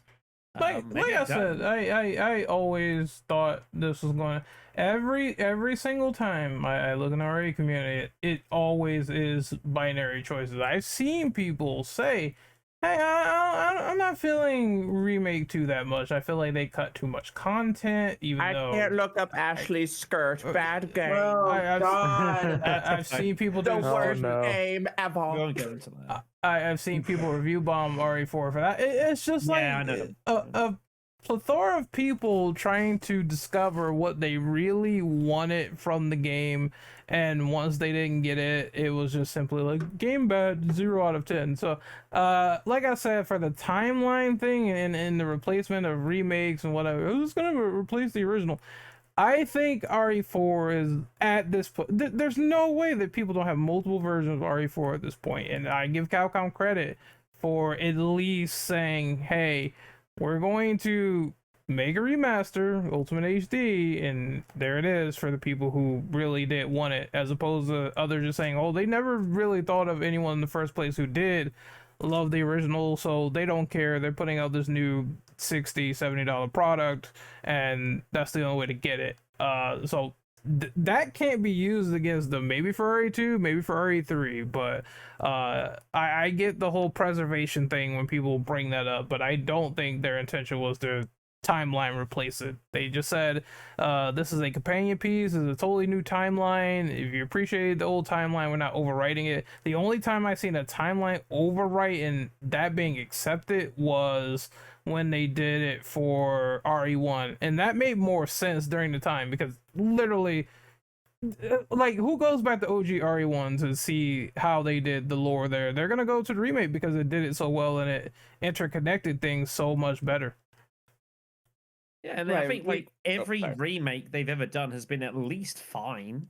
Right, RE3, your margin is going to vary a bit. Fine. I don't think it was that bad again. I think it was fine. I thought it was I- fun, I think- honestly. Needed I to just be missed the cut probably- stuff. Yeah, I think people wanted it to be more than fine, but that's a whole separate discussion here. It's just, I don't know. It's weird. It's like, it reminds me a little bit. So when Phasmophobia started coming out and kind of got really big, and I've got some friends and people that I know that played it a lot, and I hadn't played it, and I went and gave it a spin with them. I played for a few hours or so, and it wasn't for me. I didn't particularly dig it, which is kind of weird because, you know, on paper it's like right up my alley. You know, it's a bit of detective work, you know, the whole spooky haunted stuff, but it wasn't for me. But I can still sit there and say, you know what, I can see why a lot of people like this.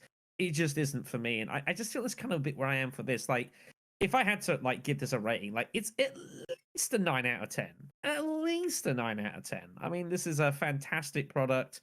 And there's just so much going on. Like, it's annoying. I feel like I'm having to say it like to almost like re-qualify the fact that just You have to because- reassure you're not a hater. in a way, yeah, a little bit. It feels like that a touch. Like, I'm gonna do a video from my channel tomorrow, just talking about it a little bit. You know, I think it's, as I said in my end review, I think this will be a Game of the Year contender. I think it will be nominated. I don't think that's a On ridiculous principle, thing I to say. hope not, just because it's a remake. But that's me Oh, being bitter about the recycling of culture and whatnot. I mean, while I possibly agree, I don't expect that. I imagine it'll be a Game of the Year. It will get nominated for Game of the Year, but I don't think it will win it because while it's a really fun, enjoyable experience. Like, I don't think like in 12 months, 18 months down the line, like, I don't know how many people are gonna come back to think, oh, I actually, you know, I'd really want to play Resident Evil 4 again. I don't actually think it's gonna be that many people.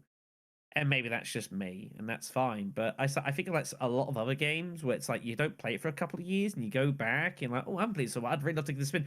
Resident Evil 4 just doesn't give me that vibe. It just doesn't give me that vibe.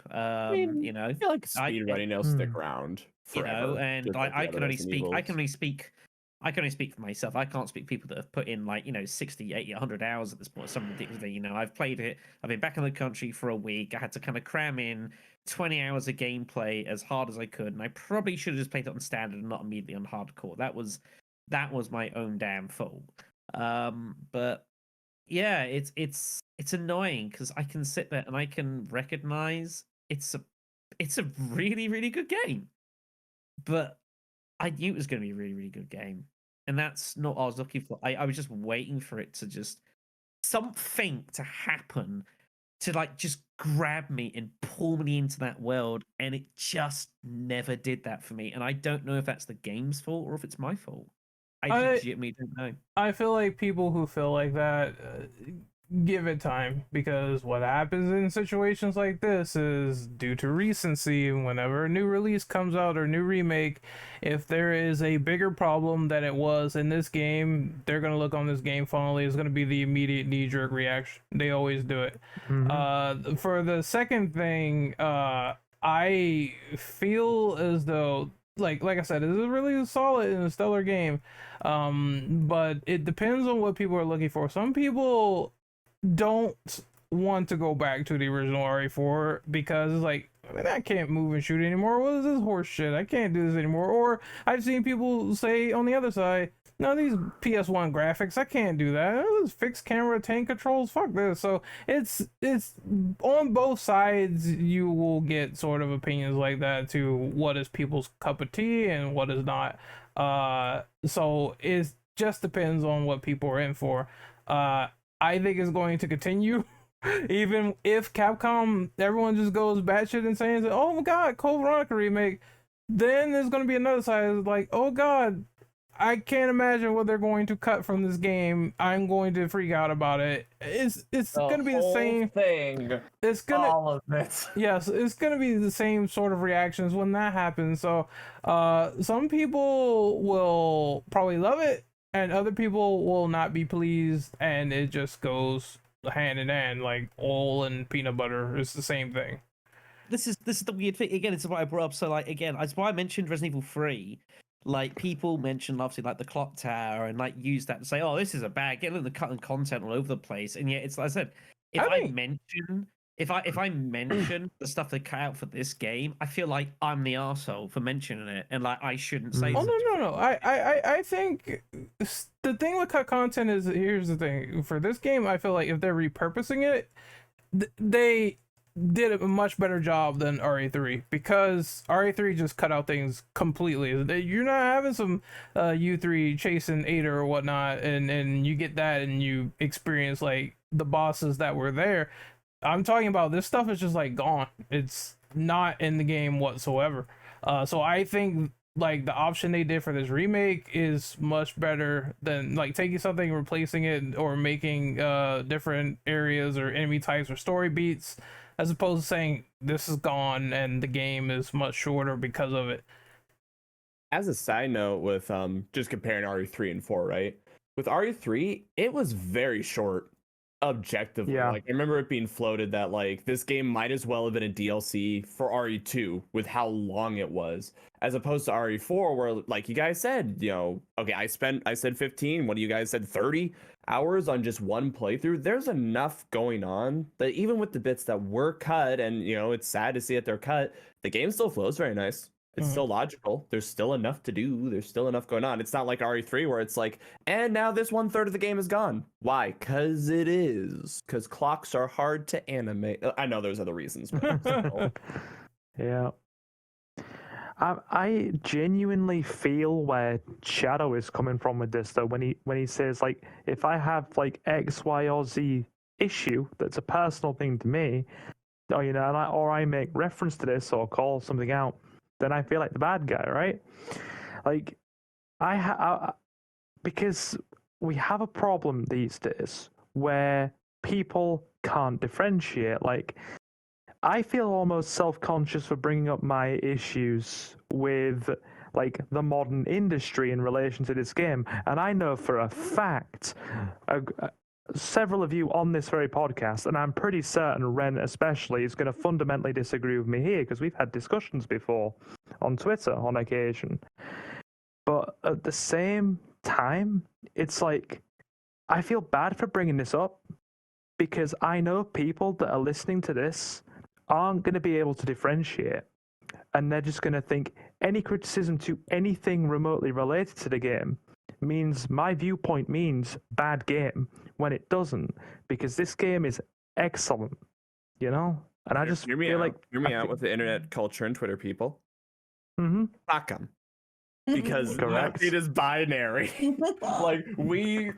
okay, speaking from experience, some of the games that I'm the absolute hardest on and like I can complain about the most and I can like just whine in it forever and ever, I freaking love. I adore almost every Dark Souls games I've played, but if it's like, Max, let's actually start getting into the nitty-gritty, I'd be like, this is bullshit, this is bullshit, this is dumb, why did they do this? It's because we love it.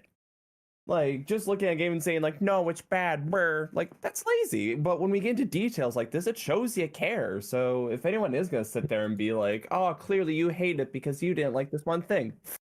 Okay. I think people like that do exist. I really do. 100% do. They really do. They definitely do, to the point where I don't when someone just simply, you know, says this about remakes, or they make like 1,000 conspiracy theories, it's like, where are you getting this from? It's just, I like, in my opinion, I'm just the type to question everything. I don't take it as face value. I just question it because I'm wondering if the developer actually said it, and then B, some people like just go with their own narrative. We've seen it time and time again everywhere. They just go with it, run with it, and no one says anything because it's like, that's my close friend. I don't need to talk about how he has his tinfoil hat on today. I don't need to do that. Some people are like that. They just let it go. And they don't question it or critique it themselves, which is weird. So, in my opinion, I was just like, where are you getting this from? I know people hate it, but that's kind of how I am on Twitter. Like, I just guess everything. I second guess everything. Rumors and speculation are fun. Negative flies faster than positive. I mean, there is truth to negative stuff getting more traction and having more of an interest as opposed to just positive. I love this thing. This is great. As opposed to, I fucking hate this game. I hate his guts. I hate his life. And it's like, oh, people get more curious that way. So it's all you know, clout train. I know how people work on, especially on news sites and stuff like that. Misinformation. So it's just the name of the game at certain points. Don't make me do the Trump impression and go, fake news. Oh, God. No. Oh, but I think unless anyone else wants to bring up something on the open floor, I think we're about ready for those outros. Yeah, I can't think of much. I'm just kind of, I don't know. I feel exasperated. I feel like disconnected. I don't know. That's something I've got to try and resolve, I guess. I can't wait till the next RE discussion or whatever they do, because I have a feeling that RE9 is going to be 7 hours long. RE9 is going to cover especially if they in the storyline. Wait for it. Ever since Village was largely announced, I was that 9 is going to be It's gonna be RE9. It'll be us talking for 10 hours about how they like individually kill each and every character and replace them with Sherry, Jake, and Rose. So, no, Baby Tolkien's down not the line ready they for execute them. Baby Tolkien's not ready for that when Leon goes into his grave. Wait. I mean, if they kill off Ada as well, it's a sacrifice I'm willing to make. I'm not willing to make that. That means Jill would die. Get rid of Ada, bring back Billy. I see. Oh God, no! All the way. Bring Billy back. Hashtag bring back Billy. Keep him in the grave. Gag me with a spoon. What the fuck? Hypothetically, though, if this hypothetical 9-hour podcast does happen, could we possibly start it an hour earlier so the EU folks aren't dying? Possibly. I'll take it under consideration. Yes, that's something Kitty is going to organize. Boy, sure. I fight for you EU people all the time, ask Ren. Yes, she does. Yeah. When it comes from game nights earlier or game days, as they're called, that was her idea. That's because of me. Yep. So she'll repraise. She'll look out. Also, before outros begin, I want want to check something real quick. Hold on. Oh God. I have Oh no. I have to look this up. I want to see how I feel long. like this is the reveal. No. Some shit's about to go down. No, nothing bad is gonna go down. I just want to see. I don't know about that. I'm scared. I just want to see how long the RE6 podcast was in comparison to this. Okay, so this is the longest RE not even podcast. close. This is the longest I RE think- podcast. Yes. I was gonna say, I think Oh, wow. RE8 was closest to this. RE8 was like 4 hours and 7 minutes. This one is 5 hours Or- going on it. Yeah, almost 5 hours. 5 hours. So this is technically the Well, I hope you longest. guys had fun at least. Jeez, I enjoyed myself. This is, I'm just saying, this is technically the longest RE podcast, so it is booked now at this point. It was gonna be because it's not just the game. I think it does bring up a lot of questions about like the context of remakes and why It's the they're culture happening around and where it. are they It's the going. Like, industry. we've had a few now. You know, we're talking about CVX, we're talking about 5, but then what? Like, as long as these keep generating a lot of money, like they're gonna keep doing it. Right? It's longer than Village too. So I always find that interesting, like how long they get, because I was talking about that in recording discussion, and I figured that I was like, maybe we could cut it at 4 hours, but nope. So it is I mean, this even is not longer. a than short game. Like, I spent Already 20 fun. hours on my run, which immediately was a little bit pedestrian. I could have gone faster. I was exploring stuff, but I mean, this is not a small game. No, it's not. I didn't think it would be as longer than RE6, since that's like 4 games in one. But I digress. Okay. Like two very quick things. I'll save the second one right before we outro though, because I want to finish this on a typical silver high note. And any of you that all know gonna my humor die. know damn Right, well it's what's inevitable. coming. Tolkien probably knows what's coming. She's picked up on my humor better than most, so we're gonna wait for this one.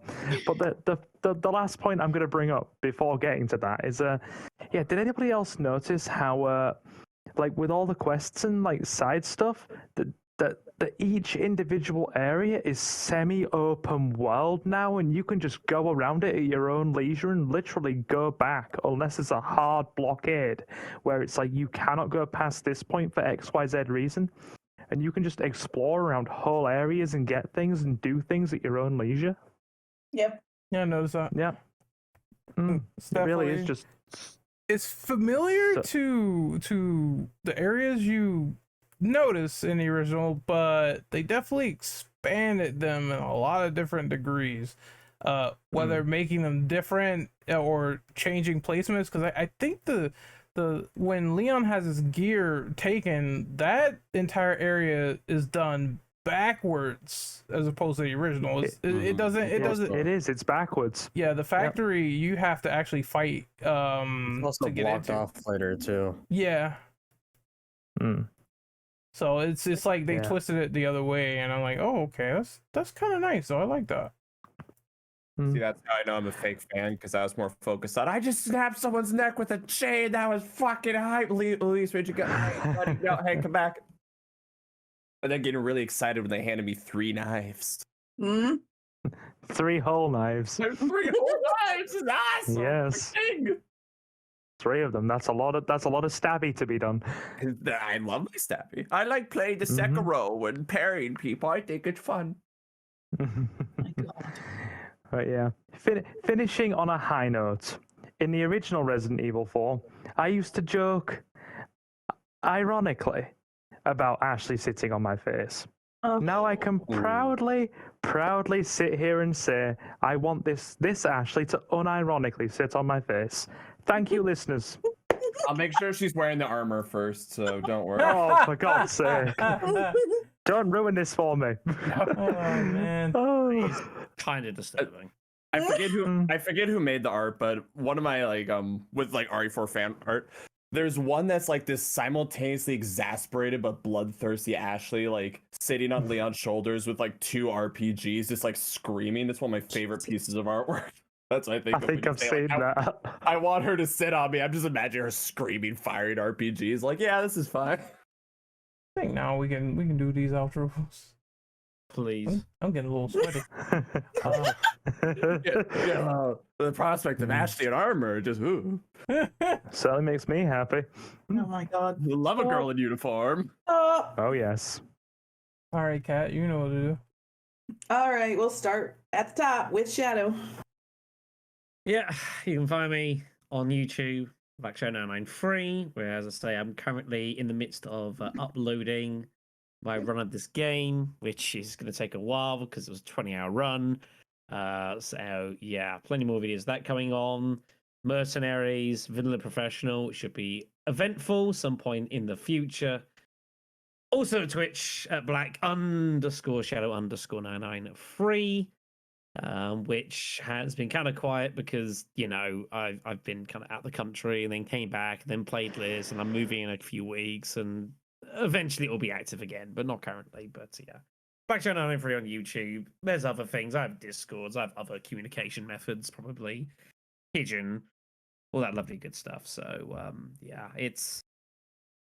I don't know. It's hard not to be a bit bummed out at the end of this. It really is. Maybe Resident Evil just passed me by now. I'm just too old for the tooth anymore. But I don't know.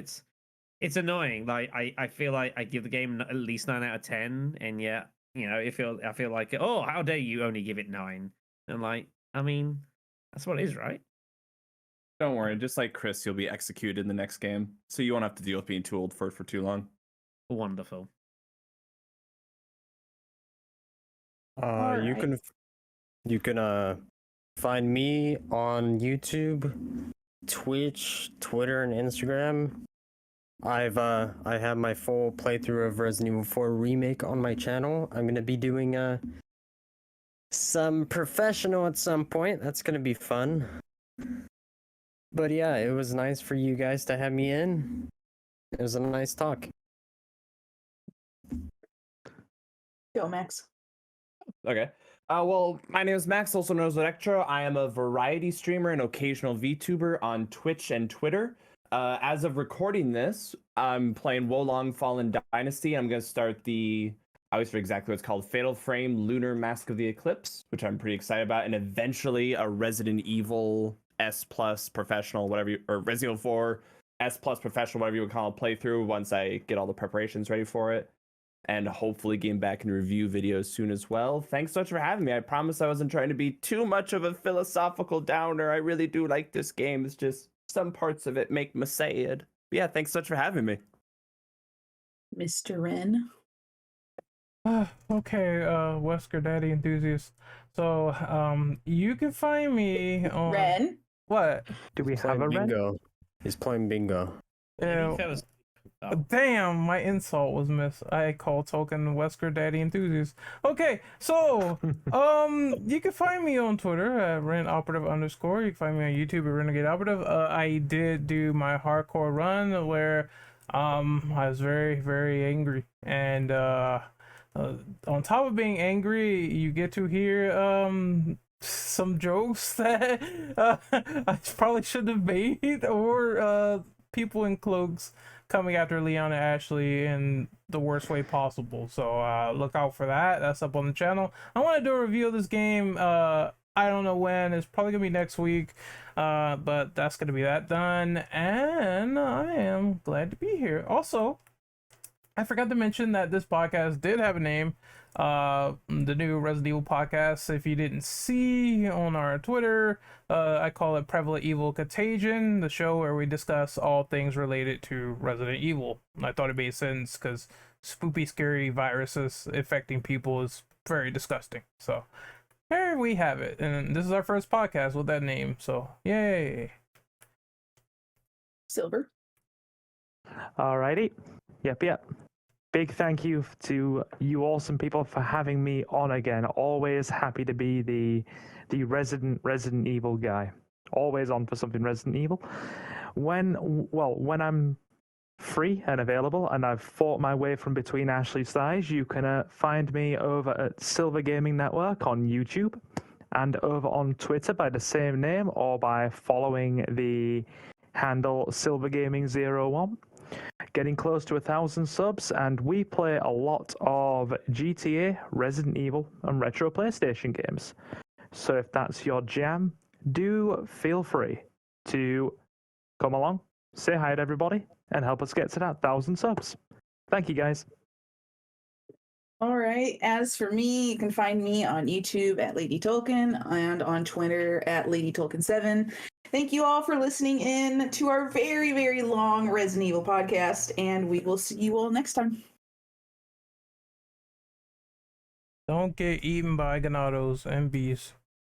Jeez.